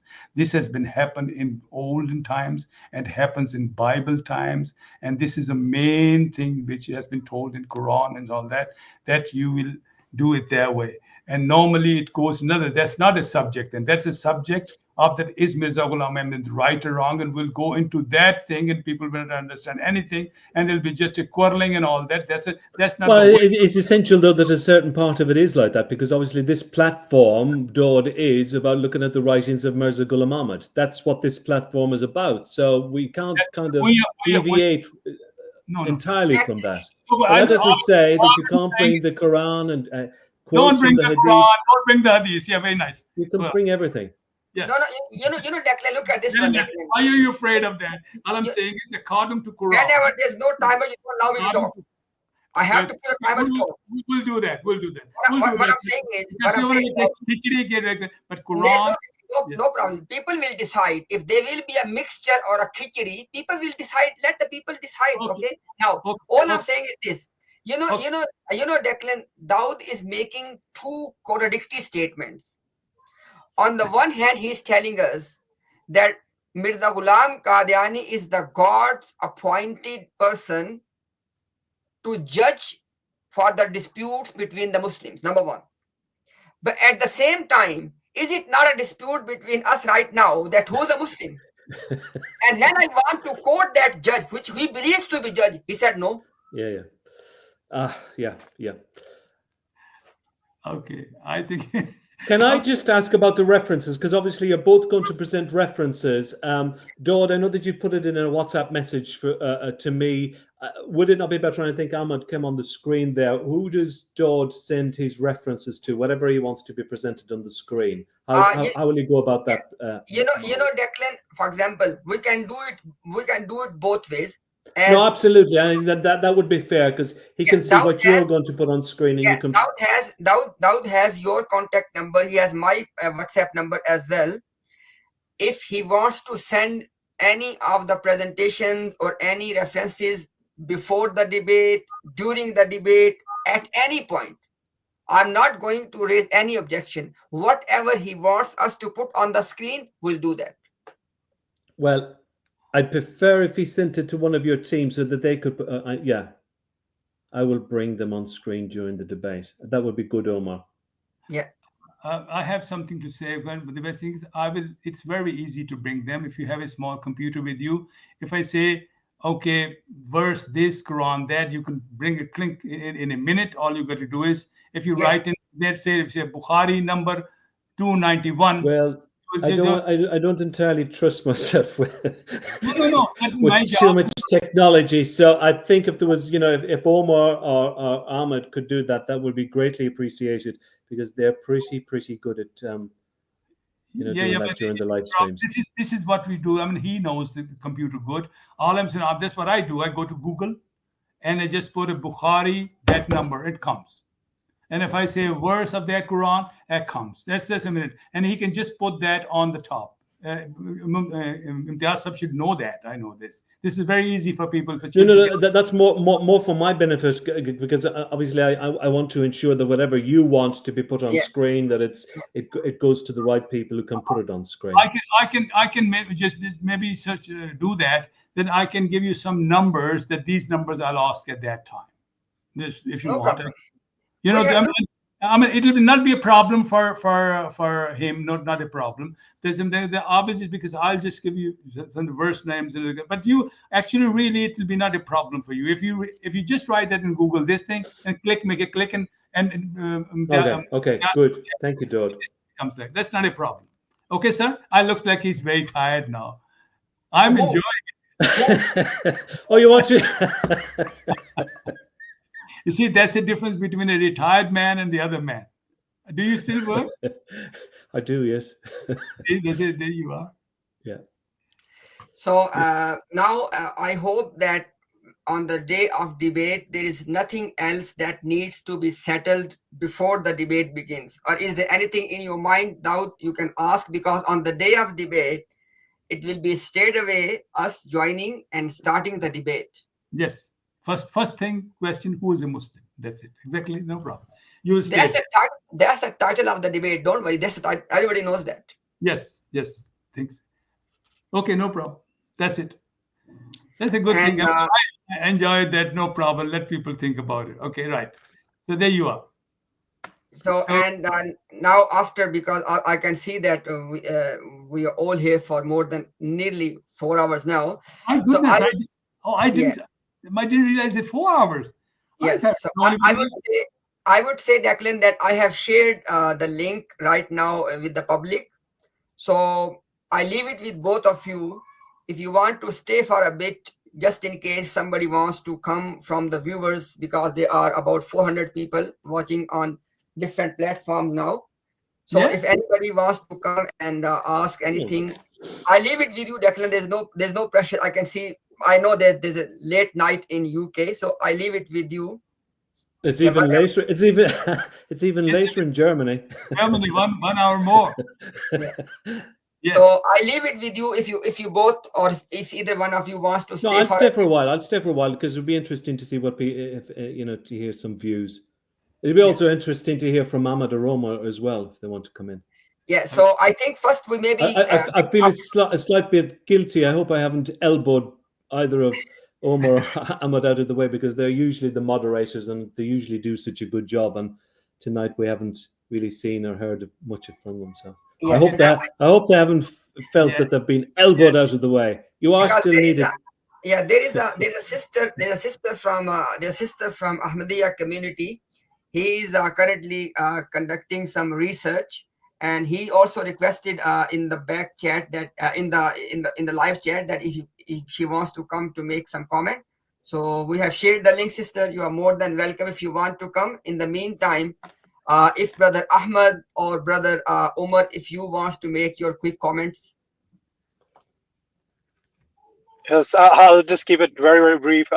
No issues at all. You're doing a much better job than us, Declan, and hope you're enjoying it, because being in our shoes, it's a bit tricky at points. And thank you very much, Mr. Daud, for presenting your case.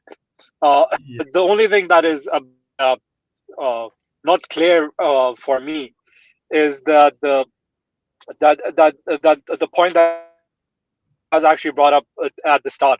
So, like, the Quran and the Sunnah is a text, right? And we need interpretation to the text every time we read a text. What does it mean?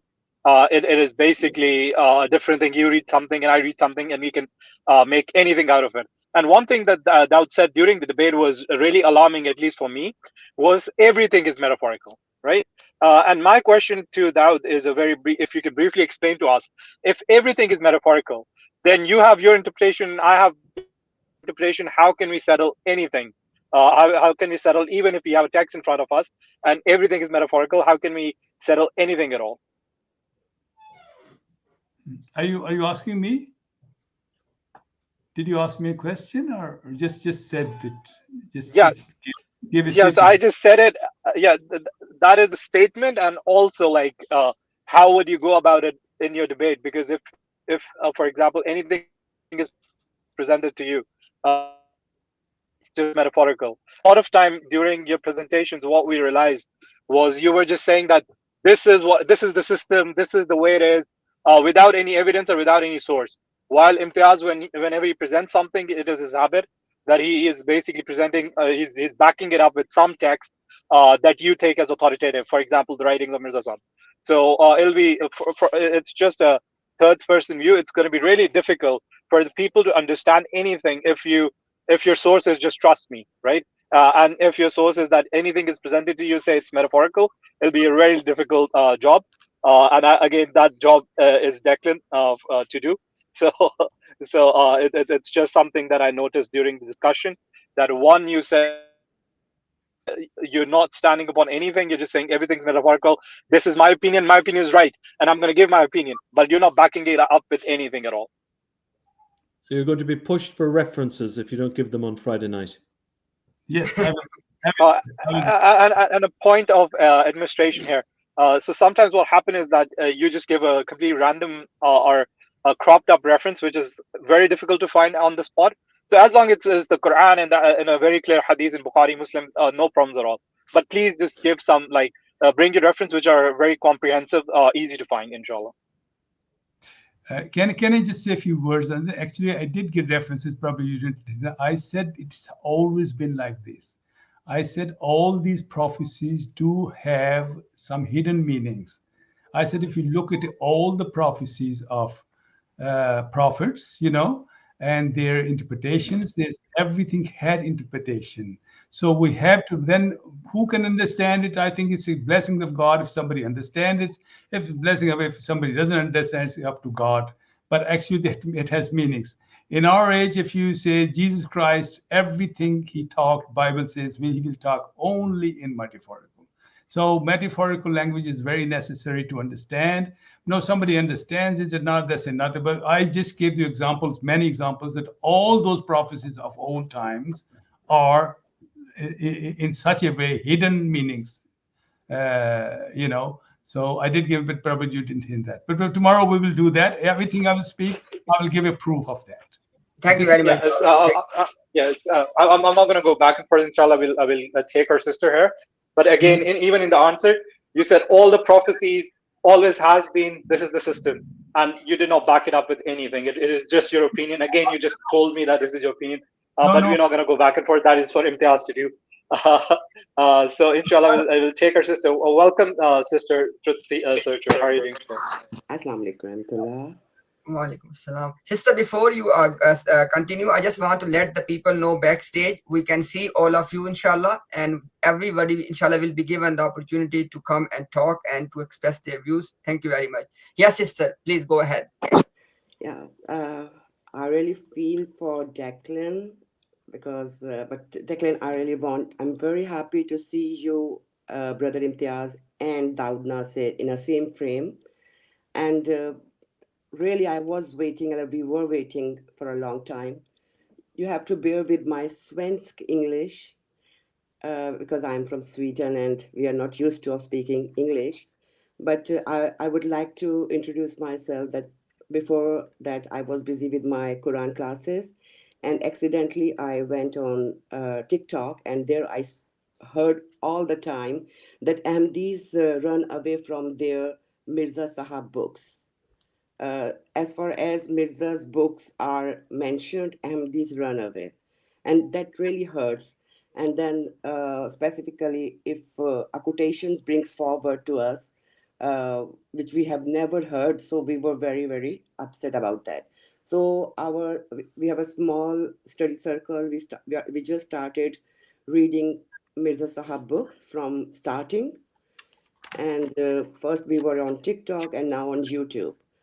But I will tell you why I'm so happy to see you here with Daud Nasir Sahab, because we are reading the books, but when the questions arises, we have no one to answer on live.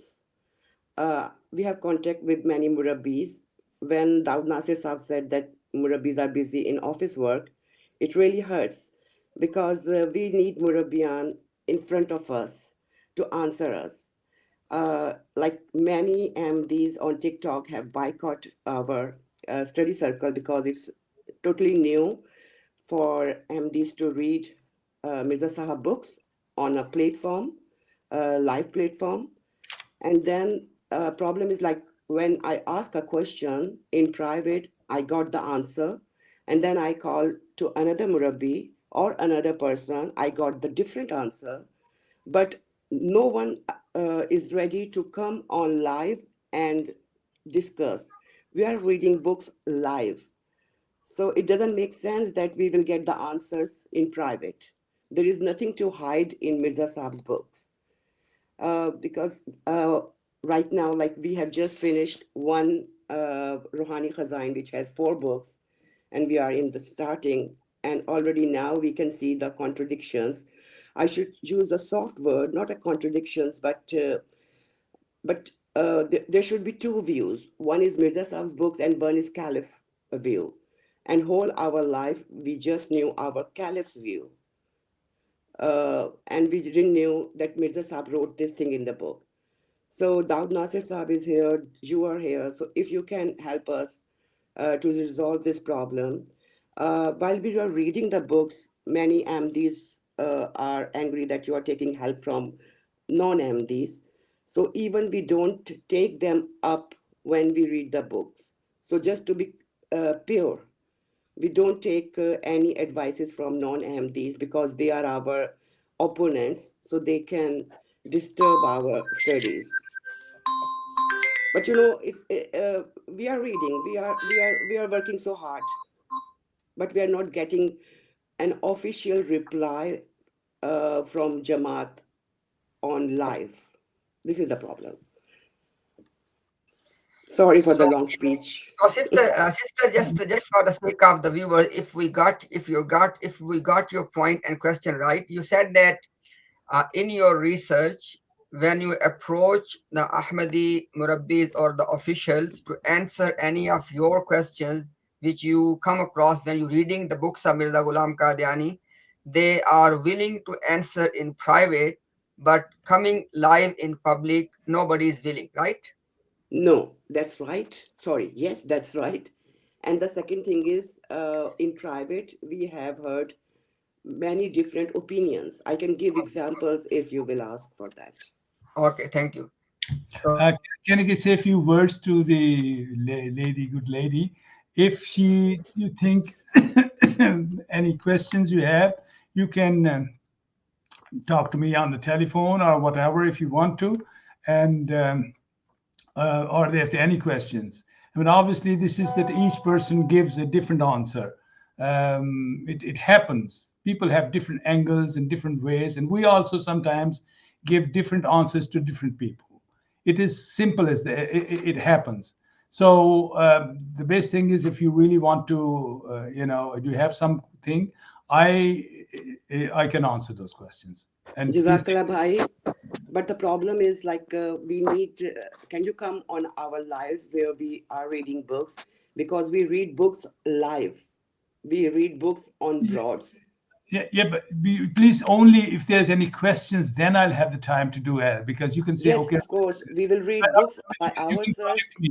You can contact me. I mean, I'm free, man. That's what I've said. People work and all that. I'm retired, so I this is nothing. And that will be the official answer of Jamaat, or it will be your No, personal. no. Official. Look, Madi. I mean, we're human beings, and God says that human beings are made weak. You have to understand everything is in the light of Quran. We are all very weak, and it's possible that somebody gives you some answer, somebody gives some answer. There are people, all sorts of people. If you ask about Islam to somebody, that's it. Forget about Ahmadis. They will all answer you maybe in a different way. So this is human things. So, but if you don't want to agree, to ask the next person. That's all. But all I said, if you need something for me, if I could be any help, you can call me on my number. I can leave there. You can take the number from Imtiaz from there, and I'll try my best to do that. Thank you. Brother Dawud, Jazakallah, I really appreciate. One thing is like we are Jamaat. We are one Jamaat. We have one Caliph, and under that Caliph guidance, we have a system. Even if in a so tightly integrated Jamaat, we can have different answers for one point. Does it make sense? It makes sense. There should be one answer. No. There should not be one answer. Like, See, for example, it's not. If God would have wanted, He would have made every person the same. It's not that like that. Every person has his own answer, and according to his ability and all that. It is, if you want to, you have to understand that. I mean, this is not about Ahmadiyat. It's about Islam. You see in Quran, there are so many different translations. There are so many different things. You take what you think you can take, and then think about it. Maybe you probably find out the better answer. This is it. But if there is a question like that, somebody says, okay, there's a contradiction or something, then you can call us. Because then we can say, okay, right, this contradiction is because of that. And a lot of people don't understand that books of Mirza Sahab or Hadith and all that are subject to Quran. So this is what it is. There are so many things there which people sometimes don't understand. And if one thing is there and one thing is not, maybe you get the answer. So this is it. Every person will give you always different answer for anything. Ask any question. Brother Dawud, I really appreciate. And then, of course, you will answer us on live the questions. But again, my question is, why we cannot get the official answer from Jamaat? Why Murabbis cannot come on lives and answer? Why on TikTok every Ahmadi is becoming like, you know what? Go to TikTok and see that how Ahmadis are behaving. Like love for all, hatred for none is gone. And you are very upset for Pakistan. We all are upset. But especially on TikTok, I have experience the way they talk. I really feel for our families back home, because sometimes they use improper words for Anbiya Karam, for prophets. And there can be a reaction, chain reaction. So we wrote letters to Hazur about that. But sorry, it's different topic. But again, we have, mashallah, our Murabbis. Why they don't come and answer us? See, all I'm saying is the Murabbis as young boys who have different, they have to learn a lot. I mean, in the beginning, there are certain people who give answers. I mean, there's always been a Jamaat who used to give answers. I mean, I read Islam not from a Murabbi, not at all, from Choizullah Khan Sahib. And there was no problem with there. He was not a Murabbi. So there are always some people there who teach you here and there. And but all Murabbis don't do that. Murabbis are young people. They first of all do their work, and their main job is to look after the Jamaat they're given. This is it. I mean, we are also Jamaat. No, the local Jamaat. Look at them. I mean, they are in Germany. I mean, there may be something like 3,000 Jamaats. You got to understand. And how many Murabbis come out if I'm Germany? Maybe 30, 40 a year. That's all. And they 50 to 60 a year. I don't know, 50 or 60 a year, whatever. And, they go there. And first of all, when they pass their test, they need experience, all that. And they're so busy in doing their jobs, whatever they are. This is whatever the job they're given. There are many goes to languages, many there and there and there. They're like government goes. But there's always somebody there. He will bring you a book or whatever. And then there's ordinary people. I mean, all the Jamaat is standing on ordinary people. The president is not a Murabbi. His cabinet is not a Murabbi. The ulama, the amirs are not Murabbis. The country's amir is not Murabbi. So actually, there are more people. Work is done by the other people. Murabbis, maybe few. Dawud Nasir Saab, can I ask you a question very quickly? Are you aware of the phenomenon our sister is referring to? TikTok. No. Do you know TikTok Murabbis? Do you know them?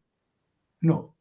They are very abusive, very repulsive, very rude, and very, very bad people. I have no doubt. What I'm saying is... Wait. I don't even know.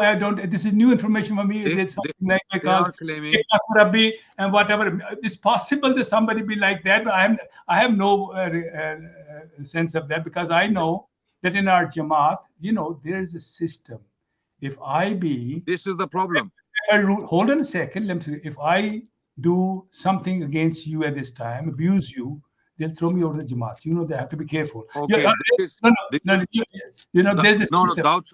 Saab, let me 1 second. Dawud Saab, we have hundreds of thousands of followers online. Alhamdulillah. Some of our clips have gone to hundreds of thousands of people, if not millions. Some of our clips about the Qadiani religion. Okay. We have been asking the Jamaat to put out their official policy on these Galibaz Murabbis, those who use extremely abusive and vulgar language online. We have given names. We have posted their clips. Where they are. Wait, 1 second. Let me finish so that you understand where I'm coming from. We have called out, having tagged the official channels, official handles on X, on Twitter. We have tagged them and asked for their official policy on these Galibaz Murabbis. No response. Wallahi. By Allah. 1 second. Zero response. What I'm saying is, number one, what you're saying is, I have no idea about these. Secondly, I'm saying there is a proper department in us. There are people thrown out of the Jamaat. If they come not working. Dawud Saab, it's not working. Come on. I know Muriama works there for all little things. They've punished me once. They punish it. It's not there. I'll tell you what. Dawud Saab, are you going to help me? I don't know. Okay, look, just talking means nothing. Send me something which you have seen that I know some Rabbi. I don't. Are you there? I do believe that there can be a possibility there. No, wait. The system is there. Say for you do something, nobody's going to catch. But to me, they're going to catch. I'm very careful for that. If I do something wrong, anything wrong, and somebody comes to go to the Muriama, they will call me and say, "Oh, hold on a second. What are you doing?" And Muriama is everywhere. And I don't know. And it's possible. Look, what you're saying is in the air. Show me something. Because what you're saying is, I've never heard that. Dawud Saab, listen to me. Yes. Listen to me. Yes. We have been engaging with the Ahmadi community for the last year and a half. Okay. Over 18 months. Over 18 months now. Okay. We've had some very decent people we have talked to, no doubt. But a huge number of these people we have been engaging with, which the Jamaat is putting forward, to talk to us, to debate us, are very, very, very foul people. Imtiaz bhai, I don't know if you have the footage of Mirza. You know? I have. Okay, let's Daud Saab hear this. And he Send me- is still wait. Daud Hold on, Saab, let me send me. I mean, one person can be like that, but send me. You said hundreds of. Daud Send me Saab, not one person. Send me 4 5. I'm in the next one will shoot. At this time, I'm saying is I don't know. I We don't can know. play it now. कि आप दूसरों को गालियां देते हैं, उनके बुजुर्गों को गालियां You देते हैं। have it. Listen तू to it. खोती दा पुत्र है तू ही तो क्या मैं थल्ले उतर जाऊंगा और तू खोती दा पुत्र है तू ही तो वादा कीता है तू खोती दा पुत्र है तू खोती दा पुत्र तो कुरान में कहीं लिखा है कि गालियां दो दूसरों को जाके? ये कहीं भी ये तालीम नहीं दी।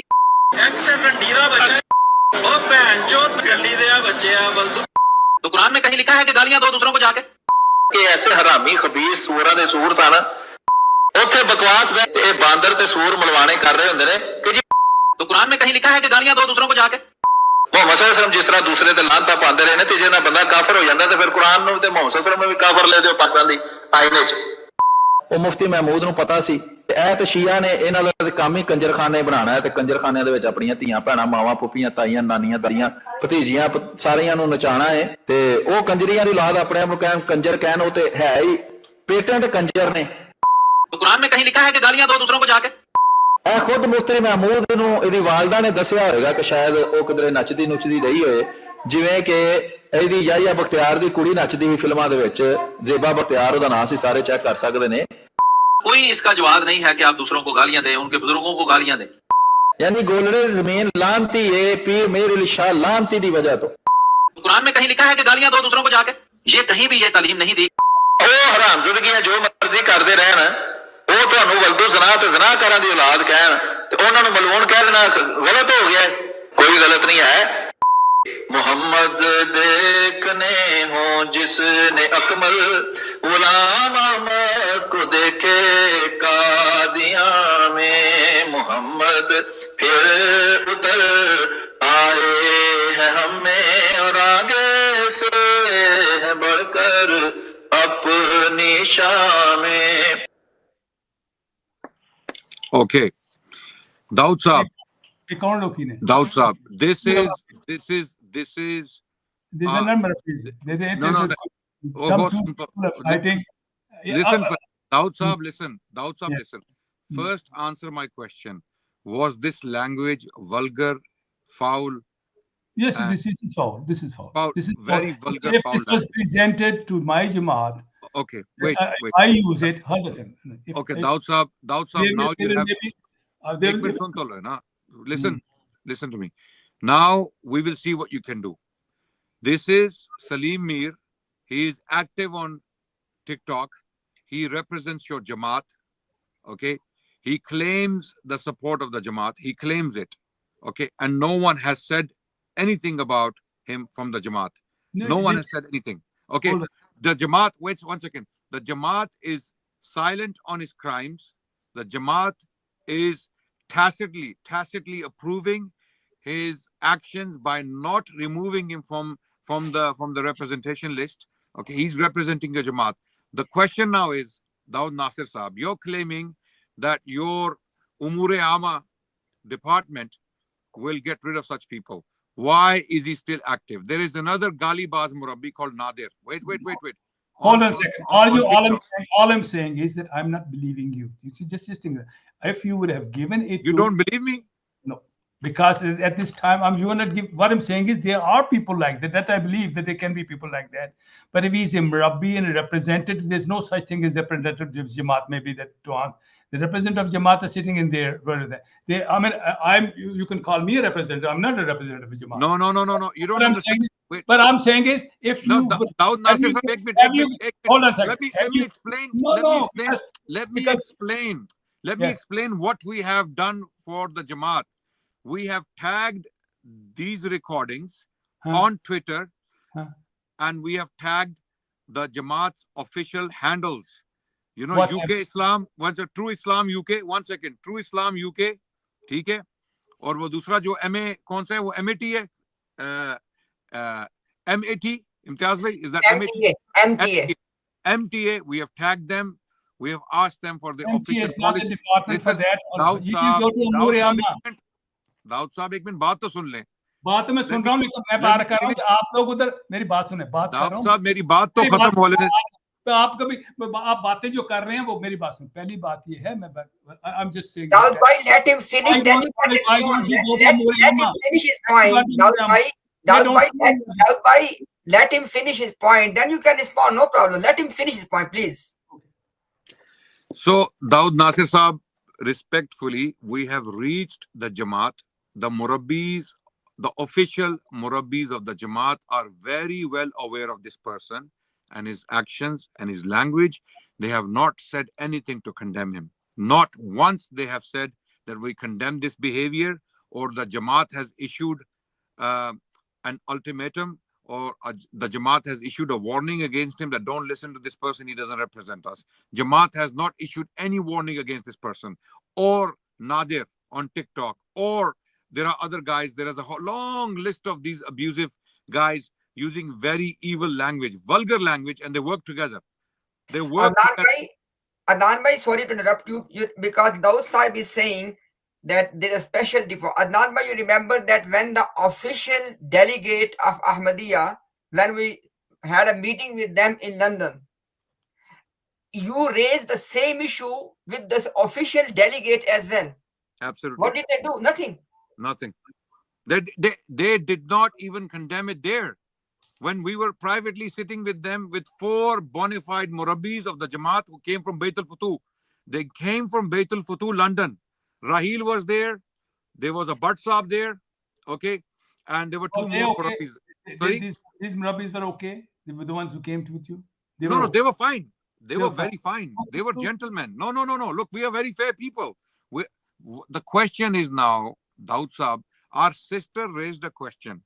Truth seeker, she raised a question. She said, why is the Jamaat not taking an official position on these Gali Baz Murabbis, these foul, filthy Murabbis, who are using language that I couldn't use on the street, let alone inside my house or representing my faith. Wait, I cannot possibly use that language on the street because my nature does not allow me.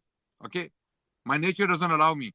These people are using that language on an international platform representing the Ahmadi community. Yeah. So our sister is making a good point. Let me that maybe now you got the point, Dawud bhai, why I was saying that we need Murabbis, because when someone has a big broad and there are many hundred people, Ahmadi women and men, they are sitting down and they are gifting. And the women, they have these types of broad open whole day and they are listening, their kids are listening. So when I went on TikTok and I tried to raise my voice against that, because I can differentiate that these are not Murabbis, but they are representing Jamaat.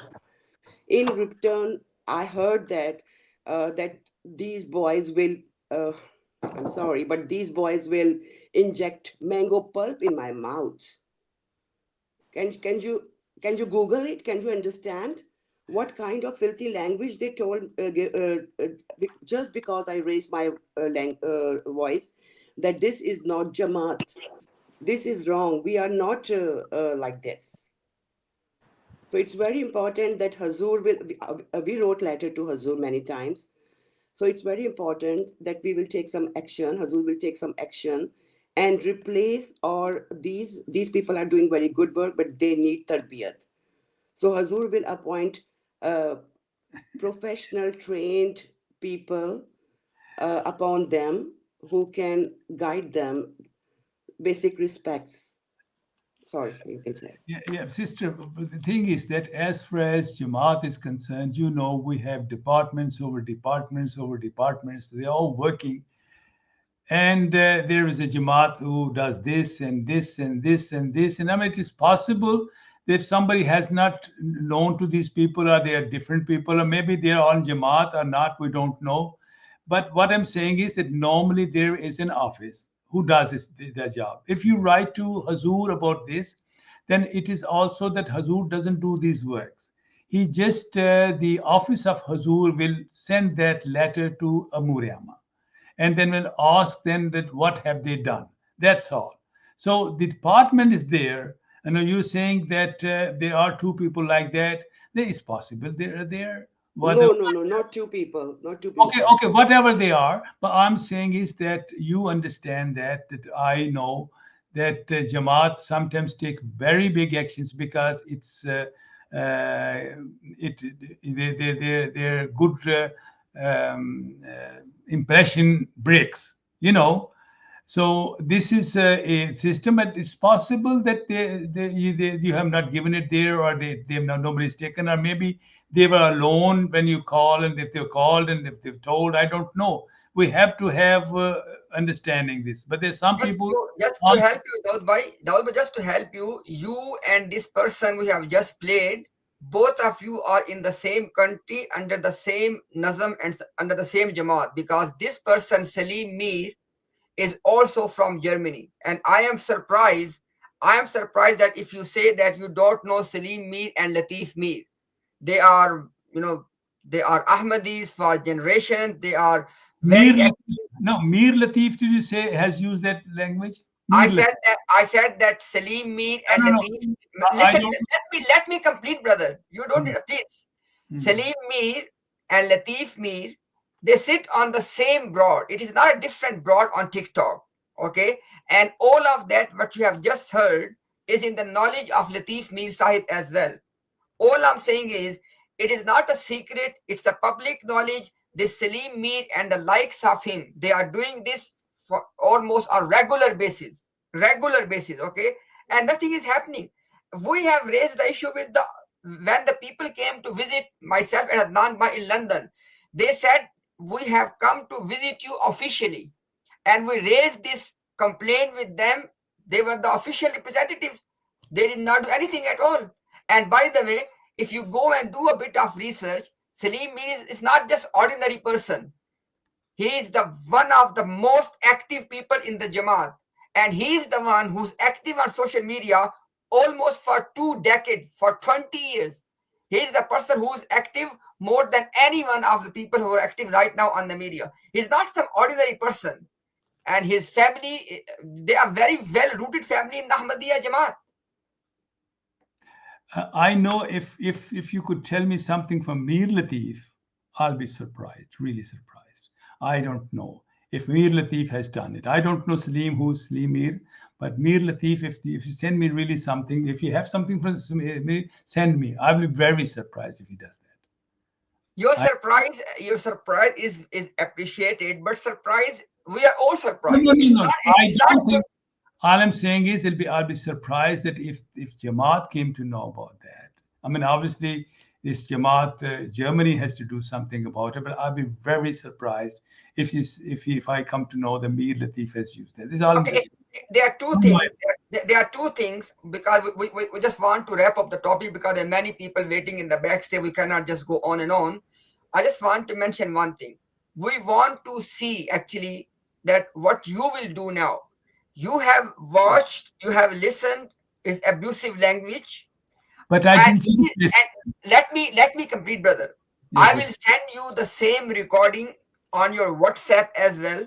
And this person lives in Germany, and we will see that what you will do and how you will activate the Jamaat and the Nazam.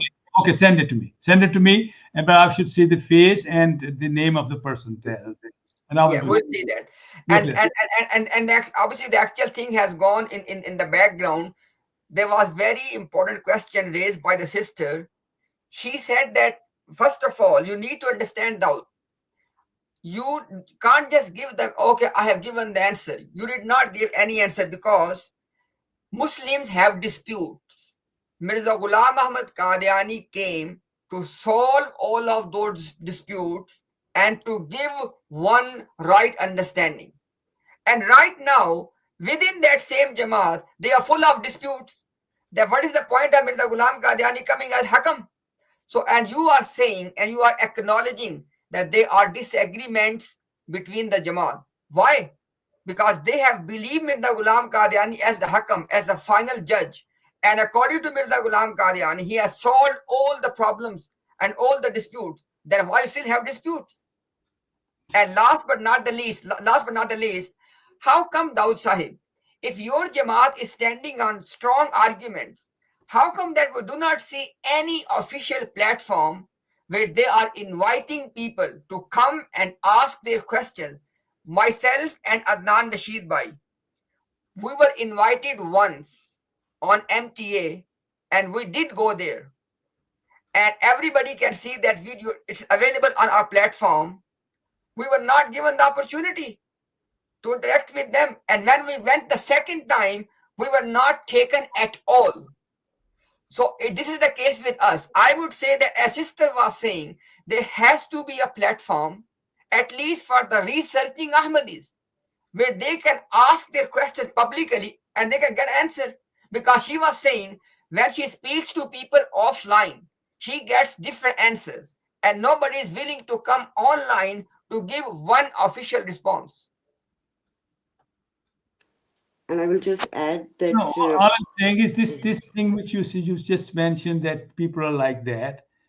If you go to Hazrat Muhammad Mustafa Sallallahu Alaihi Wasallam's people, they're people like that always. It's not.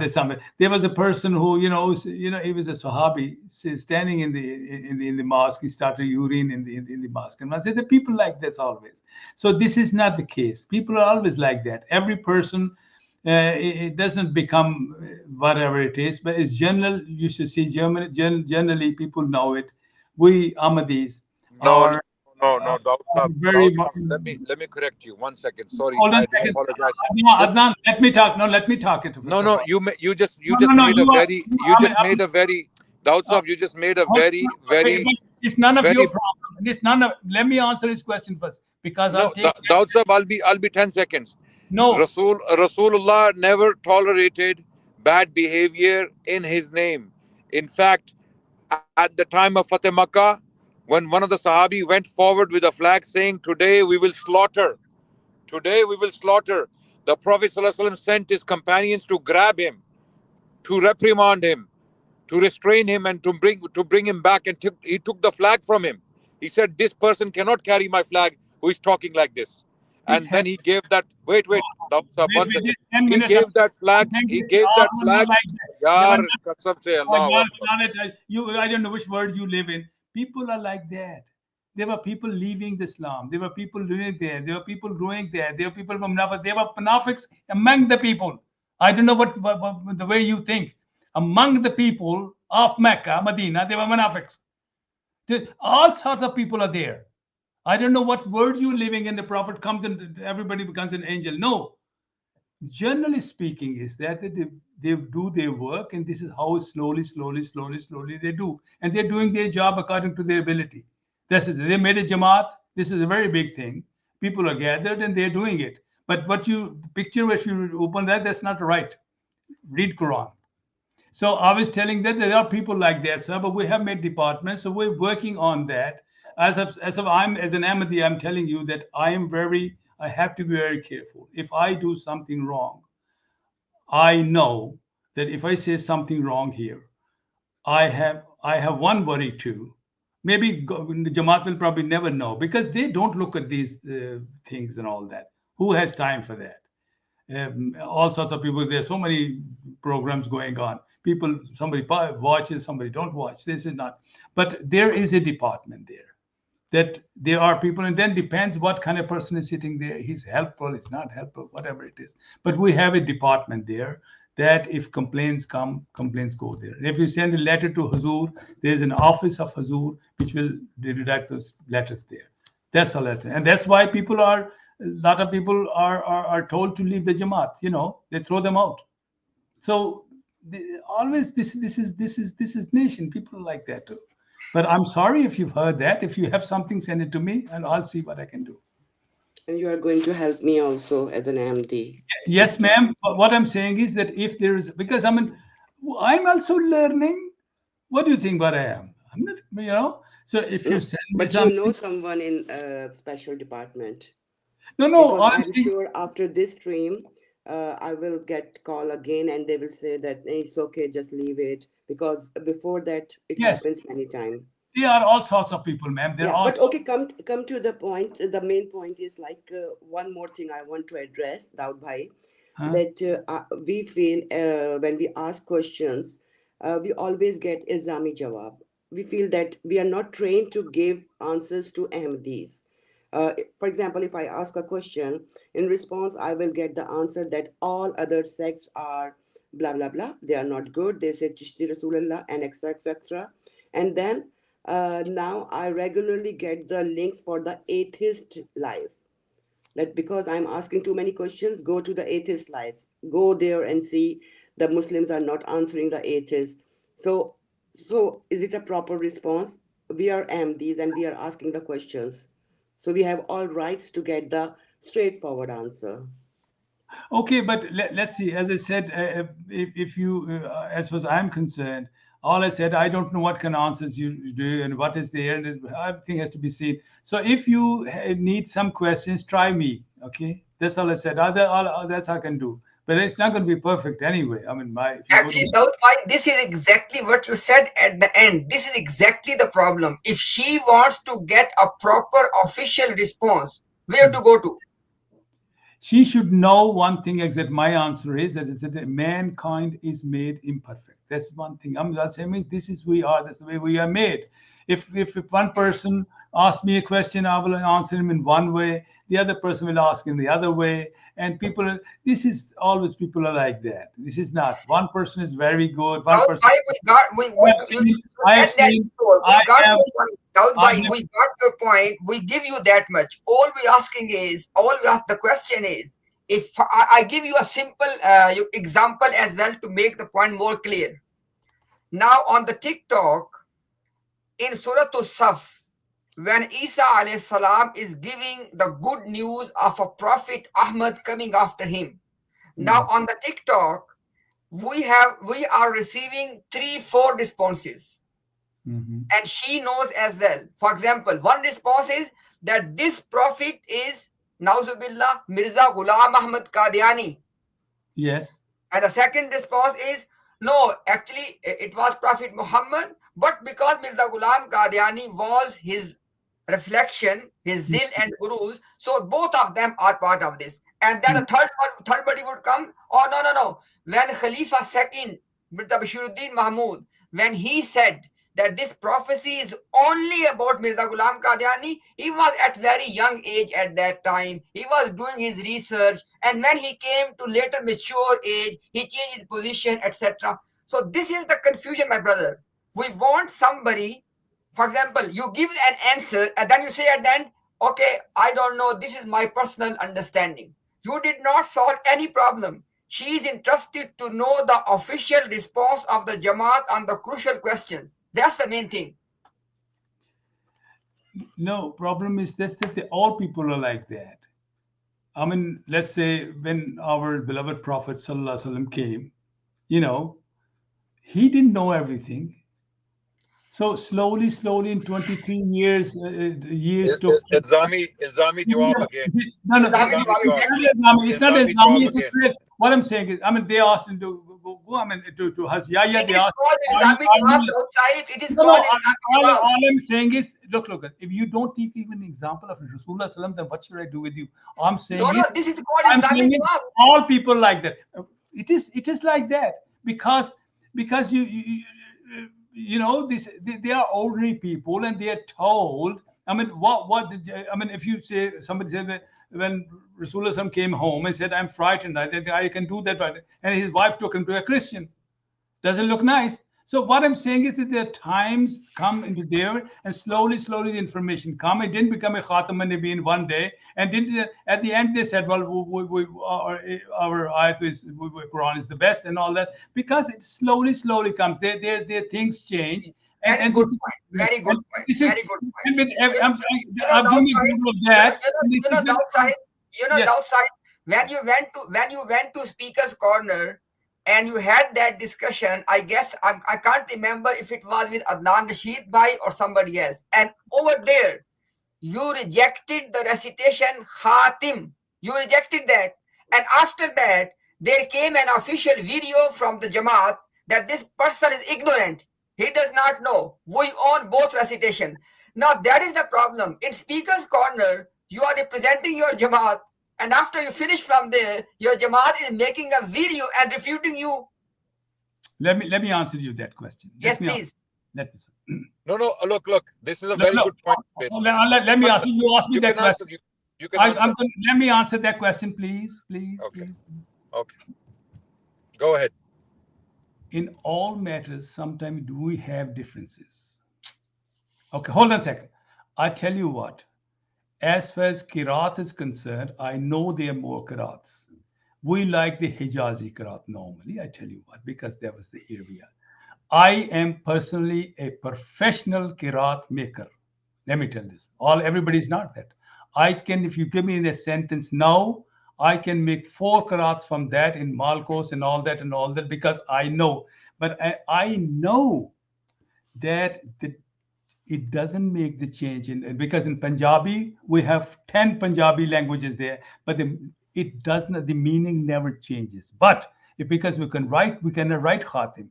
But sometimes we say, okay, if you say Khatim, we also believe Khatim. So what? No problem. But my view is that on this is there's no thing which people say that we different. I'm telling you, this is what I'm saying. The difference between me and other people is I'm saying it. I believe in this Qiraat, but okay.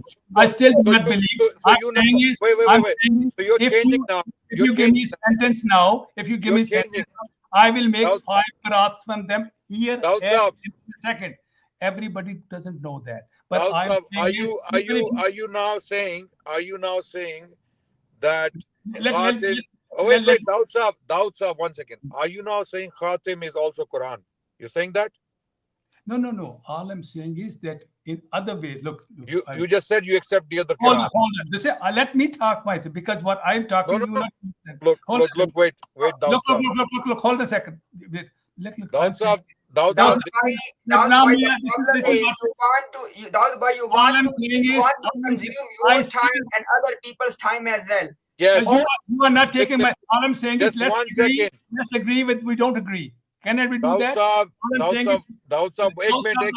यार 1 minute सब्र तो कर लो. I do not agree with that. और Daud Saab 1 minute सब्र तो कर लो. At the end, you can never change. Can you change Khatam to Khatim? Can you do that? 1 minute सब्र तो कर लो. Your Jamaat disowned you on this question. They said, Daud. No, there was one. यार 1 minute सुन लो ना यार. One person. What you're saying is a wrong sentence. It's a completely wrong sentence. Daud Saab, you don't understand it. I'm saying is that there's certain things we can differ. And I told you now in 5 minutes, I said, I am a professional from the last 60 years. I'm a Qiraat maker. Not everybody is. That's why I said that. Can we test that? Can we test that? Chalo, Daud Saab professional. 1 minute. Daud Saab professional Qari hai. Sirf name 7 Qiraat. Name 7. Just name them. No. Just name them. No. This is not the way. I will say 7 Qiraat. So what expert? Hold on a second. I'm not an Arab. I'm a Punjabi. And Punjabi 7 Qiraats, I will tell you the name. You said that you are a professional Qiraat maker. Wait.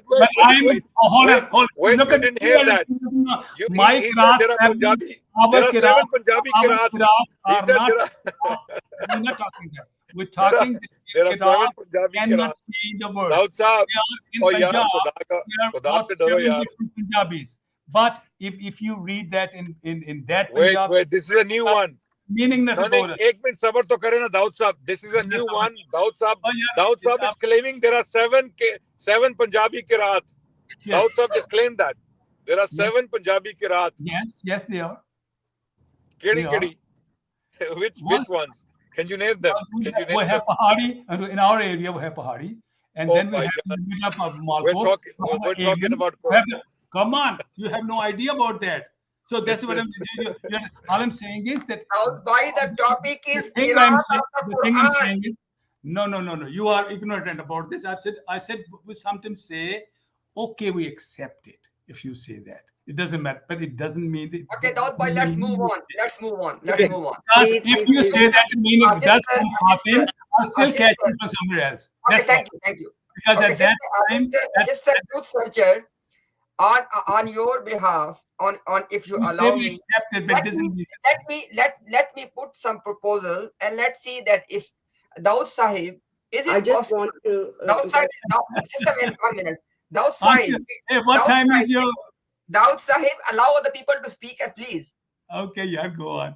My request is it possible that, for example, once a month, we don't want to even make it every week, once a month, if you can bring alongside with you somebody who you believe is knowledgeable and he knows the Jamaat's official positions on different issues, and then sister or any Ahmadis or any one of us, we can ask them our question and we can get the official proper response, which is the Jamaat's position. Is it possible? There's no such thing official in all that. So we accept differences as well. Every person is a Ahmadi, like in this, every person is a representative of Jamaat in one If the way. Ghulam Qadiani came to end the differences or to leave as it is the differences, why did he come? He came to make you Muslim, which you are not Muslim now. No. He said that I have, listen what he said. He said that I have come as God's appointed judge for all the disputes and disagreements of the Ummah, correct? Yes. And now you are telling us that those people who accept him in this authority, they are okay to have disagreements. What is the point then? Point is that I'm saying is you're not going to understand everything to Rasulullah Sallam. There's no bigger hakam than Rasulullah Sallam. If his people can do it, why can't our people do it? This is I'm understanding you have not read that story. Okay, sister, you want to make any I want to. According to Rasulullah Sallam's time, if you read Quran properly, even the first 17 verses, there are three kind of people. And one kind is Munafiq. And Munafiq were there. All sorts of people are there. So, are there munafiqs in Ahmadiyya Jamaat? Every place they are munafiqs. Okay, good. Because okay, sister, you want to make Quran says. Now, why let her make her comment because we have other people waiting as well. Yes, sister. Yes. I came here because DECLAN was here and Daud Nasir was here. Because if I came with this problem with any Ghair's Jamaat brought, then it will be like I am Munafiq, a hypocrite. DECLAN, if I put an example in front of you, can you judge if I'm right or wrong? I'm sorry, maybe it's too late. Well, I'll try my best, my dear. I'll try my best. Okay. I know you're very straightforward. Okay. There is a book called Surma Chashma Arya of Mirza Sahab, Mirza Ghulam Ahmad. And recently we were reading that. And in that book, there was a question from a Hindu about Shakul Kamar, breaking of moon. Splitting of the moon. Splitting of the moon. It was, and the Hindu person asked Mirza Sahab about splitting of the moon question. And Mirza Sahab gave lots of dalil. Help me. Arguments. Yeah. Arguments. Lots of arguments in favor of that splitting of the moon. And even he said that it may be for 1 minute, half minute, 30 seconds. And then he said that those are ignorant people who said that it never happened or so on, But whole our life, we open the Quran, and in Quran there is a detailed description for Caliph number 2, and in which he wrote that it was a metaphorical phenomena, and he gave all those points. Like he said that if it was physical, then whole country has seen that, then why everybody didn't mention that, and then why whole nature was destroyed. He wrote these 3 points. But Mirza Sahab was against all those, and he gave lots of points against arguments about that.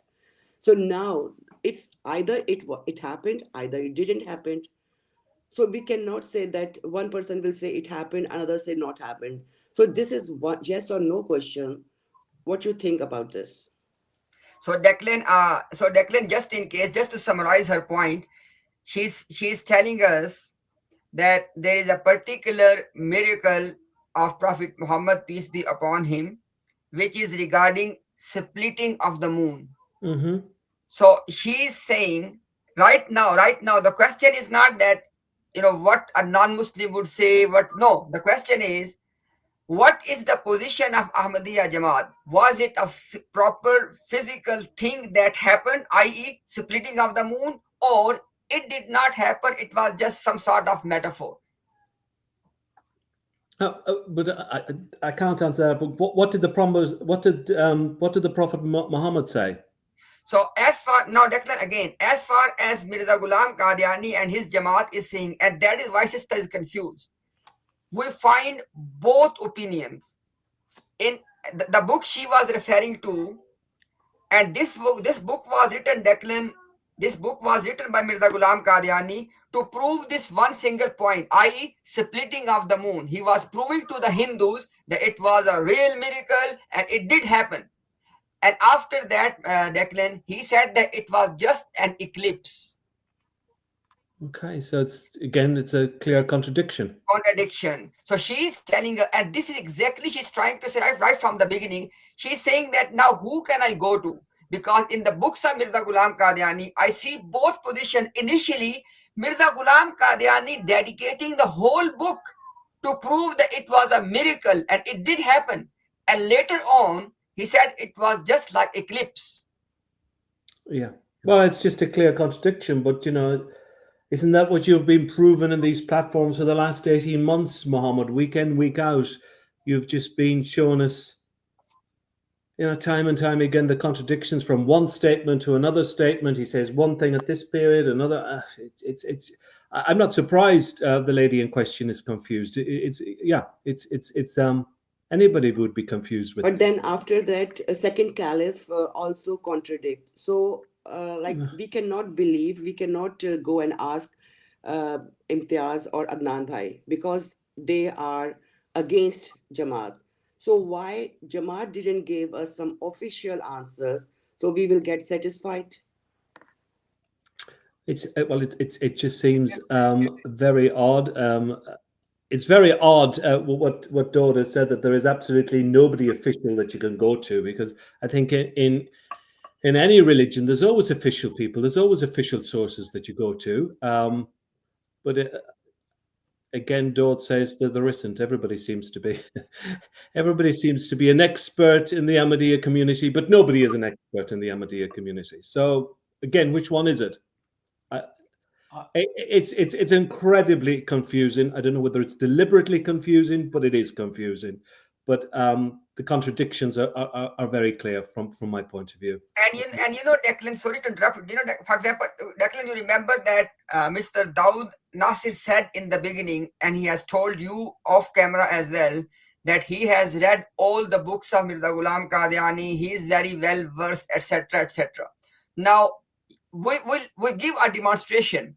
Now this is the question we're asking him, that this splitting of the moon, Dawood Nasir Sahib, splitting of the moon, was it a real physical proper miracle which did take place, or it was just an eclipse or metaphor? Which was it? If you put both the signs on the table, first of all, the lady, whatever she has, if you have that, then I will tell you that there's no contradiction in there. I know the answer, but the question is, you see, this is a waste of time, and the entire book. No. Wait, please let me complete. Please. He has not understood it properly. The entire book. There's no contradiction. Let me complete. The entire book written by Mirza Ghulam Qadiani, Surma Chashme Ariya. The book is dedicated to prove that it was a real miracle. He was proving to the Hindus. It was a miracle. It Do was you a know miracle. Yeah, it was a miracle. Yes, and I it believe. did and it did happen. No, hold on a second. Hold on a second. Let me answer you. First of all, if somebody wants to put a proper question, it's always his duty to put those sentences, because there's a third thing that people sometimes do not understand. They understand two things. That's one thing. But as far as if you're giving me an answer at this time, what I remember, I can tell you. But that still it will not be the right thing. The right thing will be that both sentence should be there, so that given sometimes there is no contradiction and people see that contradiction. According to my belief at this time, which I cannot give guarantee, is that this as a physical thing never happened, because it says that they saw it. It was shown to them as if. So actually it's a kashf. Kashf, I don't know if you understand, it's a revelation. Sometimes it happens. He will know there are a lot of things, places how it happens there. It happens, and it was shown, and it was actually a miracle. And they saw it as if it happened. Why did he write a book about it, sir? You could have put that in a paragraph. If you leave it now, Mr. Rano, I think I don't think you know about this. So let me say. Well, I don't know about it, but I'm just saying. You know, he wrote a full book about it, and then it's. I've said there's no contradiction between the two things. It's just that people do not understand. The law which I remember at this time is in Quran. I don't even remember where in Quran that is. If I had, I would have done it. It is what I remember this time, that physically it was a, I don't know what you call a kashf. It was a kashf that they saw as if this has happened. And it has a very special meaning. Okay, thank you, Dawud. So Declan, this is, as I'm saying, is there's a lot of people leave little things. Please, I be precise. So Declan, according to me, so Declan was never broken. So Declan, Declan, if you heard his last statement, he said that moon was never split. It was a vision. Now, basically, he's telling us that this was something that disbelievers were having a vision of, but it did not actually happen. Then your question, Declan, was how valid the question was. Then why did Mirza Ghulam Qadiani wrote a whole book to prove that? Who told you to write that book? I don't know what kind of things you do. I don't understand how you think. I read by myself. And the way the Zimas used to write books is that if there was any questions, also they put out the questions also on one side. The whole book Arya is a book. It's written for something, because this is not. So did he write a book? He wrote a book. But yes. He did write a book. One okay. book. Wherever look, hold on a second. Books are not the only thing prefers to. All day he was very fond of his books. Don't say the books were the only thing. He was very fond of writing books. Come on. Then it give us a break, please. Give us a break, please, because this is something which If I say that, you will say that the same will Jesus, then there'll be a different subject. All I'm saying is that these books were written like this. That promised Messiah was doing his job and teaching people, and if he had something special, he wrote that few words on that. And at the end, sometimes there were questions from Aryas, and they put their questions on there. What question somebody asked? This books like that. The books are not like that. So, Surma Chashme Arya means that is. It's not necessarily the books and what he wrote, though. It's the contradiction. Declan, there's a let me complete.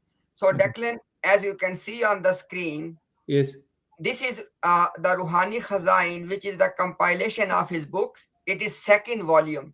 In the second volume, there's an entire book called Surma Chasham Arya, and as you can see, is kitab mein Mojizai Shakul Kamar, Daimi Nijate Daimi Ya Mahdood Ruh or Mada. He said that in this book, these are the topics. He said these are the topics discussed in this book, and the first topic is splitting of the moon. Yes, little bit, but where is no? This is just the start of the book that somebody else is. Dawud Bhai, did you read this book by yourself? I have read it for a very long time. But hold on a second. This is All I'm only saying, one question asked No, no. by the Hindu preacher. This is Yes, the but only that's- one question splitting of the Madam, moon. Madam, No all other I'm- question. what I'm reading at this time is not written by Hazrat Masih Maud. This is somebody else has written in the beginning that he has mentioned these things in this book. So if we want to do, we should go to that portion especially and see what is written there. And then we see the other thing. That is the intelligent way to do. Otherwise, what we're doing is a street Islam or what? So that is an intelligent way. If you have a question, put a question in a way when you can really prove it so that a other person can understand that. This is Okay, Dawah Sahib, thank you very much. But at least we appreciate that you gave us your position. You said that moon was never split. It was only a vision that the disbelievers were seeing as though as moon is split. Right? So Declan, you got the answer? I got that, yeah. Okay, thank you very much. And now this is exactly why the sister is confused that at one point when Mirza Ghulam Qadiani has not claimed to be promised Messiah and etc., he was defending this to be a true, proper, real miracle. And after he made those claims and then he started to interpret things metaphorically, that's when he called it an eclipse or a vision. He changed his position. It is already, hold on a second, the thing Imtiaz cannot understand, and that is proper. There are certain things which were to be done by the promised Messiah, not by him, by ordinary person. When he wrote first book, he wrote simply what he learned from his parents, whatever he is, what he thought. He wrote that he says the Ghana and sky. But when he was appointed, then it was promised Messiah's job to do. It all changed. It changes with all prophets. It changes with all prophets. It's not to do with Thank you very much. Declan, now, just a moment. All prophets. Declan. Okay, we got it. Now, Declan, you got another answer that when he wrote this particular book, at that time he was not God's appointed Messiah. Guess what, Declan? This book was written in 1886. Guess what, Declan? No, that was 1886. That was just 12 years before he died. No. Actually, let me complete. Bhai, let me complete. Declan, this book is from 1886, and guess what? From 1879. I was going to say, when did he? Yeah. Mirza Ghulam Qadiani said that I am God's appointed reviver. Oh, Dawah, you're caught out there. And he proved it. Look at that. There's no big force than Ahmadiyya. What are you doing? Just tell me. What are the other people doing? That book was published how many years? Hold on a second. That was 7 years afterwards. All Sunnis, Wahhabis, Deobandis, they're doing no positive work. Okay, thank you very much. Okay, they're all they're doing is they're living just because they're opposition to Ahmadiyya. Thank you very much. We got it. Thank you. Look at them, how they're going and how you are going. Basically, that book was published 7 years after he made the claim that he was the promised Messiah. Is that the calculation? Make it 7.5. It's important. It's very important because I got your age wrong at the beginning. So actually, here's the point why it's important. Let me complete now. Please don't interrupt me. Please, Dawah, please. Declan, he gave us an answer. He said that when he wrote that book, he's happy with his answer. Look at the little happy face. I didn't say that. What you saying? All I said was that what you said. I said in all prophets, things change when they get the information. They don't get all the information one day. So you are agreeing. Even the Prophet Muhammad sallallahu alaihi wasallam didn't get information. But he got this information 7 years afterwards, didn't he? It doesn't matter that Rasulullah got this information 23 years. No, that is fine. We are happy with your answer. All we are saying is this is a system. The Holy slowly works. In one now, with all respect, Dawah, now I will be muting you. I'll put you on mute. Dawah, this is the last warning now. I will have to put you on mute if you keep interrupting us. Allow us to speak as well. No, I'm talking to him and you have interrupted. No, allow us to speak as well. Because you are not the only one to speak, brother. Please. Okay, go. Start let with me that. George, you're just being deliberately disruptive now. Come now on. the Come whole on. point is the You're whole not going point to is, do this on Friday night, yeah, or you'll be you know, told off. This is the longest thing I have ever had. I never thought I thought you must stay for 1 hour. Then okay, my can I talk now? Is it You okay? see, this is what you do when you get beaten on a point. This is your behavior. It's very transparent what you're doing. Now, actually, You were Declan, beaten on that point, weren't you? Because you were caught out with the dates when the book was published. yes, You were caught out very badly there. you know, Declan, Daud, please be quiet just for 1 minute and Okay, allow me to complete. I will. Let's make 1 minute and minute. Okay, now here's the point, Declan.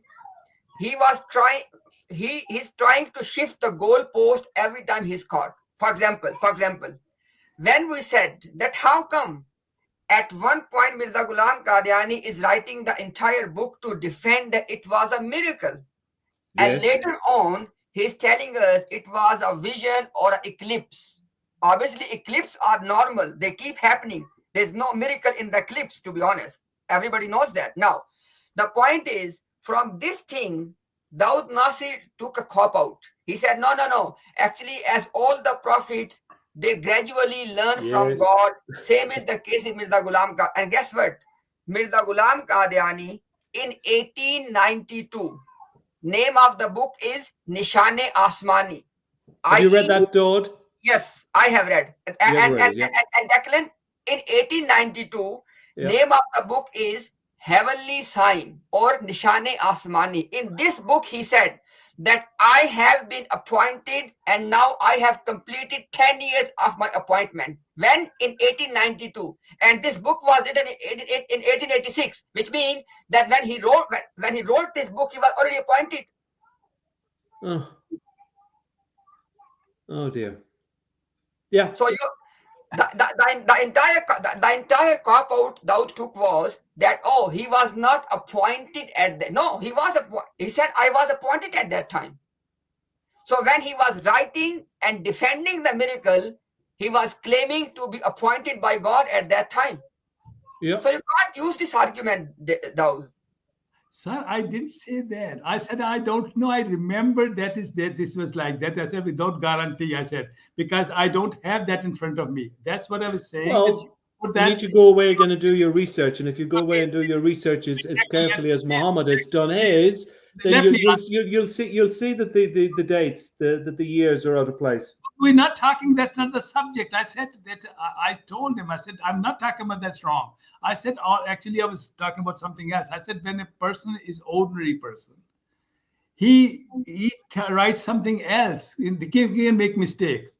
All people make mistakes. Even prophets make mistakes. But if that was the case, Mirza made a lot of mistakes, didn't he? Okay, a lot of, but he's the most successful person going the top in the world. At this time, Jamaat Ahmadiyya is the most successful, the biggest Jamaat in the world.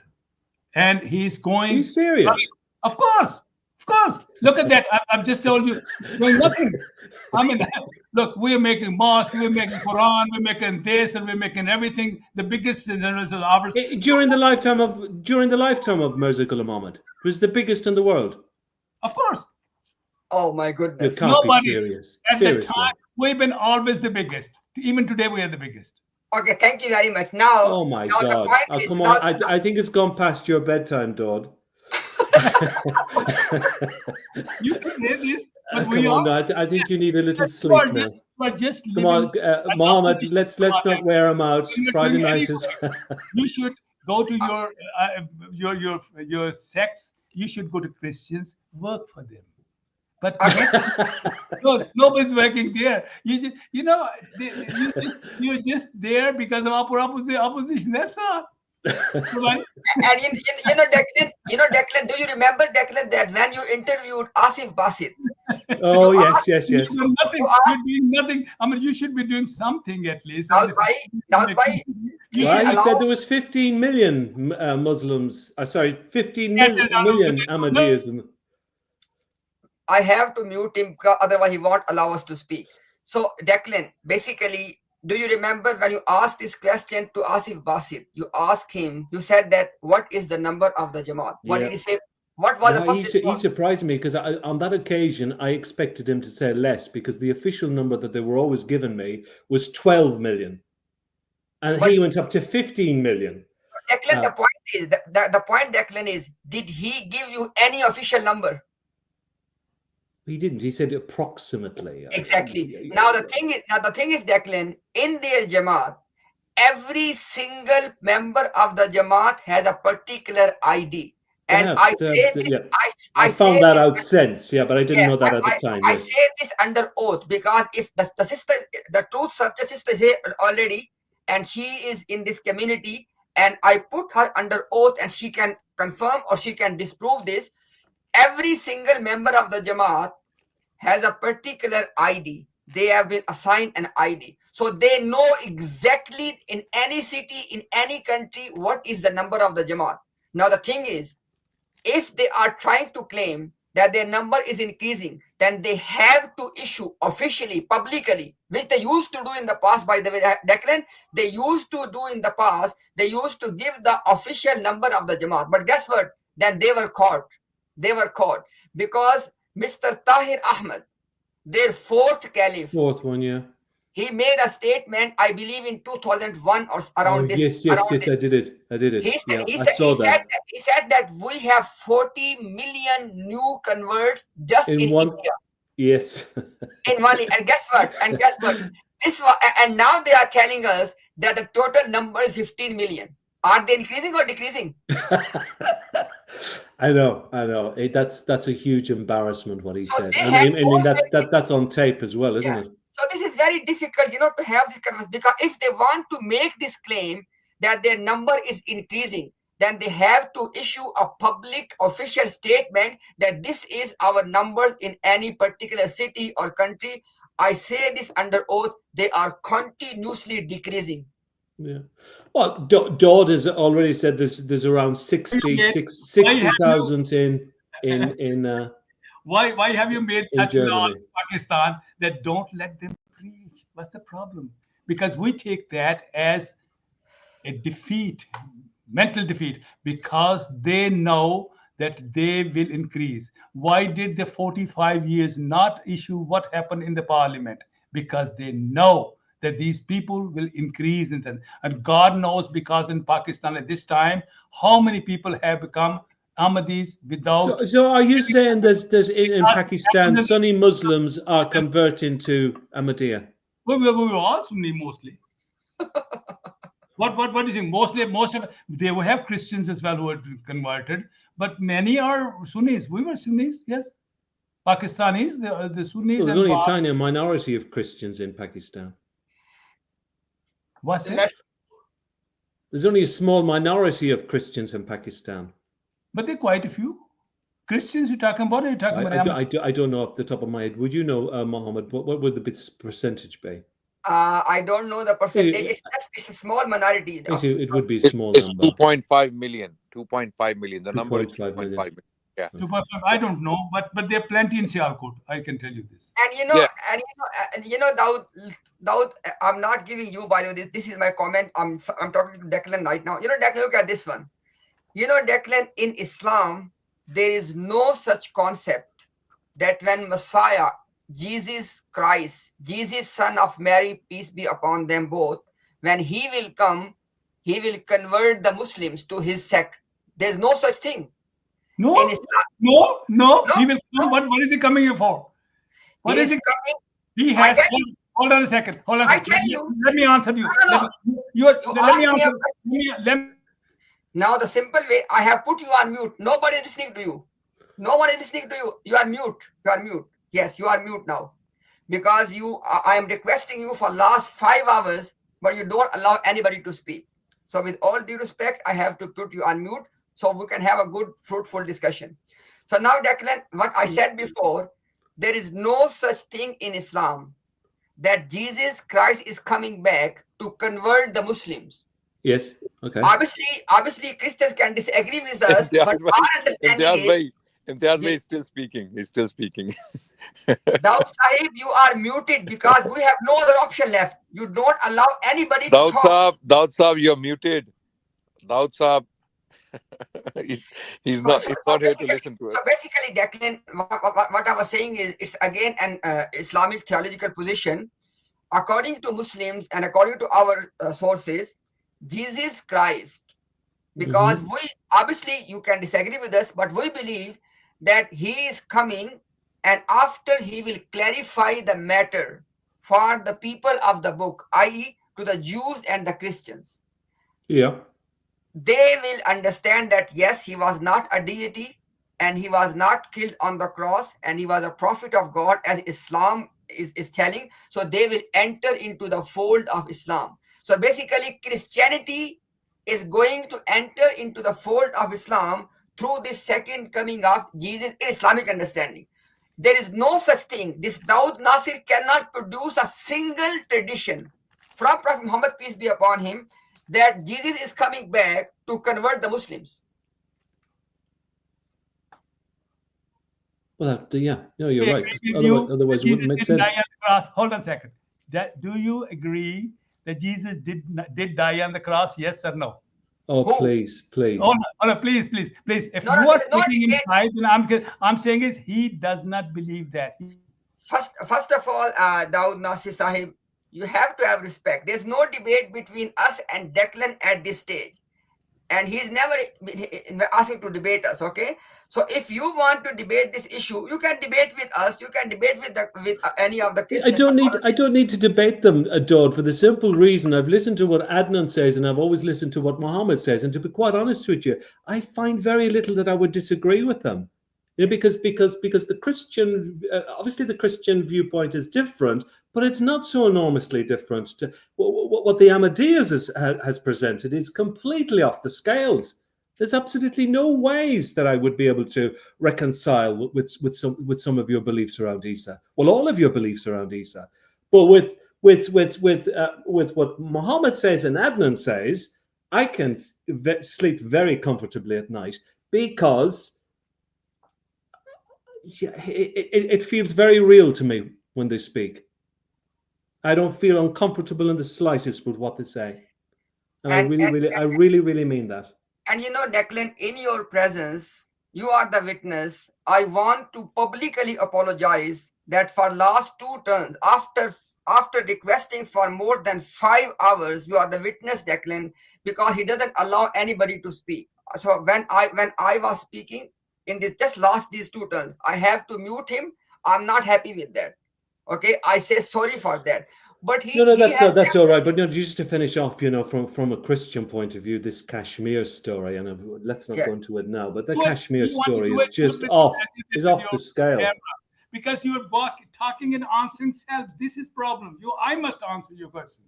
If you say something about their Jamaat, give me the time, and as much time you taking, because you are not giving me the time. Yeah, but please try and make some sense, Daud. Try and say something that makes sense, please. It doesn't make sense because you at least give us time. And I thought when he was there, at least he will look at the time.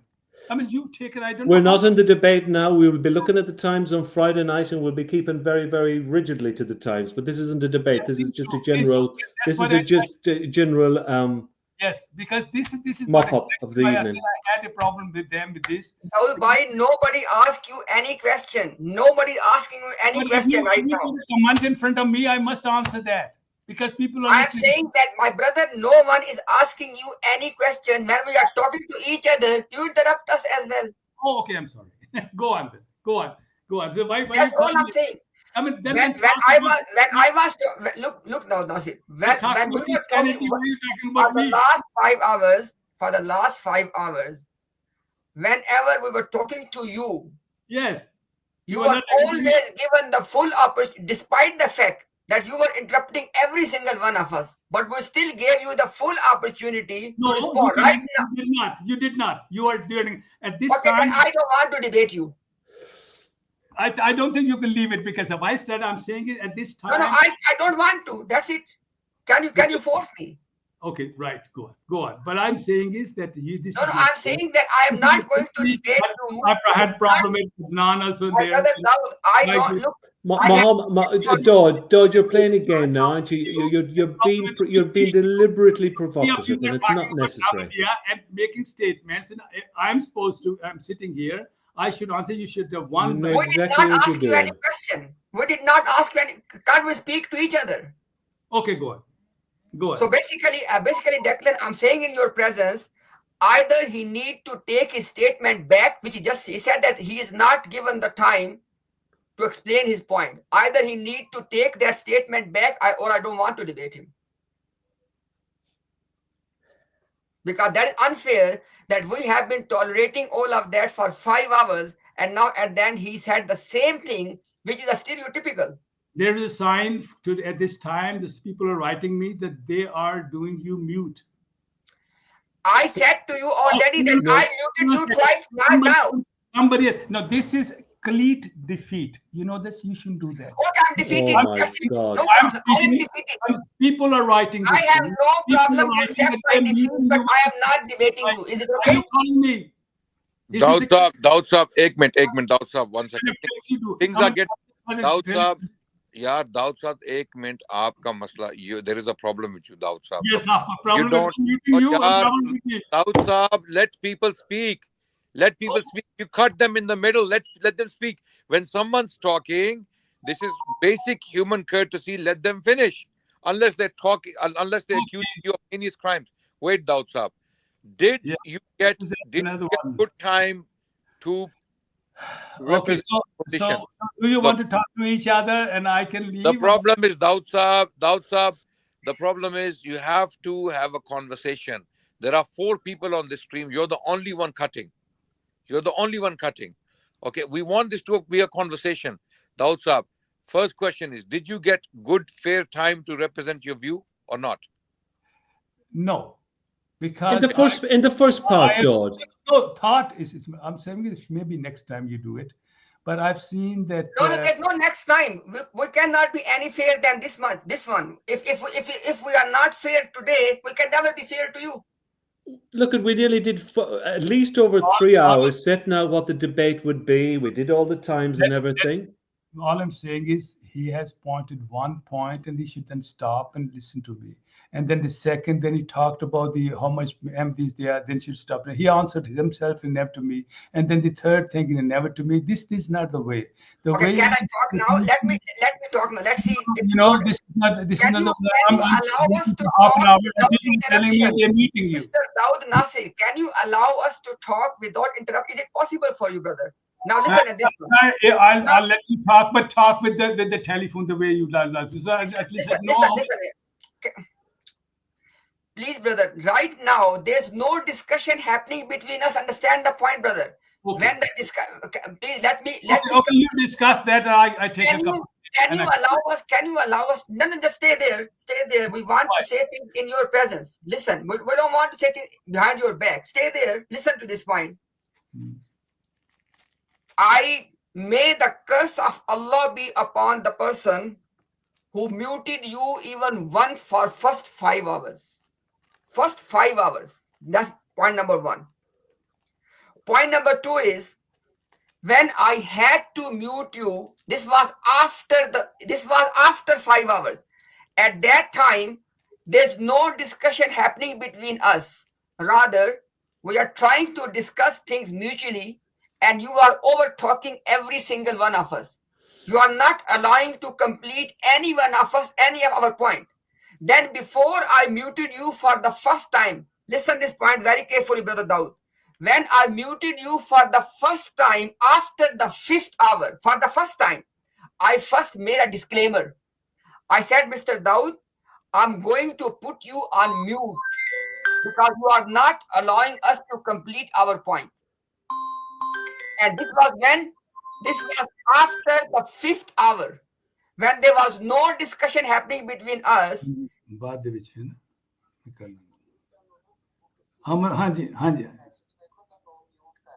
They are muting me. Yes, they said yes, I know that, but it got no problem. Thank you. Okay, now, I said I made 3 statements in your presence. Now the people who are giving you the calls, ask them that this is what Imtiaz said. Number one, for the first 5 hours, even though you were interrupting every single one of us, we people can watch. Nobody muted you. Why? Because at that time we were having a mutual discussion for the first 3 hours, at least for the first 3 hours. Okay. After the first 3 hours, Brother Daud, it was open panel. There was no discussion happening one-on-one between you and me, and you know this very well. Even at that time, for the 4th hour, for the 5th hour, I still did not, or nobody mute you at all. After the 5th hour, which was the 3rd hour of panel discussion, not our discussion. Our discussion finished at 3 hours already. You were not allowing any one of us to complete any point. So the people who are listening and watching, they cannot understand anything we are saying. So after I did not mute you secretly, not at all. Declan and people on the panel can testify this. I made a public testimony and declaration. I said, Brother Daud, you are not allowing us to complete our point. I have to put you on mute. At that time, after the 5th hour, I put you on mute for 2 times. Why? Because we were requesting you again and again, and you are not giving us opportunity to talk. And last but not the least, in the first 3 hours, when there was discussion between you and me, we were even timing the discussion. You were given the equal time. All of that has finished. After the 3rd hour, now the floor is open for the public. There's no discussion happening between you and us. Why? Because we have settled everything already. So sister was asking you a question. You were giving the input. I was giving the input. Adnan was giving the input. Declan was speaking. She actually asked a question to Declan, not to you. But the difficulty we are facing now, the people who are giving you these calls, again, look at their honesty and integrity. They are again giving you wrong information. Why? Why? I know why. Because they do not want this debate to happen. Because they know very well that if the debate happens, what will be the result? So if you are going to make these unfair statements, when you were given the full opportunity, when we had that discussion for 3 hours, look at your own integrity. Now you made a statement, oh, I was not given the time. Is it fair? Is it even fair? Now you can talk. Imtiaz Bhai, just one. These people are calling Daud Nasir Saab, telling him that he was muted. Are these people deaf when we are telling him live that you're muted? Yes. I was saying live, Daud Saab, you are muted. Because you were not listening to us, Daud Saab, because you were shouting and talking and talking, our voices were not getting to you. We were telling you, Daud Saab, you're muted. Don't speak. You're muted. These people, I don't know who is calling you. Where do these people even come from? I don't understand them. When we are screaming to you, telling you you're muted. So let them finish and then you will have your chance. Now over to you. You can speak now. I don't know. All I'm saying is that you saying that the 3 hours are gone and then you didn't tell me that now we can do this and this and this. I thought anything you say about Jamaat Ahmadiyya, there should be one thing and then I should be able to answer it. And then he answers that himself. And then he put another question. He said again, he did himself. And then it's a third. And I think it's been almost 40 minutes now. And I said, what is going on? If you want to talk to each other, I didn't know that you were talking to each other. Then talk something between you and I can go and have a cup of tea, whatever. But the question is, this is what I was saying, that, the questions are, he's putting on objections. I should be able to give the answer. That is what I said. But if you go one and say we're not listening, that's too much. That's what I thought. That is not. But anyway, that's where, if really that's what I think, timing, must be somebody with little bit of time. If I take more time, you should say, right, so you shouldn't be there. That's it. Then it's nice. But if we, when we had that one-on-one discussion, did we try? Then I didn't, Imtiaz Sahab, I didn't know that that discussion is finished and now we are in a different phase. I told you public, I said that now we can open the floor. Okay, I'm saying that I didn't understand that. I thought we're still going the same way. I have to answer the question. You have to ask the question, answer that. I didn't know this is a new phase which you can do this, and then if tomorrow it happens, then okay, we will do that. But I didn't understand it. No, but you need the people who are calling you. You need to give them the call that why they misleading you. Hello. Put them on the open speaker so we can listen as well. Well, it's very rude of them to be ringing when they realize he's here in the middle of the live stream. Yes, they're saying that why are you? It doesn't matter. No. What we are saying is downside. We are saying. I've taken your point, but all I'm saying is that I did not understand. Come on, they must be doing this deliberate because they know he's in the middle of a live stream. They are telling him to drop. They are telling you. No, I've finished that because obviously they're telling him to drop the call. Why are you engaging? I'm saying is I even didn't understand that this is a new phase. Okay. I mean, that's how I honestly, if I had. All right. So if it was a misunderstanding, it was a misunderstanding. But Mohammed, I think after all the work that we've done tonight, I still would like to see us at least. I mean, obviously we decided on 3 topics and we decided on 1 topic for Friday night. I think after all that planning for those 3 or 4 hours to begin with, I don't want that lost, and I think that we should at least give Daw the opportunity. 2 hours is enough. Declan, I totally agree with you. Obviously, it will be a waste of time for hundreds of people, especially for you and Dawud. But the point is, Declan, how painful is that? Now these people are asking him, oh, they are muting you. When I made a public declaration before I muted him. Yeah, and if Daw doesn't believe you, as I said, you'll just have to rewatch the live stream tomorrow, and you'll see for yourself that he gave you a warning. Sorry about that. I didn't understand, and that's what the people don't understand now. I think so, but if you say that it's a different phase now, then I honestly didn't. So next Friday night, Daw, obviously it'll just be the 3 of us on screen up until the point that Mohammed opens it to the general platform. But we'll give you plenty notice. We'll make it perfectly clear when we are opening it to the general platform, and so that others can join us. Thank you very much. But for the first part, obviously it's only going to be the 3 of us. Before we end with Brother Dawud and we move on to our guest, etc. Dawud Sahib, for the first 3 hours when we had that discussion, which was between you and me one-on-one, and Declan was the moderator. Wait. Did you get the full opportunity to explain yourself? In that time it was, because you had even that thing in your hand, and I said this is okay. But after and brother, wait. New phase. No, the reason is unfortunately, Dawud Sahib, because we have been facing these people for more than 1.5 years now, for 18 months. All they can do is they can just do the gaslighting. And I made it clear under oath, that for the first 5 hours, even 2 hours after ending the discussion with you, despite the fact that we were being interrupted, nobody muted you. When I muted you twice after the 5th hour, I first made a declaration. I said, Dawud Sahib, you are not allowing any one of us to complete our point. People are not understand what we are saying. So I have no option left but to mute you. And then after making my point, then straight away we unmuted you. Okay, it was not something secret we did and we just played. No. We made a public declaration.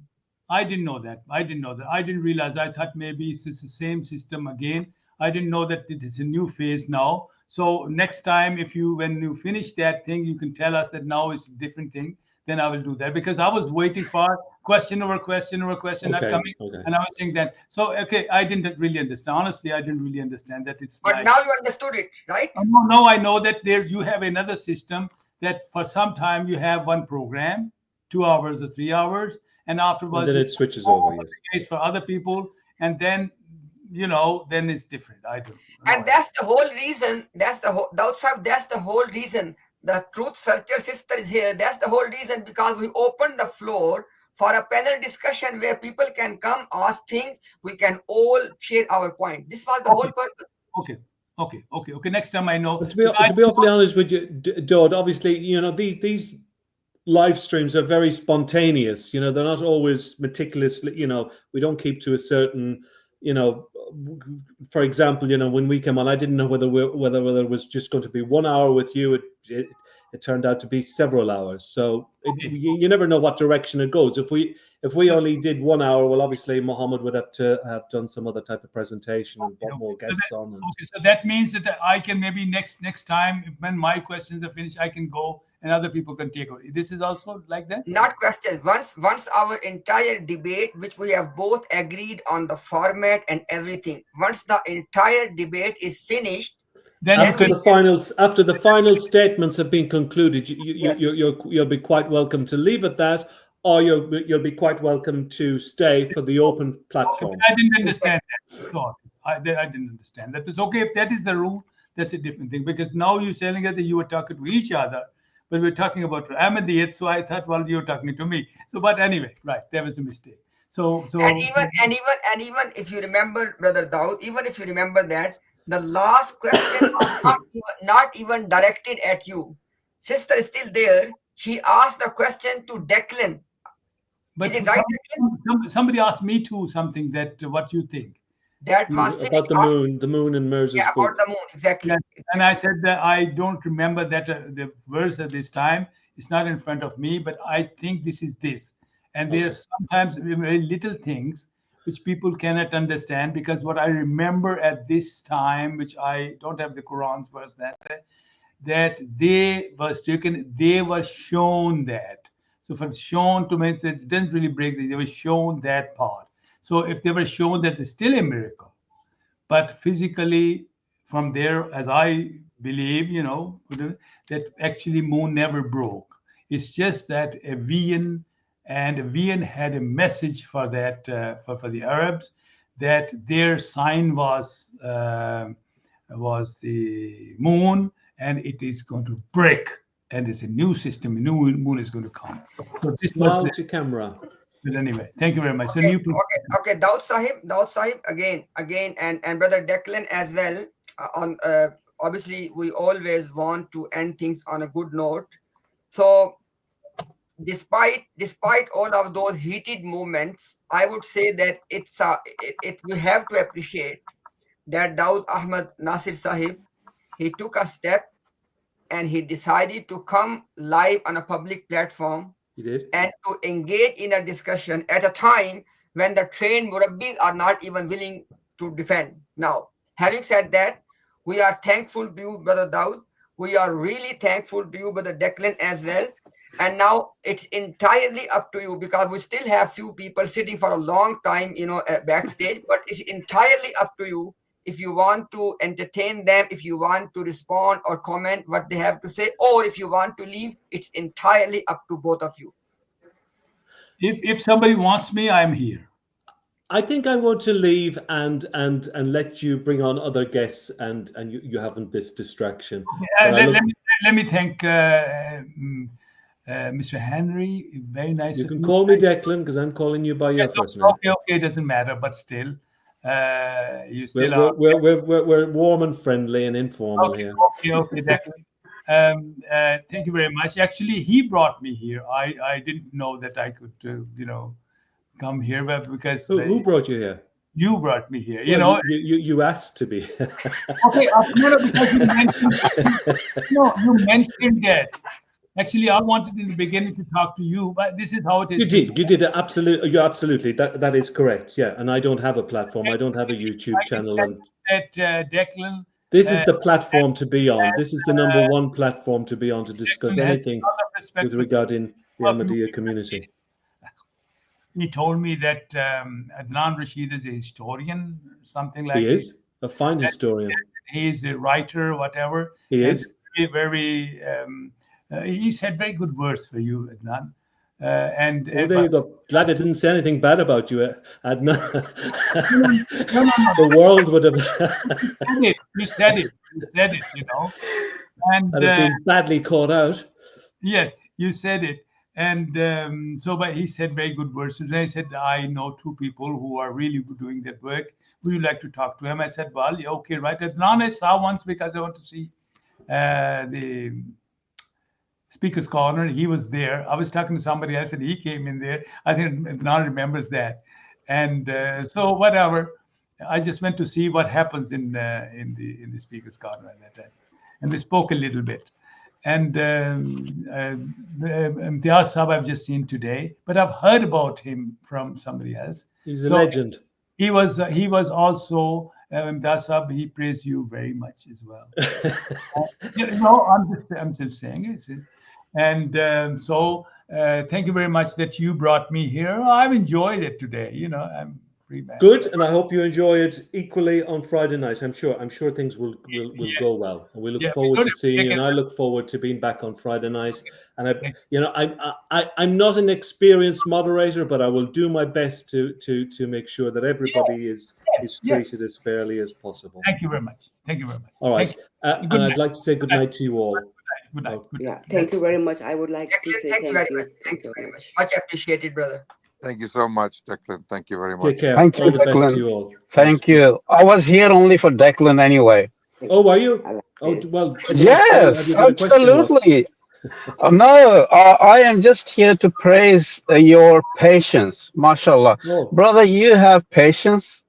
And I wish I would be in England somewhere and I will be the best friend for you so we can learn all that patience you have. How much ups and downs you have heard, and you have still and this is amazing. So normally I'm very familiar with these streams. I don't have I'm just a layman, so I don't have much patience with all the spin around these streams. So I always crash out. So today I saw Mr. Declan. I said, brother has such patience.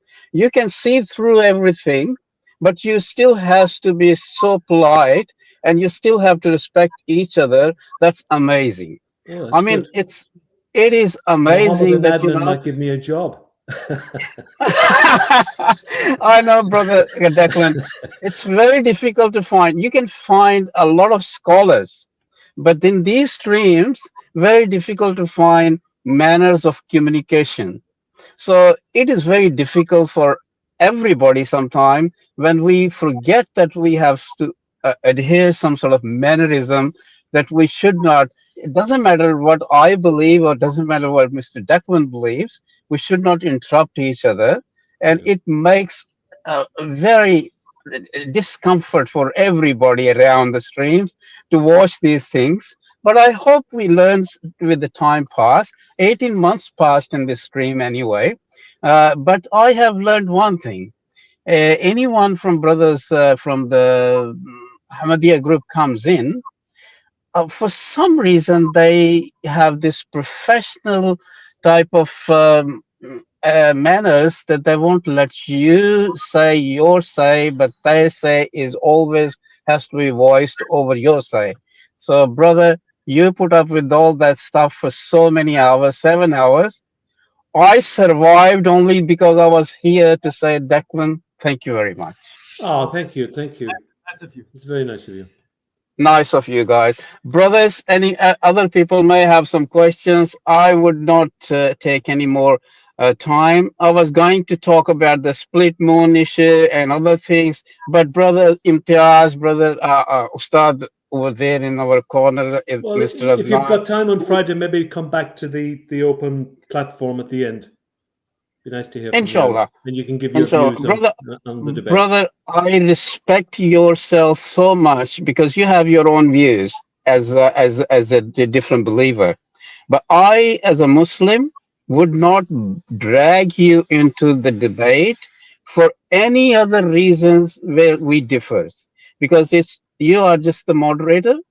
And I apologize if anyone on the screen did drag you in. But brother, you have patience. and I want to learn that patience from you, and I want to know what food you eat. But that's going to be a long story. Sometime in these streams, I'm very lucky that we people in the chat and watching, we feel like we want to tear off our hair, but I can't do that anymore. So, uh, Alhamdulillah. So, thank you very much, Brother Imtiaz, for letting me greet Mr. Declan and Brother Adnan over there, and Mr. Dawood. Uh, Brother, you are also awesome in a way, but you are professional. I believe you are a professional person as well. But Mr. Declan knows exactly what I say. So I better leave and get back to work in Australia. It's a bit nice weather for Ramadan. So thank you very much, everybody. Have a nice Thank day. you.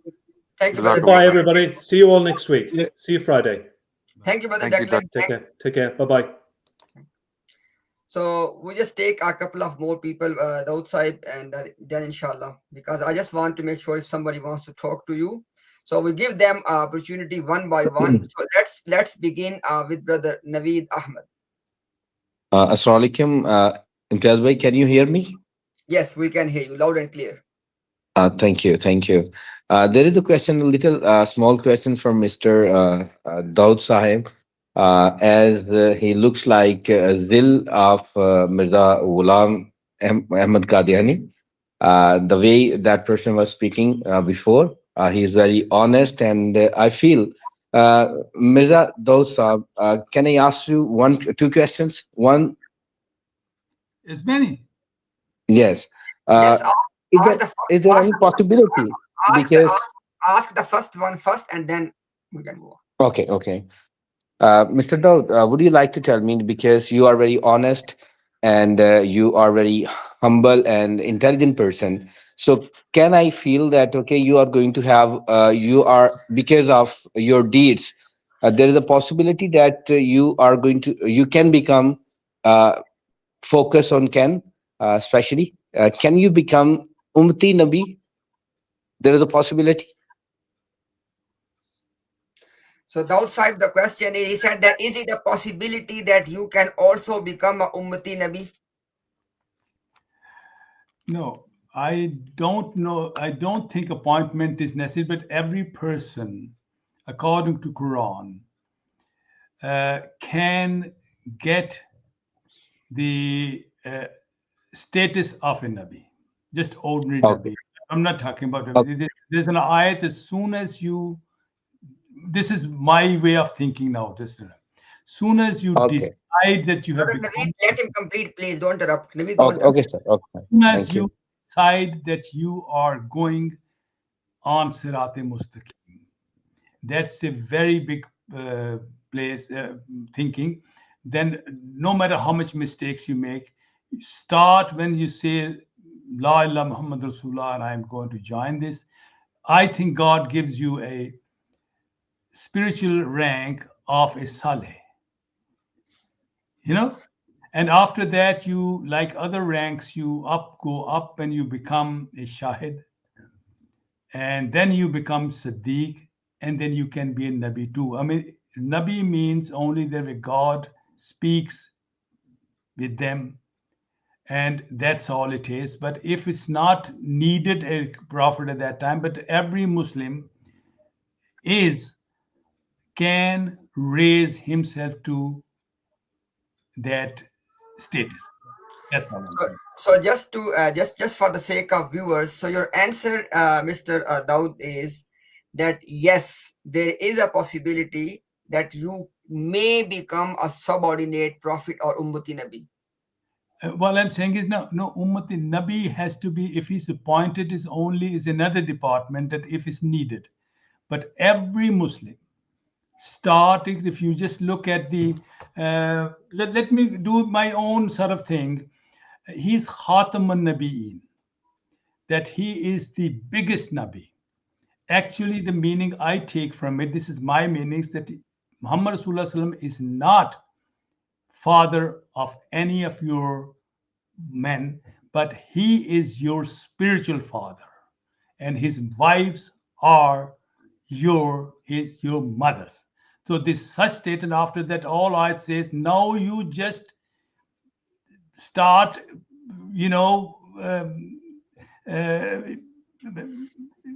thanking God because so much thing has been given to you. Now you are a varis of that Nabi. And you understand what this is my interpretation. Brother Daud, look, just to be very honest and very fair, the question was, so if look, let me make it even more clear. If there is a need, then is there a possibility that Daud Nasir may become an subordinate prophet?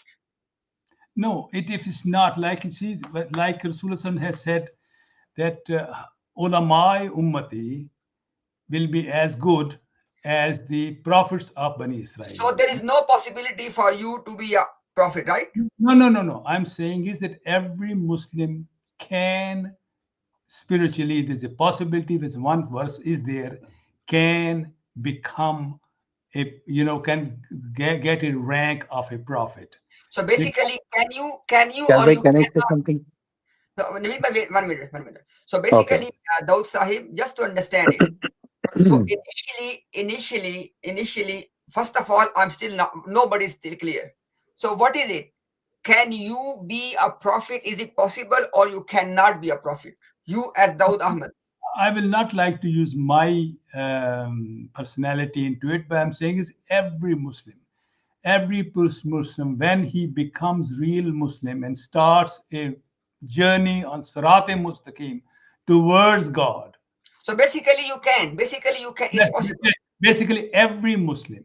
No. In every Muslim, you are part of every Muslim, right? Yeah. So every Muslim. Basically, every Muslim can, and you can as well.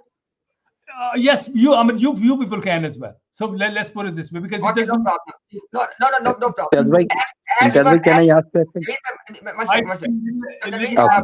Daud Sahib, just to make it very clear in your presence, obviously we're asking you, as far as our belief is concerned, as you know very well, you can disagree, but let me complete, don't interrupt, please. As you know very well, we believe that prophethood has come to an end. So if you ask me my position, it's absolutely no. So when it comes to you as Ahmadi, as your position, so you said that yes, there is a possibility that you or any other Muslim from Ahmadiyya may become a prophet, right? No, there's a verse in Quran. That's what I'm saying, that it informs us that these are 4 stages every person can get. So according to that verse, brother, that's the problem, brother. We are not asking you for the proof. We're asking you for the position. So you can. I think every Muslim can become a prophet because his father is the prophet. He's his spiritual father. Okay, thank you. So Naveed Sahib answered to your question, as you can see, and then the answer to your question, Naveed Sahib, is that yes, there is a possibility Daud Ahmad Sahib or any other Muslim, according to him, can become a prophet. Yes, go on. Yes. Being a well-wisher of Mr. Daud, brother, can I pray to the God of Mirza Qadiani to make you a prophet? As a well-wisher, can I pray for you? I didn't understand the question. He said that, can I pray for you that may God make you a prophet to Daud Nasir? He said, can I pray for you? Of course, you can pray for me, anything. Okay. Thank you. The next question, can I ask? Yes, go on. I've got my first question. I've got my first answer. Tell me short, quickly, I want to ask the second question. Can I ask? Wait. First, you need to conclude that why you want to pray for Daud Ahmad Nasir to be a prophet. Why you want to put me in trouble? Because I'm your well-wisher. Because I'm saying that, okay, should I pray to the God of Mirza Qadiani to make you prophet, ummati prophet? It can be. Yes. Okay, Navisa, wait. He said to you yes. Now, Daud Sahib, I just want to proceed with his well-wishing for you. let's suppose that this person, Naveed Ahmed, he prays for you a lot. Yes. And God makes you a prophet. Yes. Then what would happen to the Caliph of Jamaat Ahmadiyya? No. That prophethood is something different. I am just saying it the ordinary stage on that. This I say, every Muslim can raise his rank to that. That's all. As a prophet, it doesn't mean that he is going to be appointed as a prophet. Appointment is a different thing. Is the rank of your current Caliph, is he at the rank of a prophet? No. That is, we cannot say that who he is. I'm saying it. No, but I'm asking as per your knowledge, is he at the rank of a prophet? Let me tell you what we got. What I have is, number one is that verse of Quran that there are four things and everybody can, because all it says, those people who will amanu wa amalu salihat. That's all is given among believers. They can all go there. The second thing is, there is another hadith. I don't have the number of that. Muhammad Rasulullah has said, the ulama of my ummah will be as good, or I don't have the word that good, I've just taken from my side, will be like the prophets of Bani Israel. So there, I feel like our Mujaddideen are certainly like that, because they, at least we can say they are our. Every person does have the possibility to go to that rank. That's all I'm saying. We got your point, but what I'm asking you is, if God gives somebody the rank of a prophet, if God gives somebody the status of a prophet, what is the job of a prophet? Prophet is only with whom God speaks. That's all. No, I'm asking you, what is the job of when God appoints somebody as a prophet? What is his job? Then if he appoints, then it is necessary, becomes for people to do his best, and then he's given a proper job. And nowadays his job will be, because the law is complete. This law is complete. He just have to be a follower of Hazrat Muhammad Rasulullah. At the most, he should be a true copy of Muhammad. I'm asking, once a person is given the status of a prophet, is it compulsory for him to tell the people? It is not, the word of prophet is not right fully. It has to be called an ummati prophet. Prophet.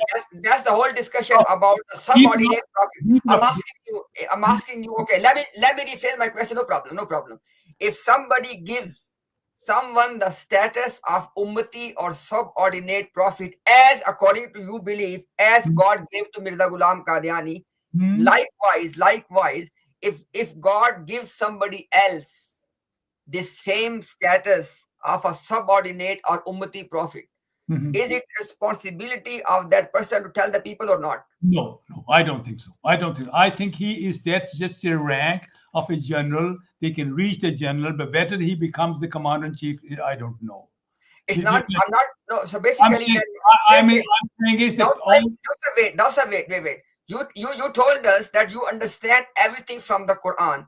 Can you tell us from the Quran any example where God Almighty appointed somebody as a prophet and he did not tell people I'm a prophet? No, it's not appointment. I'm saying I don't think appointment is done by the need of that time. That is something different. But an ordinary person, like I said, he can become a Saleh. That's one rank. Then the Shahid is the next rank. Siddiq is the third rank, and the Nabi is the fourth rank. I just think that this is just a rank. He can. Every person has got the ability in him, under Rasulullah going up. If he just do everything like Rasulullah. You know it very well, Dawah Sahib. I got the point. But I don't think he'll be appointed. I got it. You know it very well, Dawah Sahib. And if you don't know, you can confirm. According to Ahmadiyya understanding, there's no difference between Nabi and Rasul, correct? Now, basically, the person who will be the Ummati Prophet, he will also be the Ummati Rasul. Right? No, I don't think so. No, wait. I don't think so. In this case, I don't. In this case, wait. My brother, wait. You know this very well. In Ahmadiyya ideology, there is no difference between Nabi and Rasul. Why I'm saying this? Because Mirza Ghulam Ahmad Qadiani Sahib himself, he called himself Nabi and Rasul both, correct? Yes, if he's doing the job. Which is, what I'm saying no, I'm asking, wait. Is it possible that somebody is a Nabi but not a Rasul? In that sense, I believe that. I believe that. Why? No, hold on. The Salat is, to me, at this time, without guarantee, I will tell you this, but I think at this time, I have to read that. I'm saying is that rank is possible of a Nabi only Nabi.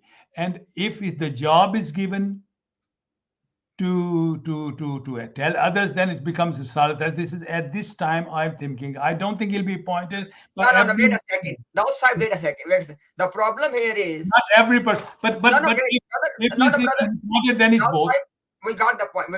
The problem is here. There's a big problem here. Either you have to admit that Nabi and Rasul are not the one, but you cannot say that because let me complete.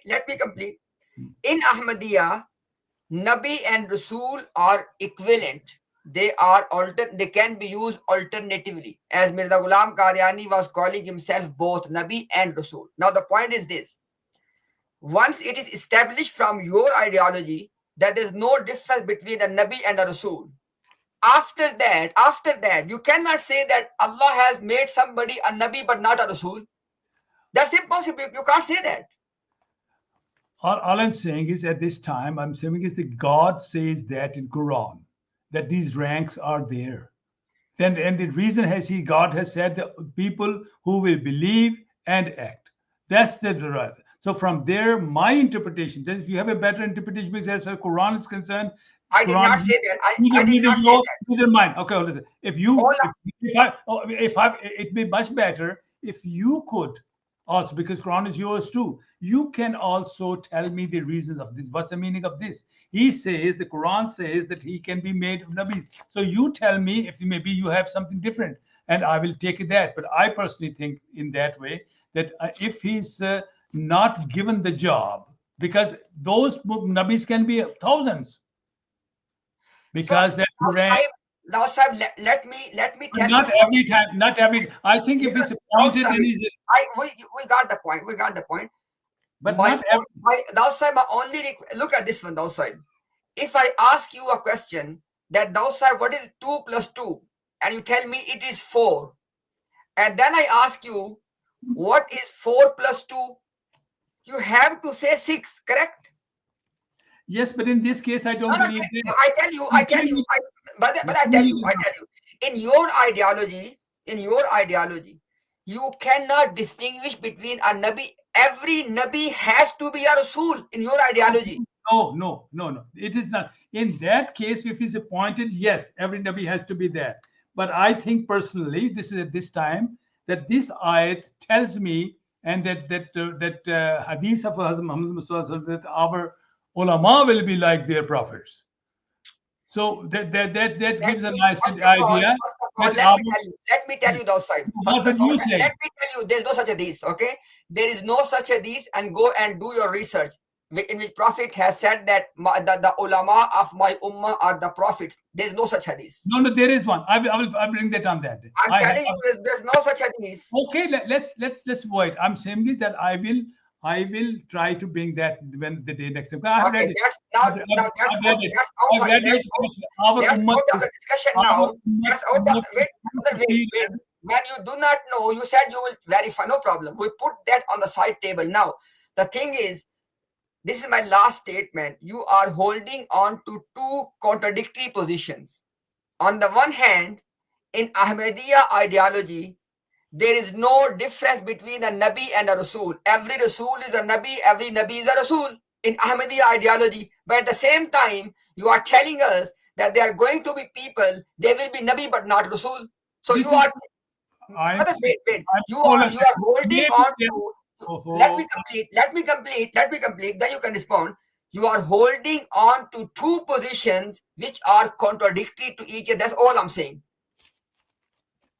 No, all I'm saying is it's possible that I'm not saying that. I'm just saying I'm putting in front of you two Quranic ayat. And you should also say that you may think that maybe I take that one. It's not, because there's no such thing. But I personally think that if the way I think of that ayat, that everybody can be a prophet, and obviously there's not need of a prophet, what will happen? And Risalat maybe is that job. But if anybody does become a prophet, he has to be Rasul as well. Okay, maybe it's right. Maybe you're right. I don't know. Okay. Now comes the point. If anybody becomes a Nabi and Rasul and there is a need, now the point is, what will happen to your Khalifa? Because he is not a prophet. No. Khalifa is something different. Khalifa is from the prophet. Oh, hold on a second. Khalifa is of an appointed prophet, obviously. So sorry, what did you say? When look, Khalifa is an ordinary person who is chosen or appointed after a ummati prophethood. By the people. By God. Let's put by God. Okay. No. But was appointed by the people, isn't it? No. But belief is not that. Belief is something different. We believe. That I'm not about the factual information. Who appointed Mirza Masud as Khalifa? Can you listen to me first? I am listening, but the question: who appointed Mirza Masud as Khalifa? Hold on. In the start of Quran, we say Iman bil Ghaib. There is something else. I mean, if you just want to make it like that, then I don't know how you will say. I'm saying is that there is a belief behind it. Our belief is that though we choose him, I mean, we believe that, I mean, our Khalifas were chosen just like this. I mean, Abu Bakr was chosen, just the people said, okay, no, we want you. There was no election or anything like that. And but we think this is God who made them, though it was made like that. So behind there, our iman is that Umar was, it was said by Abu Bakr that he can be good for you, but still we think it was God who made it, circumstances. And after that was God who made the other. Though we choose. Who appointed the Pharaoh? No, come on, you can't. I'm telling you that as far as this is concerned, we put everything that God is doing it. Obviously, God is doing everything. Nobody can be anything without. Brother, wait. If you want to know, my brother, look. The point is, in this universe, wait. In this universe, there is absolutely nothing that can take place without God's permission. Correct? Well, yeah, but that's what we think. But it does not mean that we can attribute everything to God. Correct? Hold on a second. But we think, I'm giving you a good example. I said Hazrat Abu Bakr was just chosen without an election, but we still think that it's God who did it. I mean, by the people. You say people, if you want to save the people, you can say that. But I said our people. Look, okay, if you want to say that, we can differ. We can live with the difference. Okay, no problem. I think that's fine. But what I'm saying is, I personally think that though people did it, I mean, there are many things we think. I mean, Yusuf was thrown into the well and he was gone and all that. And though people did it, but we think it was all planned by God. You know, this is our belief. You got to understand but that. We cannot attribute everything. You can say the people took Joseph from there, and they took from there, and they took him to that place. And 7 years he was there. People did it. We don't believe that way. In our belief is it was all planned by God. So this goes side by side. And you say if you want to say that, it's up to you. Dawah Sahib, because you do not understand the topic of divine decree. So let's leave it on the side. Put it on. Leave it on the side. The whole wait. We don't need to digress on those things. The thing is, if God is going to appoint or God is going to make somebody a prophet or Nabi, he will be a Rasul as well. Correct? Maybe you're right. Now when a Nabi and Rasul comes, can Khalifa still be sitting in his position? No, what I'm saying is, if that Khalifa is also made by God, and the prophet will also come by God, then I God got that. I'm asking you a simple question. If for example, look. For If he's example, not the right Khalifa, he'll have to go. no, But if he, sorry, what did you say? let me talk on this. No, you just said something. What was that? I said if that Khalifa is not Barhaq Khalifa, let's put it this way. Okay, right? If it's not the right But Khalifa. your Khalifa is Barhaq Khalifa, right? Hold on a second. If he's Barhaq, that means he's been appointed by God. If he's appointed by God and God wants to bring somebody like a prophet there, then he will definitely make sure that that person is going to be a prophet. So it'll be same because everything's done by God. We did not get what you said. Let me brother Daud Sahib, please wait. Let me put the question first. Let's suppose tomorrow, as the brother Naveed was saying, he prays for you a lot. And after that, obviously everything is being built on a supposition. There's nothing happening in reality, but we are just understand. The point is, if tomorrow or after 5 years or after 2 years, you become a prophet and a Rasul, a Nabi and a Rasul, prophet and a messenger, right? As Mirza Ghulam Qadiani was like Ummati. Now, I'm asking you, because obviously you have told us before that the Khalifa at the moment, Mirza Masroor Ahmad, he is not a Nabi and Rasul. Now, the point is, if a Nabi and Rasul will come, can Khalifa still be sitting in his chair, or he will have to leave that position and he will have to give it to or hand over to the Nabi and Rasul? No, I'm saying is that I say his rank can become of a Nabi, but if he is not told to take bath and all that, nobody will ever know that. In the ranking, who is higher, a Nabi and Rasul or a Khalifa? It's not a question. Whoever is appointed by God. No, I'm asking you that who is higher in status, Nabi and Rasul or a Khalifa? Maybe that Khalifa is also a Nabi. Who knows? I don't know. But at the moment, that's not the case. No, the case. No, you told us already. Daud Sahib, you told us already that Mirza Masroor or any of the four, none of them is a prophet and Rasul, right? No, I don't know. If you have a right to become a believer, he has a right to. If they are a Nabi and a Rasul, if they are a Nabi and Rasul, they have to tell the people.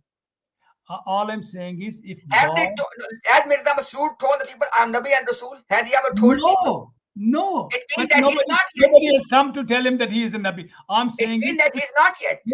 You know what you're doing at Imtiaz? You are talking against God.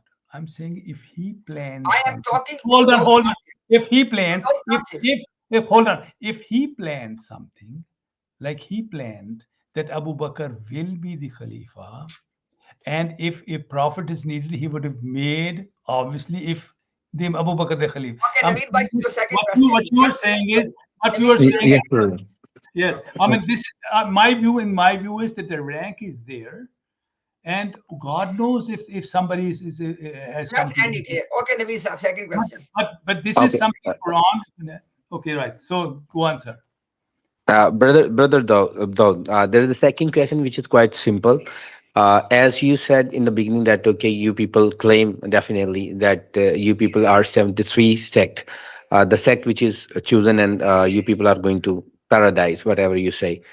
So could you tell me that 72, as you mentioned about the sects, 72, is it a number or a metaphor of abundance of something, majority? Once I read that, I was once many years ago, because I didn't know all the sects, and I started to do that. And somebody told me there are 39 sects of this, of Shia, and this and that, and there's so many sects. But I think they're not. I think brother, can I rephrase? I'm asking that 72 is a number, or it shows the majority.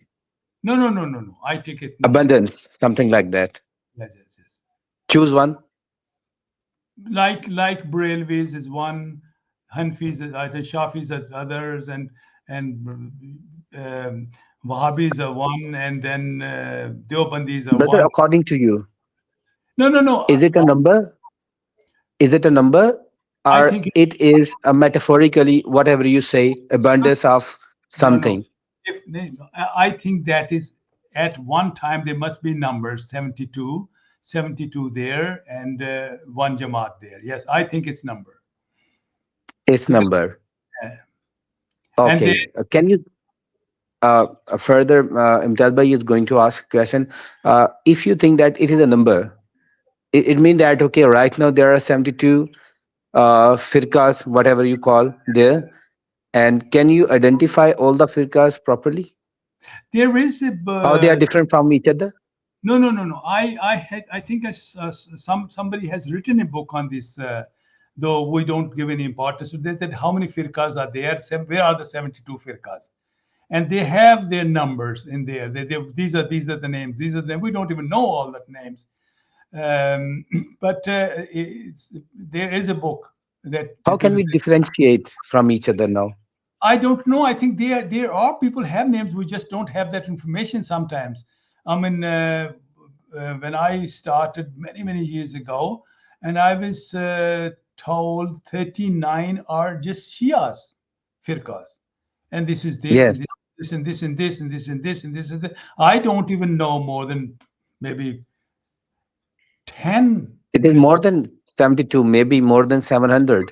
So how can you Naveed Bhai, please Yes, come yes, yes.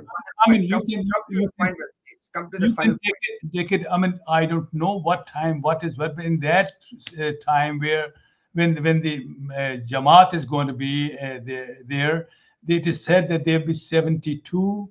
This is a hadith, and this hadith is yours as mine. Rasulullah Sallam has said they became 72. We will become 73. One Jamaat will be Jannati, and the 72 will be the Jahannamis. So this is So do you believe outside? Do you believe that all the other people other than Ahmadiyya are Jahannami? From that, yes, I think so, because if Rasulullah Sallam has said at that time there'll be 72, and No, that's fine. That's fine. You said that your understanding is that all other Muslims other than Ahmadis, they are Jahannami, correct? Yes. And they are kuffar, right? No. Kuffar is not said. It's said is Jahannami. It is not kuffar said. It's said Jahannami doesn't mean. These 72 sects other than Ahmadiyya, are they going to live in Jahannam forever? No, that is Jahannam going is then again another philosophy. Somebody being Jahannami doesn't. And this is a different. Now you opening another. I think I go more into that. Do Muslims go into Jahannam? No, I mean, those side. Before you move forward, can Muslims go to Jahannam? Yes, because these 72 sects, when they're going to Jahannam, they're going as a Muslim or a non-Muslim? No, you're mixing too many things. To go to Jahannam. I'm not mixing. You said that. You said that all the other sects. Let's stick to the words of Rasulullah Sallallahu Alaihi Wasallam. Let's stick to that word. Okay, then you make your Rasulullah Sallam has said they are Jahannamis. Okay. Even in this life. Okay. Okay. And there's one Jamaat. Okay. Jamaat. And there's an instruction that if you give 3 people, if you find Imam and what you call Khalifatul Muslimi, join them. If not, leave the facts and go and live in a jungle. There's something like that. And and many places that they are Jahannamis. So what can I do? At this time, I tell you, all the people other than Ahmadis will go to Jahannam, correct? Hold on. No, I didn't say that. Jahannami means not that, because that God has many other systems. Honestly speaking, if you ask me, there'll be very few people who go to Jahannam. And just 1 minute ago, you said that yes. You are not staying in the Surah. I'm saying Yaghfiru liman yasha wa yu'azzibu man yasha. God's rage going is like fire, but His Rahim is like water. And no matter how much water is outside, did you say 1 minute before that all other sect other than Ahmadiyya, they will go to Jahannam? Did you say this? I did not say that. I didn't Okay, say. yes, stay there. Stay I there. didn't. I said they. I will replay. No, wait, wait. I will replay you. I will replay. No, wait. 1 minute. Let's inshallah play that. And look, while you replay them, while you're looking for the clip, I want to add something. If he is putting forward the hadith of 72 sects and he's claiming to be the true sect or the sect that is upon truth, the hadith says the rest are in Jahannam. So you are saying that. You are saying that. You're using the hadith. Wait. Sorry. You're using the hadith to claim that Ahmadiyya is that sect which is not going to Jahannam. The rest are. So you're saying the rest of the Muslim Ummah is going to Jahannam. That's what you're saying. Yes. Sir, that's what application is. No, sir, be careful. Be careful. Yeah. Don't use words, make up words. Use only Okay, those. Dawah bhai, let's play the clip first. Let's play the clip first. I said, Dawah bhai, 1 second. Whether they go on Jahannam or not, that's a different matter. All I'm saying is I'm not going to change those words from Surah.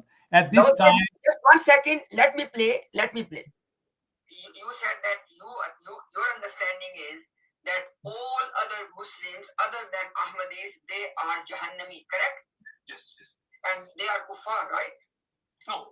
So I ask you a straightforward question that according to your understanding, all other sects and people other than Ahmadiyya, they are Jahannami. You said yes.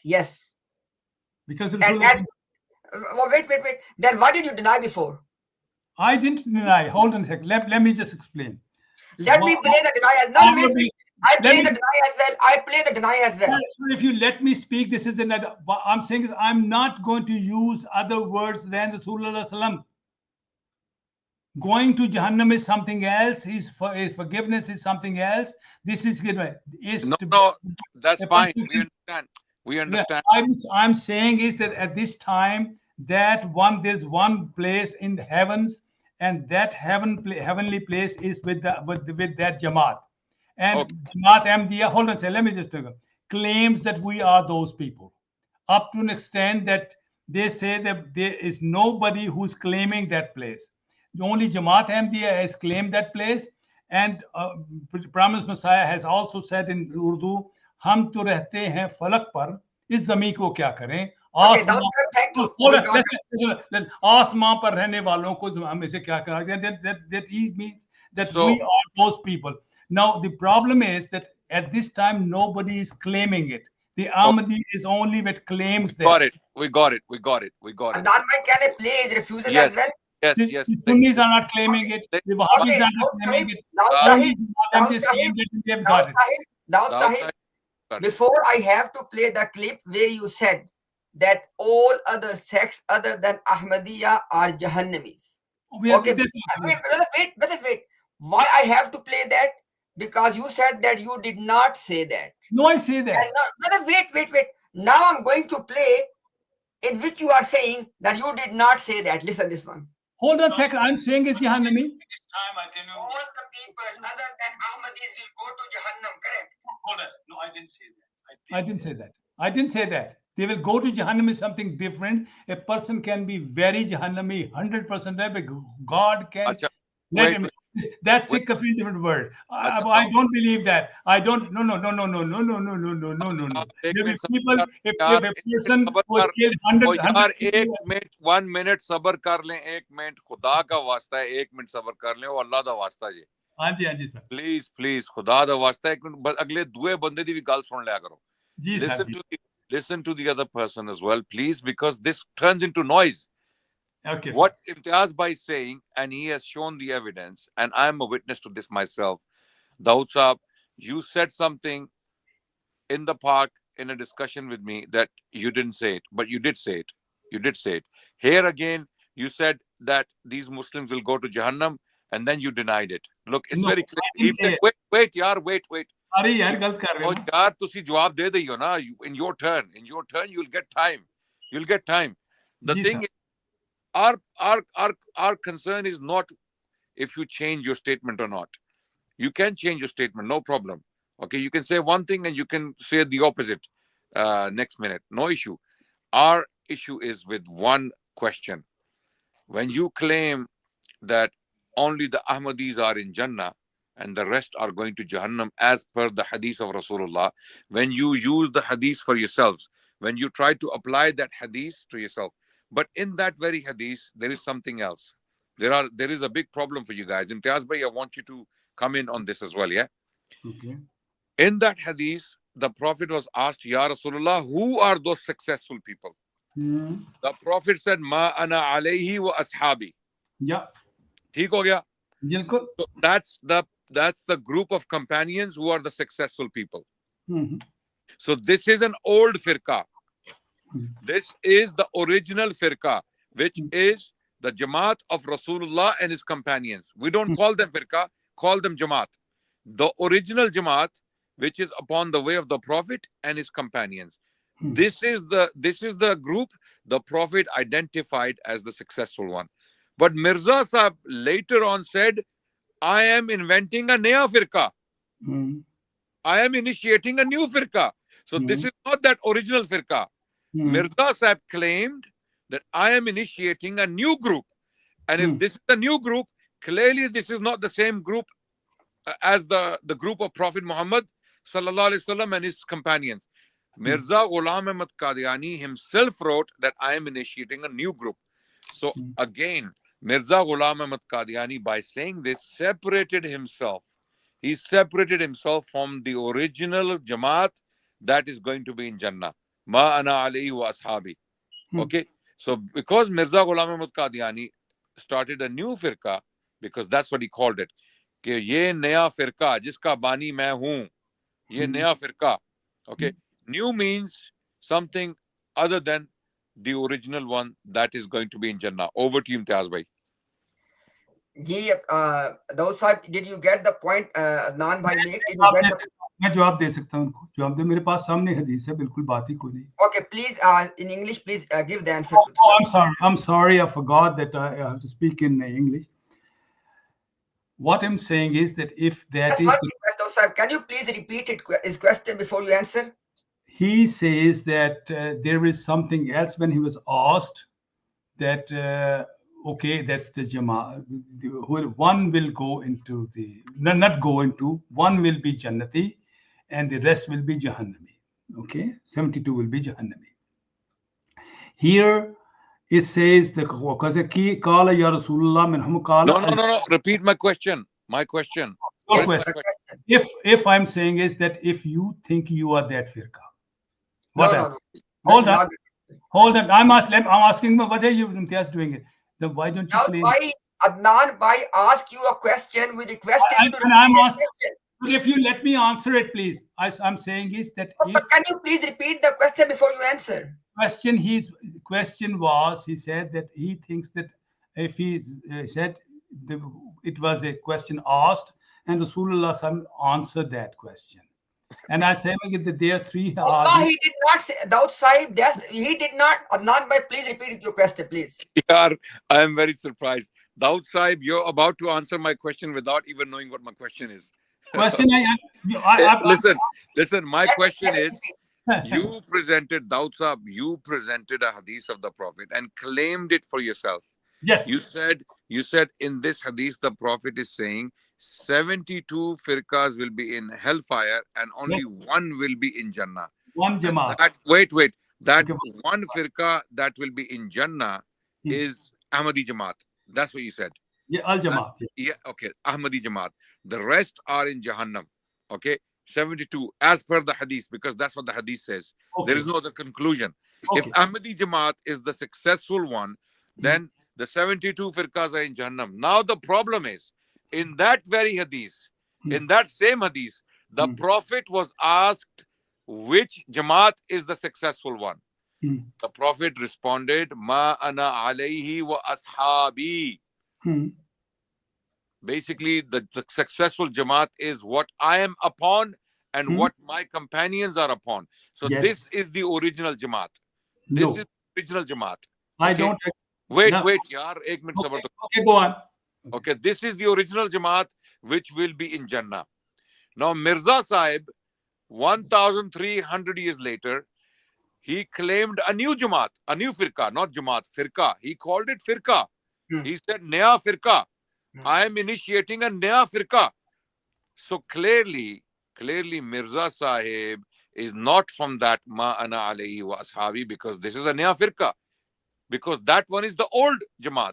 That one is the original Jamaat, the Jamaat of Rasulullah and his companions. And Mirza Ghulam Ahmad Qadiani said, I am starting a naya firqa. Okay. A new cult or a new group. I'm initiating a new group. Okay. If he's saying, if he's saying I'm initiating a new group, then clearly he is not from those people. Ma ana alayhi wa ashabi. He's not from those people, because it's a new firqa. So now, if it's a new firqa, he has already separated himself from that Jamaat that is in Jannah. Okay. So if you believe that, why don't you claim it? Wait. I'm asking you a question. Did you get my? No. This is what I'm saying. This is. Why did you get my question? This is your. Hold on a second. I'm saying is that meaning of that is. I don't take your meaning. I have all three hadiths in front of me. Yes, read them. Qala al Jamaat. That's one. That's one hadith, and that is from Revelations. Okay, one thing. The second hadith, you said ma ana wa ashabi. The meaning of that is what I am upon and my companions. That they are in the shape of Jamaat. And this is the way of I live. That's the meaning of it. Companions, and this is the Titr Bitr Jamaat, whatever you're talking about. Oh, hold on. It is they all Titr. Hold on. What I'm saying is he is saying. Get my question. I'm saying is I told you that if you want to do it, claim it. Daud Saab, did you get the question? Because you are not claiming. He's claiming it. Daud Saab, you are over 70 years old. I know. Did you are a very, very experienced man. You know what I'm talking about. Did you get my question, Daud Saab? I did get your question, but that's why I proved that you are doing wrong. You are not taking the courage of belief. Daud Saab, we are that people. Why don't you do that? Because you are not that firqa. Daud Saab, if the Jannati firqa, if the Jannati Jamaat is ma ana alayhi wa ashabi. Yes. Wait. If the Jannati Jamaat is ma ana alayhi wa ashabi, then what are the Ahmadis who are a new firqa? No, they are not. No, they're no, hold on a second. The Jamaat. They are Jamaat. That's the main thing. New firqa, new. Mirza Ghulam Ahmad Qadiani said new firqa. No, what you are saying in new firqa, non-philosophy, that philosophy, where do you take this? The hadith doesn't say that. The hadith says, hold on. One moment. I'm saying is that if you are that firqa, claim it. Why don't you? No, I'm saying he has claimed it properly. You are not claiming. You have to say that Wahhabis, Sunni, all others, including Ahmadis, are Jahannamis. You have to say that. You cannot say it. You are not saying it. That's what you are not that. Because you don't believe it. I'm saying is if you are that, Ahmadis are claim kar rahe hain. I'm gonna claim it. Claim it. I'm gonna claim it now. I'm saying any Jamaat that is upon the way of the Prophet and you his. Are not. Yaar, come on, please listen. Let me finish. I am saying any Jamaat that is upon the way of the Prophet sallallahu alaihi wasallam and his companions is Jannati Jamaat. That's what I'm claiming. Okay, wait. Now listen to me. Okay, you are claiming the Ahmadi Jamaat to be that Jamaat. Wait, but that cannot be the case. No, that is not. Wait, yaar, sabar. That cannot be the case because Mirza Ghulam Ahmad Qadiani wrote that I am initiating a new firqa. So what? My firqa is new firqa. My firqa is because. Yeah, do you understand my question? Do you understand? I understand you because you're wasting time. I'm saying is okay. Read that. Read that. That is a Jamaat. The rest are not Jamaat. Daud Saab, read that. Daud Saab, read that. Read. Ye padho zara. I'm saying it. I have all three with me. Here. No. What Mirza Sahib wrote. Read what Mirza Sahib wrote. No. Question is let's stay on Rasulullah first. No, Mirza Sahib. No. Hold on a second. First of all, you got to believe Rasulullah and then go there. Rasulullah has said that. Just wait. Relax, Daud Saab. Relax. Sare masle hal ho jange. Relax. Nahi hal hona tuade. Look. If Mirza Ghulam Ahmad Qadiani is claiming a new firqa, which is a new firqa, wait. So what? The Prophet, यार सबर तो कर लो, खुदा का वास्ता है यार. Please listen, please listen यार. Listen, खुदा, for God's sake, listen. If Prophet Muhammad has already identified that group of people that will be in Jannah, which is upon the way of the Prophet and his companions, Yes. that's the group, okay? That's the group. That group is already identified, and it's the group of the Prophet and his companions, sallallahu alaihi wasallam. Yes. Now, Mirza Ghulam Ahmad Qadiani cannot be that group because he said, I am a new group. I'm a new firqa. Read, Imtiaz, can you read that? 1 second. Can you read that? Ji, ji, I read. Ruhani Khazain, volume number 13, page number 3. It doesn't matter. All I'm saying, that's the problem. Don't allow us to speak by for God's sake. Oh, yeah, this is not the way. I'm saying is first of all, speak. There is done. Oh, Daud Sahab, because you are reading your prophet. We are reading the sayings of your prophet. You have to respect. Rasulullah Sallam is saying, he is a firqa, the firqa can be Jamaat too. We are reading from your prophet. Look, it's on the screen. Imtiaz bhai padhe. Read it. Here it says, Daud Sahab, hello. Let us read Mirza. Let us read Mirza Sahib.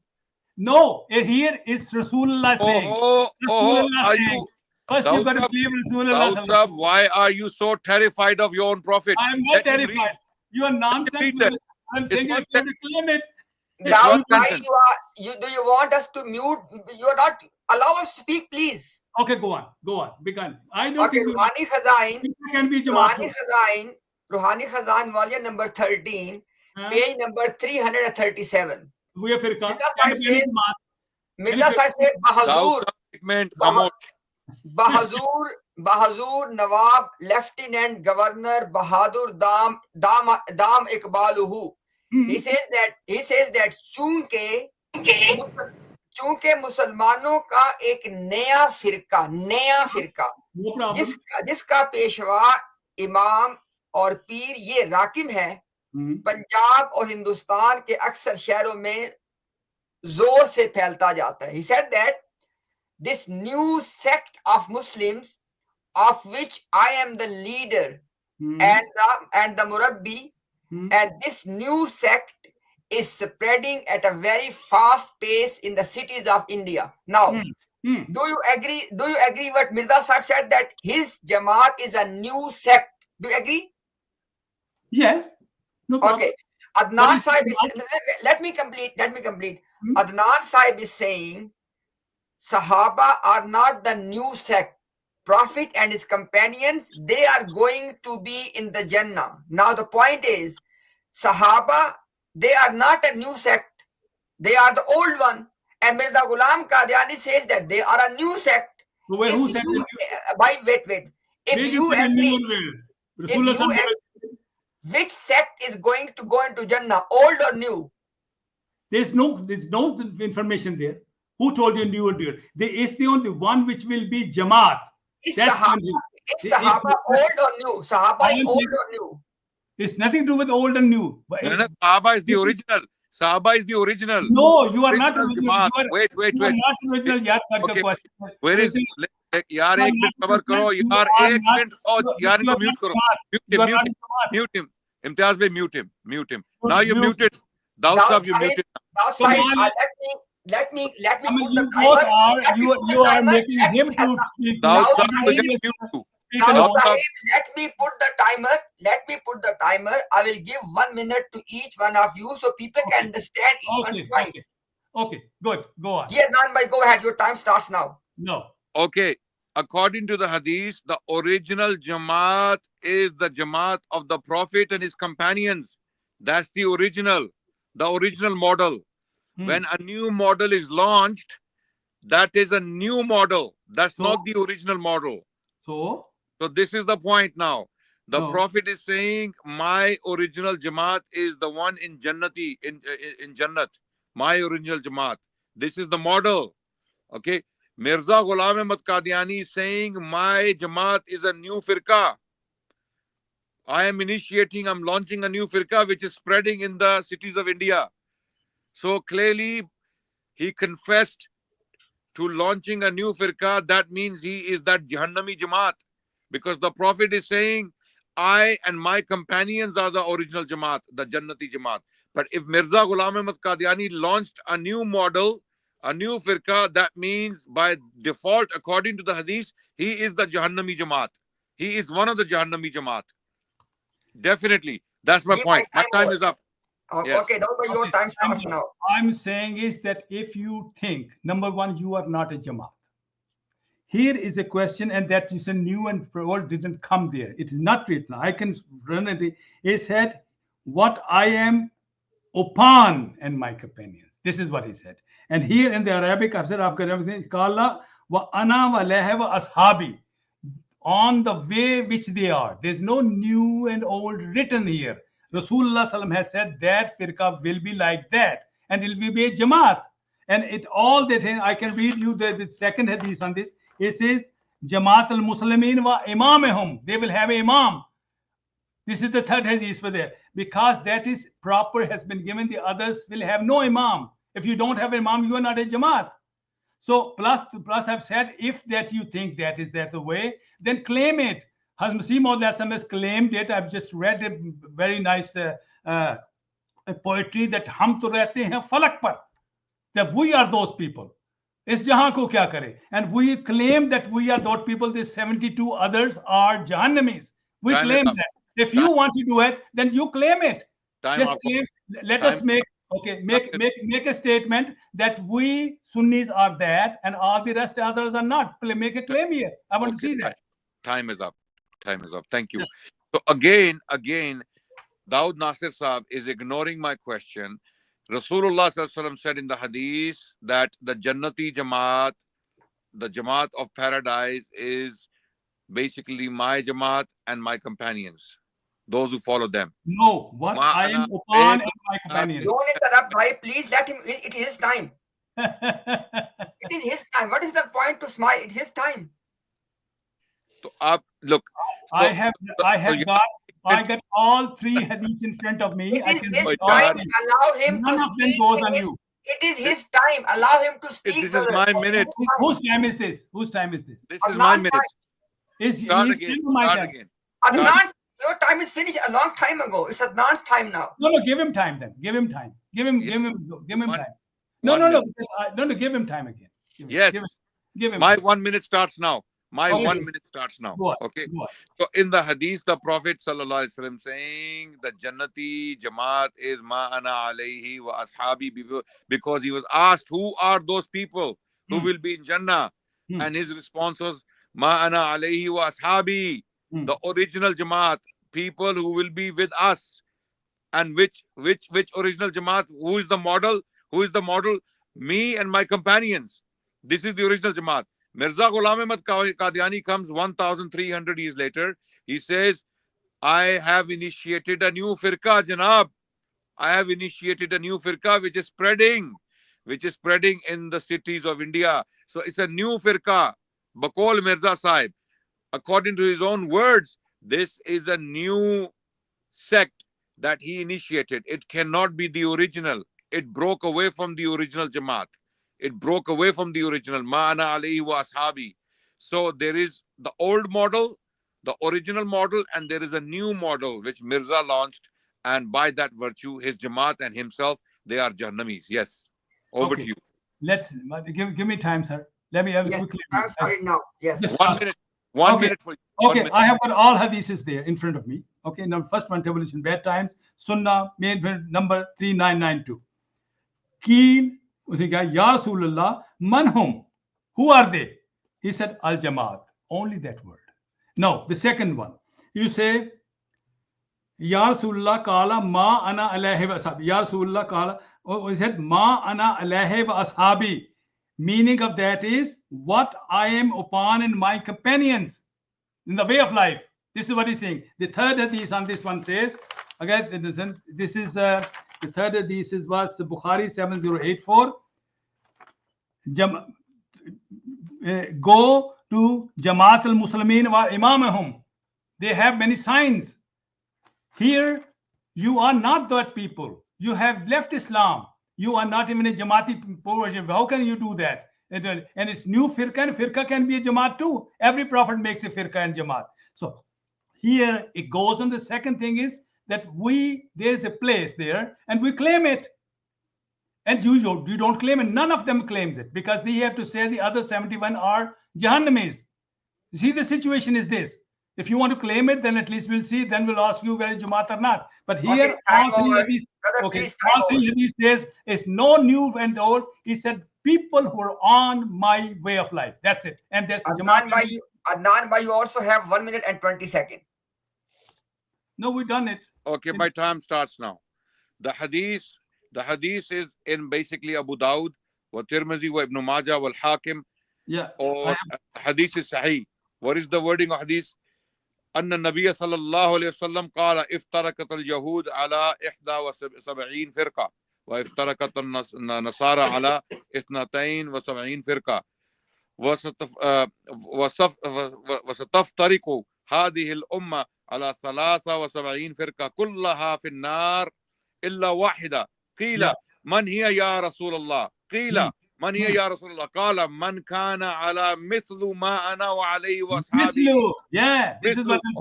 सुन लो ना مثله ठीक है और في بعض الروايات هي الجماعة. So Jama'ah, Rasulullah sallallahu alaihi wasallam is saying the Yahud will split into 71. The Nasara will split into 72. My Ummah will split into 73. All of them will be in hellfire. Illa wahida. Except one. Qila. It was asked, Ya Rasulullah, man hiya Ya Rasulullah? Which one will be the saved one?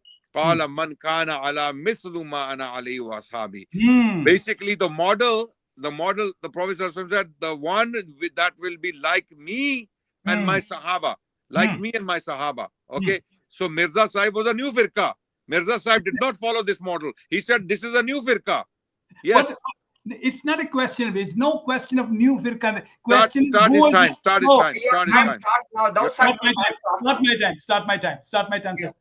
Now, yes. He did not say new firqa, and this is you brought it from somewhere. It's not said. Rasulullah has not said. Rasulullah had only that condition that they will be Jamaat and they will be Imam and they will live like me. So exactly, we are the only Jamaat who live like that. We have Khilafat among us. They had Khilafat with us. That is the way of life. Now, without that, the other firqas are not even. They cannot do it. And the second thing is they cannot claim it. If you want to claim it, okay, make a statement very nice today, and I will see that it said we Sunnis or whatever you are the only firqa, and the rest you just say Ahmadis plus Wahhabis and all that. They all that. Go on. Who's stopping you, sir? Okay, start my time now. Inshallah, 1 minute. Yes. I think we've done enough in this one. Okay. Last turn, people can decide last turn. So now clearly Daud Nasir Saab could not respond to my very simple argument. When Mirza Sahib says, I am a new sect, that means he is not claiming the old legacy. The Prophet is saying, Mithlu ana wa ashabi. Mithlu ana alayhi wa ashabi. Mithlu ana ma'ana. Mithlu ma'ana wa alayhi wa ashabi. These are the words of Rasulullah sallallahu alaihi wasallam. Sahih hadith. Okay. Reported by Abu Dawud, Tirmizi, wa Ibn Majah. 3 books have reported this hadith. And the Prophet is saying, those people who will be like me and my companions. Yes. The old model, quiet. This is the old model, the original model. Mirza Sahib is saying, no. I have a new firqa. I am a new group. So this is nothing to do with the old legacy, because now this new group has the new leader. He's a new leader, new Peshwa, new Peer, new Imam. Okay, that means he is the one who is one of the Jahannami firqas. No. It is not this new thing. Have you brought from yourself? Wait for a second. Now it will be your last 1 minute. Okay. Okay. No, wait. Now I will give you your full last 1 minute with only one request as a listener. Adnan Rashid is repeatedly asking you one thing. That is it not true that Mirza Sahib is saying about his Jamaat that we are a new sect? And when something is new, it means that it did not exist before.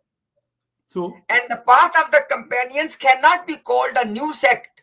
So can you please, in your last minute, if you want to address the point of this thing, when Mirza Sahib said they are a new sect, please, your time starts now. me or him? Your time. It's your time. No, whom say you saying? You're talking to me. No, I said that he has made his final statement. Now it is your time to take your. When you say you mean me or that gentleman? Me, Daud. You, Daud, yes. Okay. See, the way you were sitting here, you were saying something like that, as if you were saying to talking to him. Okay, right. Good.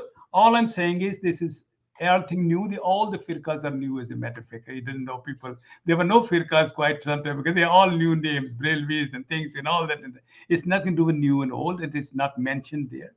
It is just bringing that for that. I'm just saying is that there are two conditions. There will be Jamaat. They will be living a life like Muslims live in the time of Ahl Sunnat wal Jamaat. This is what we're meaning. Why take it if you don't want to get it? The third thing is, he said also in the third hadith, which is like a part of that, that you go Jamaat al-Muslimin and Imam. Go and see him and meet him. But if you don't want to take it, it's up to you. But my second thing is, if you think that is that you are that, then make a claim on today on here. Very nice. We'll take that your claim that if you're Sunni, you say we Sunnis are, the rest are all Jahannamis. If you just say we say that.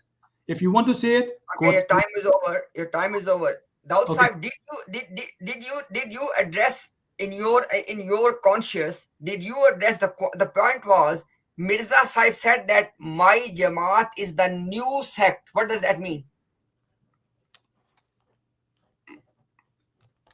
Whom are you talking? I'm asking you that Mirza Sahib said that his Jamaat is a new sect. What does new sect mean? New sect doesn't mean he's got out of fans of the Muslims. He is Jamaat made from the same people. And new and old doesn't really matter. Matter is what Rasulullah said. They must have an Imam and Jamaat. That's the main thing. And that is important. And that is if you new, not new, or whenever, we can also say that the other firqas were also made new and all that. This doesn't come to the question is, what is the condition of those people? What are the people who are living like the Jamaat of Khulafa? This is, they have a Khalifa or they have how they live, because living under a Khalifa is a completely different life. Okay, no problem. No, just no problem. Just from let's try one thing from another angle. Is Mirza Ghulam Qadiani's father Jahannami? No, I don't think so. Why? I don't think we don't believe. No, he was. Wait. Hold on, you asking me. Understand the question as well. It's not the time started yet. There's no time yet. Okay. Understand the question before you talk. The question is, Mirza Ghulam Qadiani's father, Mirza Ghulam Murtaza, he was not in Ahmadiyya Jamaat. Why is he not a Jahannami? We don't believe that, because the basic law in Quran is that you will be asked for what your responsibilities are. It's the very, very beginning. It in the Quran comes, A'udhu billahi minash shaitanir rajim. Let me read it. Zalikal kitabul la rayba fihi hudal lil muttaqin allazina yu'minuna bil ghaibi wa yuqimuna salata wa mimma razaqnahum yunfiqun. You only be asked what's given. No, I don't believe that. Some people ask, is the mother of Hazrat Rasulullah was not Muslim? We don't believe that. No. If it was not offered to them, is no kufr, no problem. See, it is we believe Rasulullah, our mother, father, and all, they were Jannati. We believe that because they were not asked for Islam. If Islam was not there, so at the time when he died, there was nobody there. And so I would believe that. We believe that it's not like that. It's like that if a person is asked something, presented something, if it truly says, I don't believe it, then that will start. We don't believe that. I have a question, Imtiaz bhai. One quick question, yeah? Nasir, Daud Nasir Sahab, is something new, something old? Daud Sahib, the question is, something is new, can we call it old? Daud Sahab, we're asking you. Daud Saib, the Adnan is asking you a question that if something is new, can it be called new? Sorry, can it be called old? If it's new and then old, but yeah, why do you want to call it old? Yes, if it's new, it's new. So if something is new, it can't be called old, right? Yes. Yes, So Adnan. okay, if something is new, it did not exist before. Yes. Well, all firqas were not before. No. Wait, my question. All new. Understand my question. My question is, if something is new, it didn't exist before. Yes. Yes. Okay, brilliant. So Ahmadi firqa is a new firqa. It did not exist before. Yes. Brilliant. Okay. So for 1,300 years, Allah subhanahu wa ta'ala kept the entire ummah, okay, upon the old way, and they were all misguided. Yes? No, it is not like that. Wait. No, wait. Before you explain, try to understand my question. If the Prophet said, people who are upon my way and the way of my Sahaba, this is the old way. Yes? You agree? No, the old way, that was only up to Hazrat Ali. That's it. That was the way Prophet left them with it. Wait. When the others First establish what is original and what is new. What is old and what is new. Only the way original is only the way up to Hazrat Ali. Okay, That's it. Okay, wait. So the original is the old way, correct? Original way was that up to Hazrat Ali. Yes. Yes, old way. You call it old or whatever you want to call it, yeah, but that is the main way of life up to okay. Hazrat Ali. So the original way is the old way. Yes. Yes. So Old when way something new comes, okay, when something new comes, okay, it's not based upon the old way. It's a new. Agreed? No. I don't. If somebody mends it and becomes again, like for instance, once the main way was with Khilafat. Up to no, you're not. My point is very simple. Daud Saab, you're intelligent. I know you're intelligent, but for some reason you're not getting my point. Again, when we have established the way of the Prophet and his companions was the old way, when you initiate a new way, a new firqa, because the new firqa is a new system. A new firqa is a new system. When you initiate a new system, you break away from the old system. It's but natural, because when you start something new, you have put aside an old system. Okay, because the new system is now the replacement of the old system. It's very simple. Mirza Ghulam Ahmad Qadiani said, I have initiated a new firqa, a new system. New firqa means new system, new group, which constitutes of new things. So this means the old way is gone. And the old way is the way the Prophet Muhammad said about that this is the way that will be in Jannah. These are the people who will not be in hellfire. The people who will not be in hellfire will be the people mithlu ma ana alayhi wa ashabi. This is what the Prophet is saying, that the old way will be the way of Jannah. You have already acknowledged. This is all I'm trying to establish. Thank you so much for listening. So let me answer that question. The old way was broken. After that, every firqa actually didn't stay on that. They left them. After whatever happened after Hazrat Ali, which should have not gone away, but that the firqa was broken. That way of life was there. Give me one example. Give me one example of any sect. No. Give me one example. Give me one example of a sect that said, or the leader of the sect said, I am a new sect. One example in the entire history of Islam that I am a new sect. I'm a new firqa. Hold on a sec. All these firqas of today were not there before. Not a single one. They are all. Understand my question. Give me one example. Give me one example of a leader of any sect, as you claim they are sects. Okay, any leader. Give me an example of any leader in the entire history of Islam who said, I am starting a new sect. One example. One. Give me one. I'm waiting. Give me one. Come on, come on. If they started another people for their names started this. When the one Mujaddid came, the people who were attached to him, they were called Qadriya. There was another come to they came. I'm Shafi. They're all on the names. Abdul Wahab Sherani. Hazrat, They're all on their names. you are not listening to my question. What I'm saying My is, question, yaar, let me answer I'm that. saying, show me a statement. Show me a state from Imam Shafi'i where he said, "I'm starting a new firqa." Show me a statement from Sheikh Abdul Qadir Jilani. Wait, relax. He said, "I'm starting a new firqa."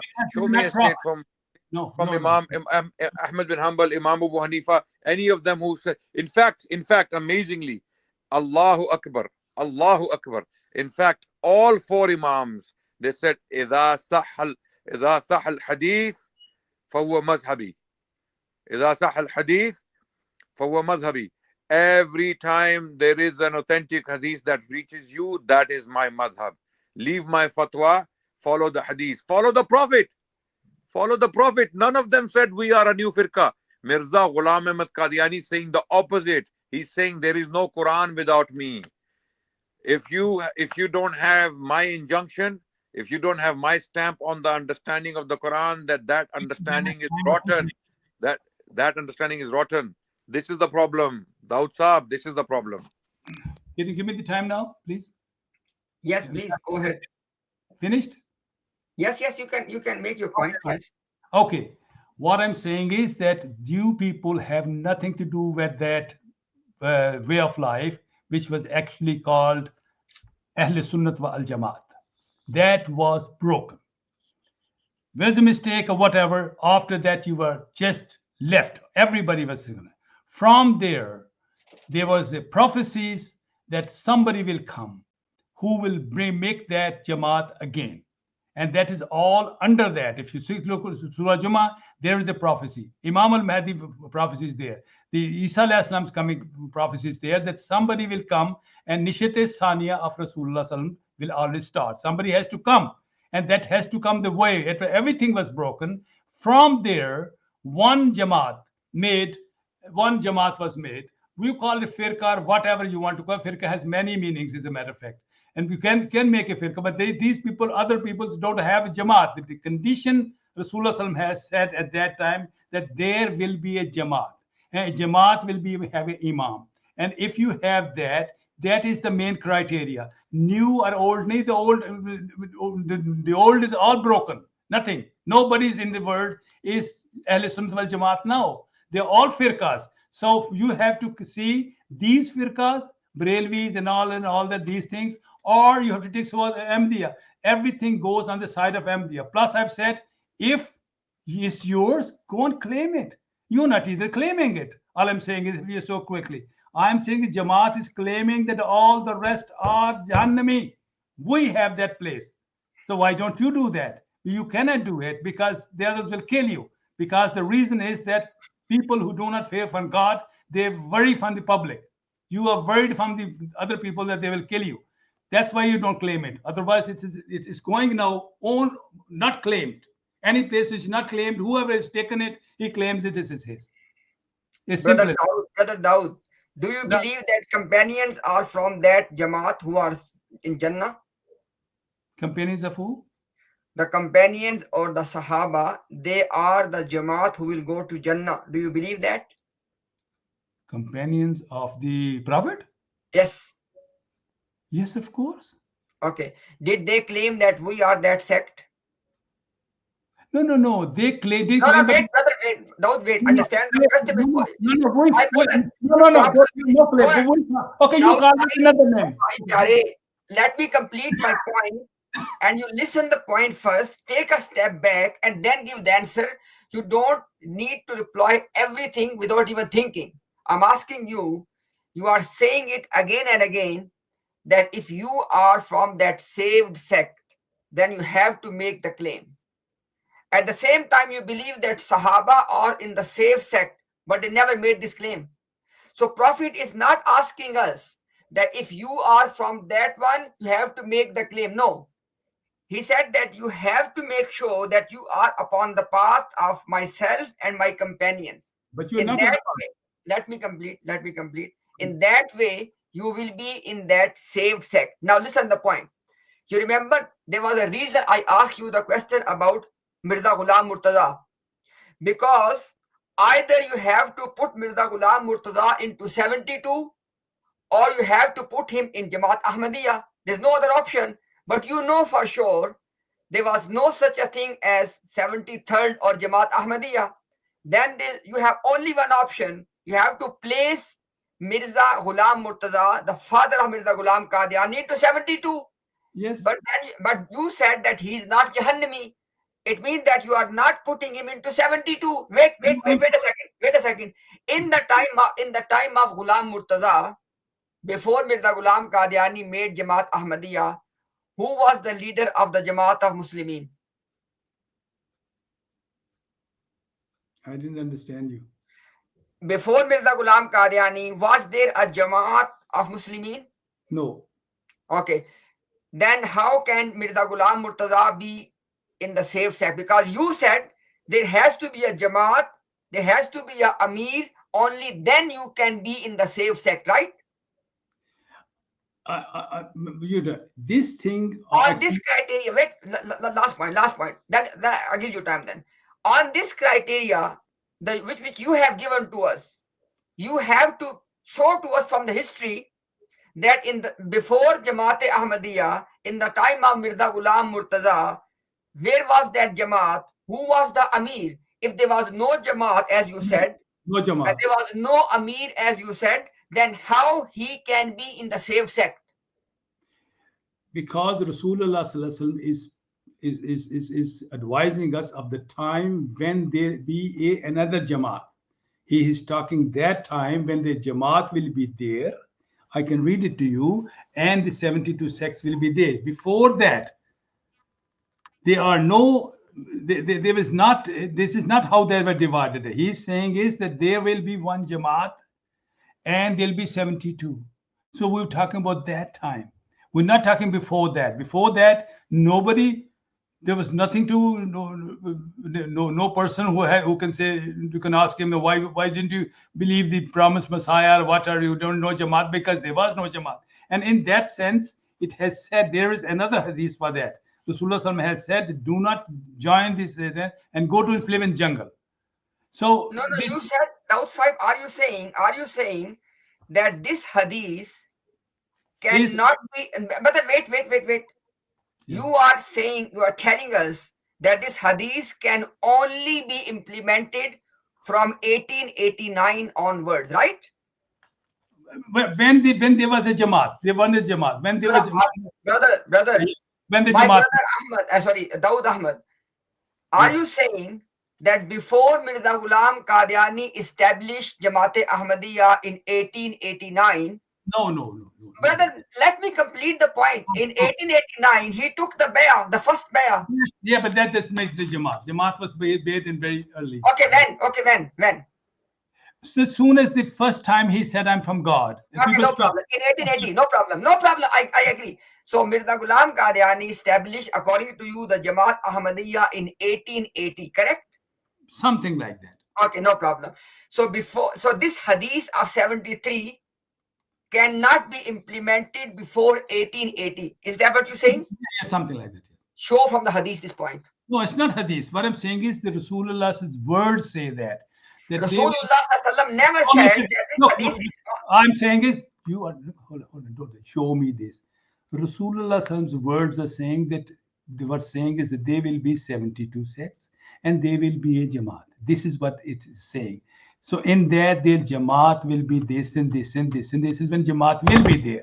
So when Jamaat is there, now, who is that? Now you can say, if somebody claims that, it has to be a Jamaat. That this is the meaning of it, whether you understand or not. Jamaat. No, you are telling us, brother, wait, Daud, wait. You have told us initially, can you please come in front of the camera? Oh, yeah, thank you, yes. You have told us initially that in order for you to be part of the Ummah, you have to be part of these 73 sect, right? Yeah. Okay, now, if Mirza Ghulam Murtaza was not part of these 73 sects, Was he a part of the Ummah? Of course. How? All the other Muslims are Muslims. He was not an Ahmadi. He didn't look. He died before that. And what I'm saying is, they were obviously 70. But they were no. Wait. Mirza Ghulam Qadiani is the one who created the 73rd sect, right? Yes. Something. But Like that. 72 already existed. Yeah. So Mirza Ghulam Murtaza was part of 72. Yes. He was in Jahannam. No. But I told you that, sir. One more thing. I was, please try to understand. If you don't want to believe, it's up to you. To call somebody Jahannami and to go to Jahannam for us is too different. Okay, he was Jahannami, right? Jahannami became especially those times when the promised Messiah was there. This is what the situation is. I'm not talking. Listen, one second. No, hold on. You are making hadith yourself. Don't do that. One second. Just 1 second. Rasulullah has not said that. You show me. Show me what are they. Please come in front of the camera. Hold on a second. Come in front of the camera, please. I ask you a question. You can ask me, no problem, brother. Let me. All the questions I have to. You tell me. What were these people before that? I have to put the timer. Otherwise, there's no way to talk to you, brother. Okay. Wallahi, there's no other way to talk to you. Okay. So let put me 1 minute. 1 minute. Go ahead. Sir, before the promised Messiah, there were Muslims there in the world as well. Of course they were. And you tell me if you want to. Why are you asking me what they were? They were you were there too. I'm not the owner of everybody. You know that there were people there. They have lost everything. There was no government left. There was nothing left. Sikhs were ruling the country and whatever it is. And the condition, but they were Muslims. And why would God put them into Jahannam and all that? It's not like that. We don't think that way. Honestly, there's a completely different subject to us. We do not believe that. If somebody is Jahannami or even Shaitan or whatever, and a mushrik, we do not believe that he will definitely go into Jahannam. It's a different thing. Be careful in those words. He is called Jahannami, but God's mercy is always there. We do not believe that. Whether time finished. So please, on that sense, don't ask me. Just leave on. Brother, your time is finished. Okay, right. Okay. Sorry, go on. So now, I'm not gonna let you move away from this point. You have told us that something around 1880, Mirza Ghulam Qadiani established 73rd sect, which is Jamaat Ahmadi, according to you. Even though it is wrong, because Mirza Sahib said that before him 73 already existed, but I leave that for a side. Now on the side, you have told us that Mirza Ghulam Qadiani in around 1880 he established the new 73rd sect. It necessarily means it has to mean that before 1880 there were only 72 sects and everybody was part of the 72 sects because that's all what was there. Yes. And you are telling us that anybody who's part of the 72 sects is Jahannami. Then Mirza Ghulam Qadiani, wait. Mirza Ghulam Qadiani's father, Mirza Ghulam Murtaza, has to be Jahannami from your logic, number one. And last point is this. You cannot say that Islam was revealed in 1880. All the Islam, Quran, Tafsir, Ahadis, everything was there in the time of Mirza Ghulam Murtaza and all other people. Yes. So it's not that Mirza Ghulam Qadiani came in 1880 and then that's when the Jahannam was created, that's when the Jannah was created, that's when the Islam started. Islam was already there. So if there were only 72 sects in the time of Mirza Ghulam Murtaza, father of Mirza Ghulam Qadiani, then he has to be part of those 72. And yes, they are. Even promised as per your logic, he's a Jahannami. I took 30 extra seconds. I give you as I'm saying is that we do not believe that it becomes Jahannami from that time. I'm saying they became Jahannami at the time when the Jamaat was there, when something was given to them. Likewise, as you say, kuffar were made when Rasulullah was there. Before Rasulullah came, there were no kuffar. This is the way it works when something's offered to it. And these people who are Ahmadis today, they were part of this 72 firqas at that time too. Even Promised Messiah was part of it. Everybody was part of it. But according to the instructions of Quran and the prophecies and the Muhammad, there the person has to come, and he came in time. And obviously, when a prophet comes, he takes those people who believe in him, he makes a Jamaat and whatever he does. And at that situation, when Jamaat is there, then it becomes I would say, crime not to believe such a person. That is the problem. So when Rasulullah is saying that there is a Jamaat, before that, I don't think that sense is like there was no Jamaat at that time. Before as Masih Maulana, there was no Jamaat. So how can Rasulullah say that? Rasulullah said there will be a Jamaat. So Jamaat has to be, when Jamaat was there, then these people went. I take it that time. I take that time after 82. Okay, and let's start to. No, wait. The reason you are wrong, as you can see, and I put on the screen as well. That's the hadith. That's the authentic hadith. Okay. Say a group of people from my ummah will continue to be triumphant over the people until the command of Allah takes them while they were still Muslims. 1990-21. What is the hadith? Okay, I tell you. Prophet is telling us that there will always be a group from my ummah. They will always be on haqq and they will always exist. I believe that. No, wait. Oh, bhai, wait to kar lo. On your logic, there has to be a Jamaat, there has to be a Amir, and they have to be the part of that Jamaat and under that Amir. But hang on a second. No. Wait, brother, wait. Before Mirza Ghulam Qadiani started Jamaat Ahmadiyya, you are telling us there was no Jamaat, there was no Amir. And the hadith is telling us that even at that time, there were people who were upon the haqq. People were on the haqq, but there was no Jamaat. Because Jamaat... Wait. It means, Brother Daud Nasir, understand the implications. Understand the implications of this statement. It means that your criteria, that only there has to be a Jamaat, there has to be a Amir, you have to be in that Jamaat, only then you can be safe. That is wrong. Yes. That is wrong. That's what Ghulam Murtaza, because Mirza Ghulam Murtaza, according to your statement, was not part of any Jamaat. He was not under any Amir, and you call him a Jannati. No, I'm saying is this Jannati and not Jannati started only when Jamaat was there. Who said this? Prophet never said this. Simple as that. Rasulullah is saying that situation. Prophet is telling us there will always be a group from my ummah. That doesn't mean that. That doesn't mean that. That's something. Ask me what is the meaning of that. What do you mean? Hold on a second. No, you tell me when the Prophet is telling us. Listen, please. You are wrong there. The problem is, Daud Nasir, you never address the point. The question is, when Prophet is telling us, there will always be a group from my ummah, they will be upon the haqq. Not a Jamaat. It means that you don't have to be in a Jamaat to be the same sect. But here Rasulullah is saying Jamaat. Okay, no problem. You are telling, bhai, wait to kar lo. It means that you are telling us that Prophet was making Nauzubillah contradictory statements. No, he was making exactly Jamaat is there. He was making that the Jamaat is there.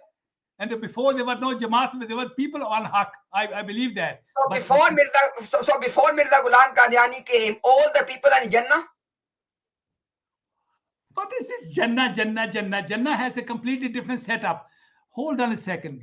Bhai, listen to me. Do not ridicule Islam. Jannah is an Islamic concept. Why are you ridiculing it? Put that telephone on and then please talk. I don't know. Please put that. No, there's no need to continue because you are not making any sense. Because you have no idea what I'm saying. I'm saying you have very little information. Was there a Jannah and Jahannam before Mirza Ghulam Qadiani? You don't understand Islam. Was there a Jannah and Jahannam before 1882? Forget it. I think Imtiaz Bhai, I think the discussion is very clear for the viewers. Let's bring it to a close. Let's bring it to a close, Imtiaz Bhai. Once again, Daud Saab, That's both काफी discussion हो गया. I think it's more than 7 hours Yes, now. thank you very much. Let's bring it to a close and let's stick to the debate. Inshallah, next Friday you're debating Imtiaz Bhai, and that will be also very interesting. Inshallah. Thank you so much. Imtiaz Bhai, I think bring it to a close now, inshallah. Okay, Let's bring it to a conclusion. Yes, thank you Inshallah. very much. Let's laugh a little, and then it's the time of what's his name? Suhoor, Sari. Rosa Sari here. Yeah. But we have a good discussion. I was thinking you'll have maybe 1 hour and then go, because this is the way. What's his name? Can we close it now, brother? Can we close it now? Let's close it. Let's close it. Let's close it. It was a very good meeting. Thank you very much. It was. We'll see you on Monday. And that is the biggest thing is that we've sat together and we'll talk about everything. Okay. Thank you very much, sir. Thank you, everybody. Thank you, everybody. Obviously, thank you, Ji. Well, I enjoyed it completely very much. Adnan, why are you so chup? No, I'm not chup. You are. I don't have to talk when this is the first time I've seen, because you make quite a bit noise, but and you have been really honestly very, very chup. And I am asking you, why are you so chup? Because I'm listening. I'm listening and learning from you. This is an ability. Thank you so much, Dawah Saab. We're gonna bring it to a close now, and let's meet. Yes, but the good thing is, Adnan, that maybe God has sent me here. Whatever said the way I thought, I didn't really thought. The one sent by God is called the messenger of God. Thinking he would give him a hug, now running up to Ibrahim alayhi salam and stuff. And then whose voice is that? Imtiaz Bhai. Imtiaz Bhai. Okay, so Dawah Saab, thank you so much. Let's meet next Friday. Next Friday we will meet again, and then. But I will remember this time, because I've never had a discussion like this. 5 hours. My goodness. Yeah. This is normal for us. This is very normal for us. We do this very often, and we have done it very, very. Maybe we have done streams up to 12 hours. I think so. This is not a new thing for us. My goodness. So Imtiaz Bhai, let's bring it to a close. And I think you are tired. Dawah Saab is tired, and the time for Sari is getting very close to us as well. I'm in the UK. Very nice Dawah of you. Saab is in Germany, I think. Yes, very nice of you. Very nice of you. Adnan Saab, very nice of you. Thank you.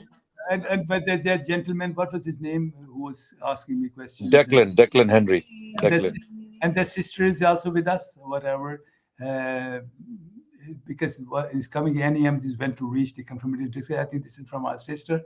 Thank you very much. Thank you very much. Thank you very much for everybody. And we'll see you on Adnan, you were there on Friday? Friday. Okay. Same time? I think Imtiaz Bhai will share the details. Imtiaz Bhai, you will share the details. Yes, it is same time, 8 p.m. UK time. Yes, correct. Inshallah. Okay. Thank you. One thing is it's been a long time since I've ever used this telephone, and everything was okay. Did you see my voice was good and everything? Absolutely fine. Yes. Yes. You can say apart from what you said. No, it is fine. It's fine. I'm just joking. Okay, thank you much. Adnan, he didn't understand the joke. What I said. He could have said, Adnan, did you listen that when I said? Sorry, no, I didn't hear that. Sorry. I asked him, could he understand me good and all? Then he said, it's very nice, very nice. And I put a little sentence there. Yeah, apart from Mr. Nasser, apart from what you said, everything was good. Yeah. So yeah, absolutely. He didn't say it. So I said it. No problem. It was on a serious note. It was very nice talking to you. Thank you very much. We just have to time ourselves. We have to time ourselves because it's very difficult to speak over each other, and our people who are listening, they get frustrated. Where are we speaking from? Where are we all from? Are you not in London? Whatever. I'm in London, and Imtiaz Bhai is in Australia. You are in Germany, I think. Yes. Okay. So yeah, and we get people from all over the world all the time. I don't know when Declan was speaking. Inshallah.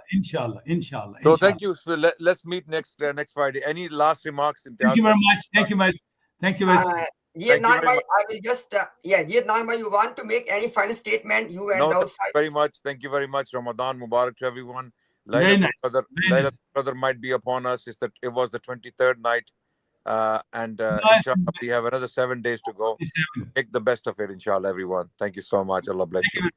Very nice of you. Thank you very much, everybody. Thank you very much. And I will just, Daud Sahib, if you want to say some final words before we end.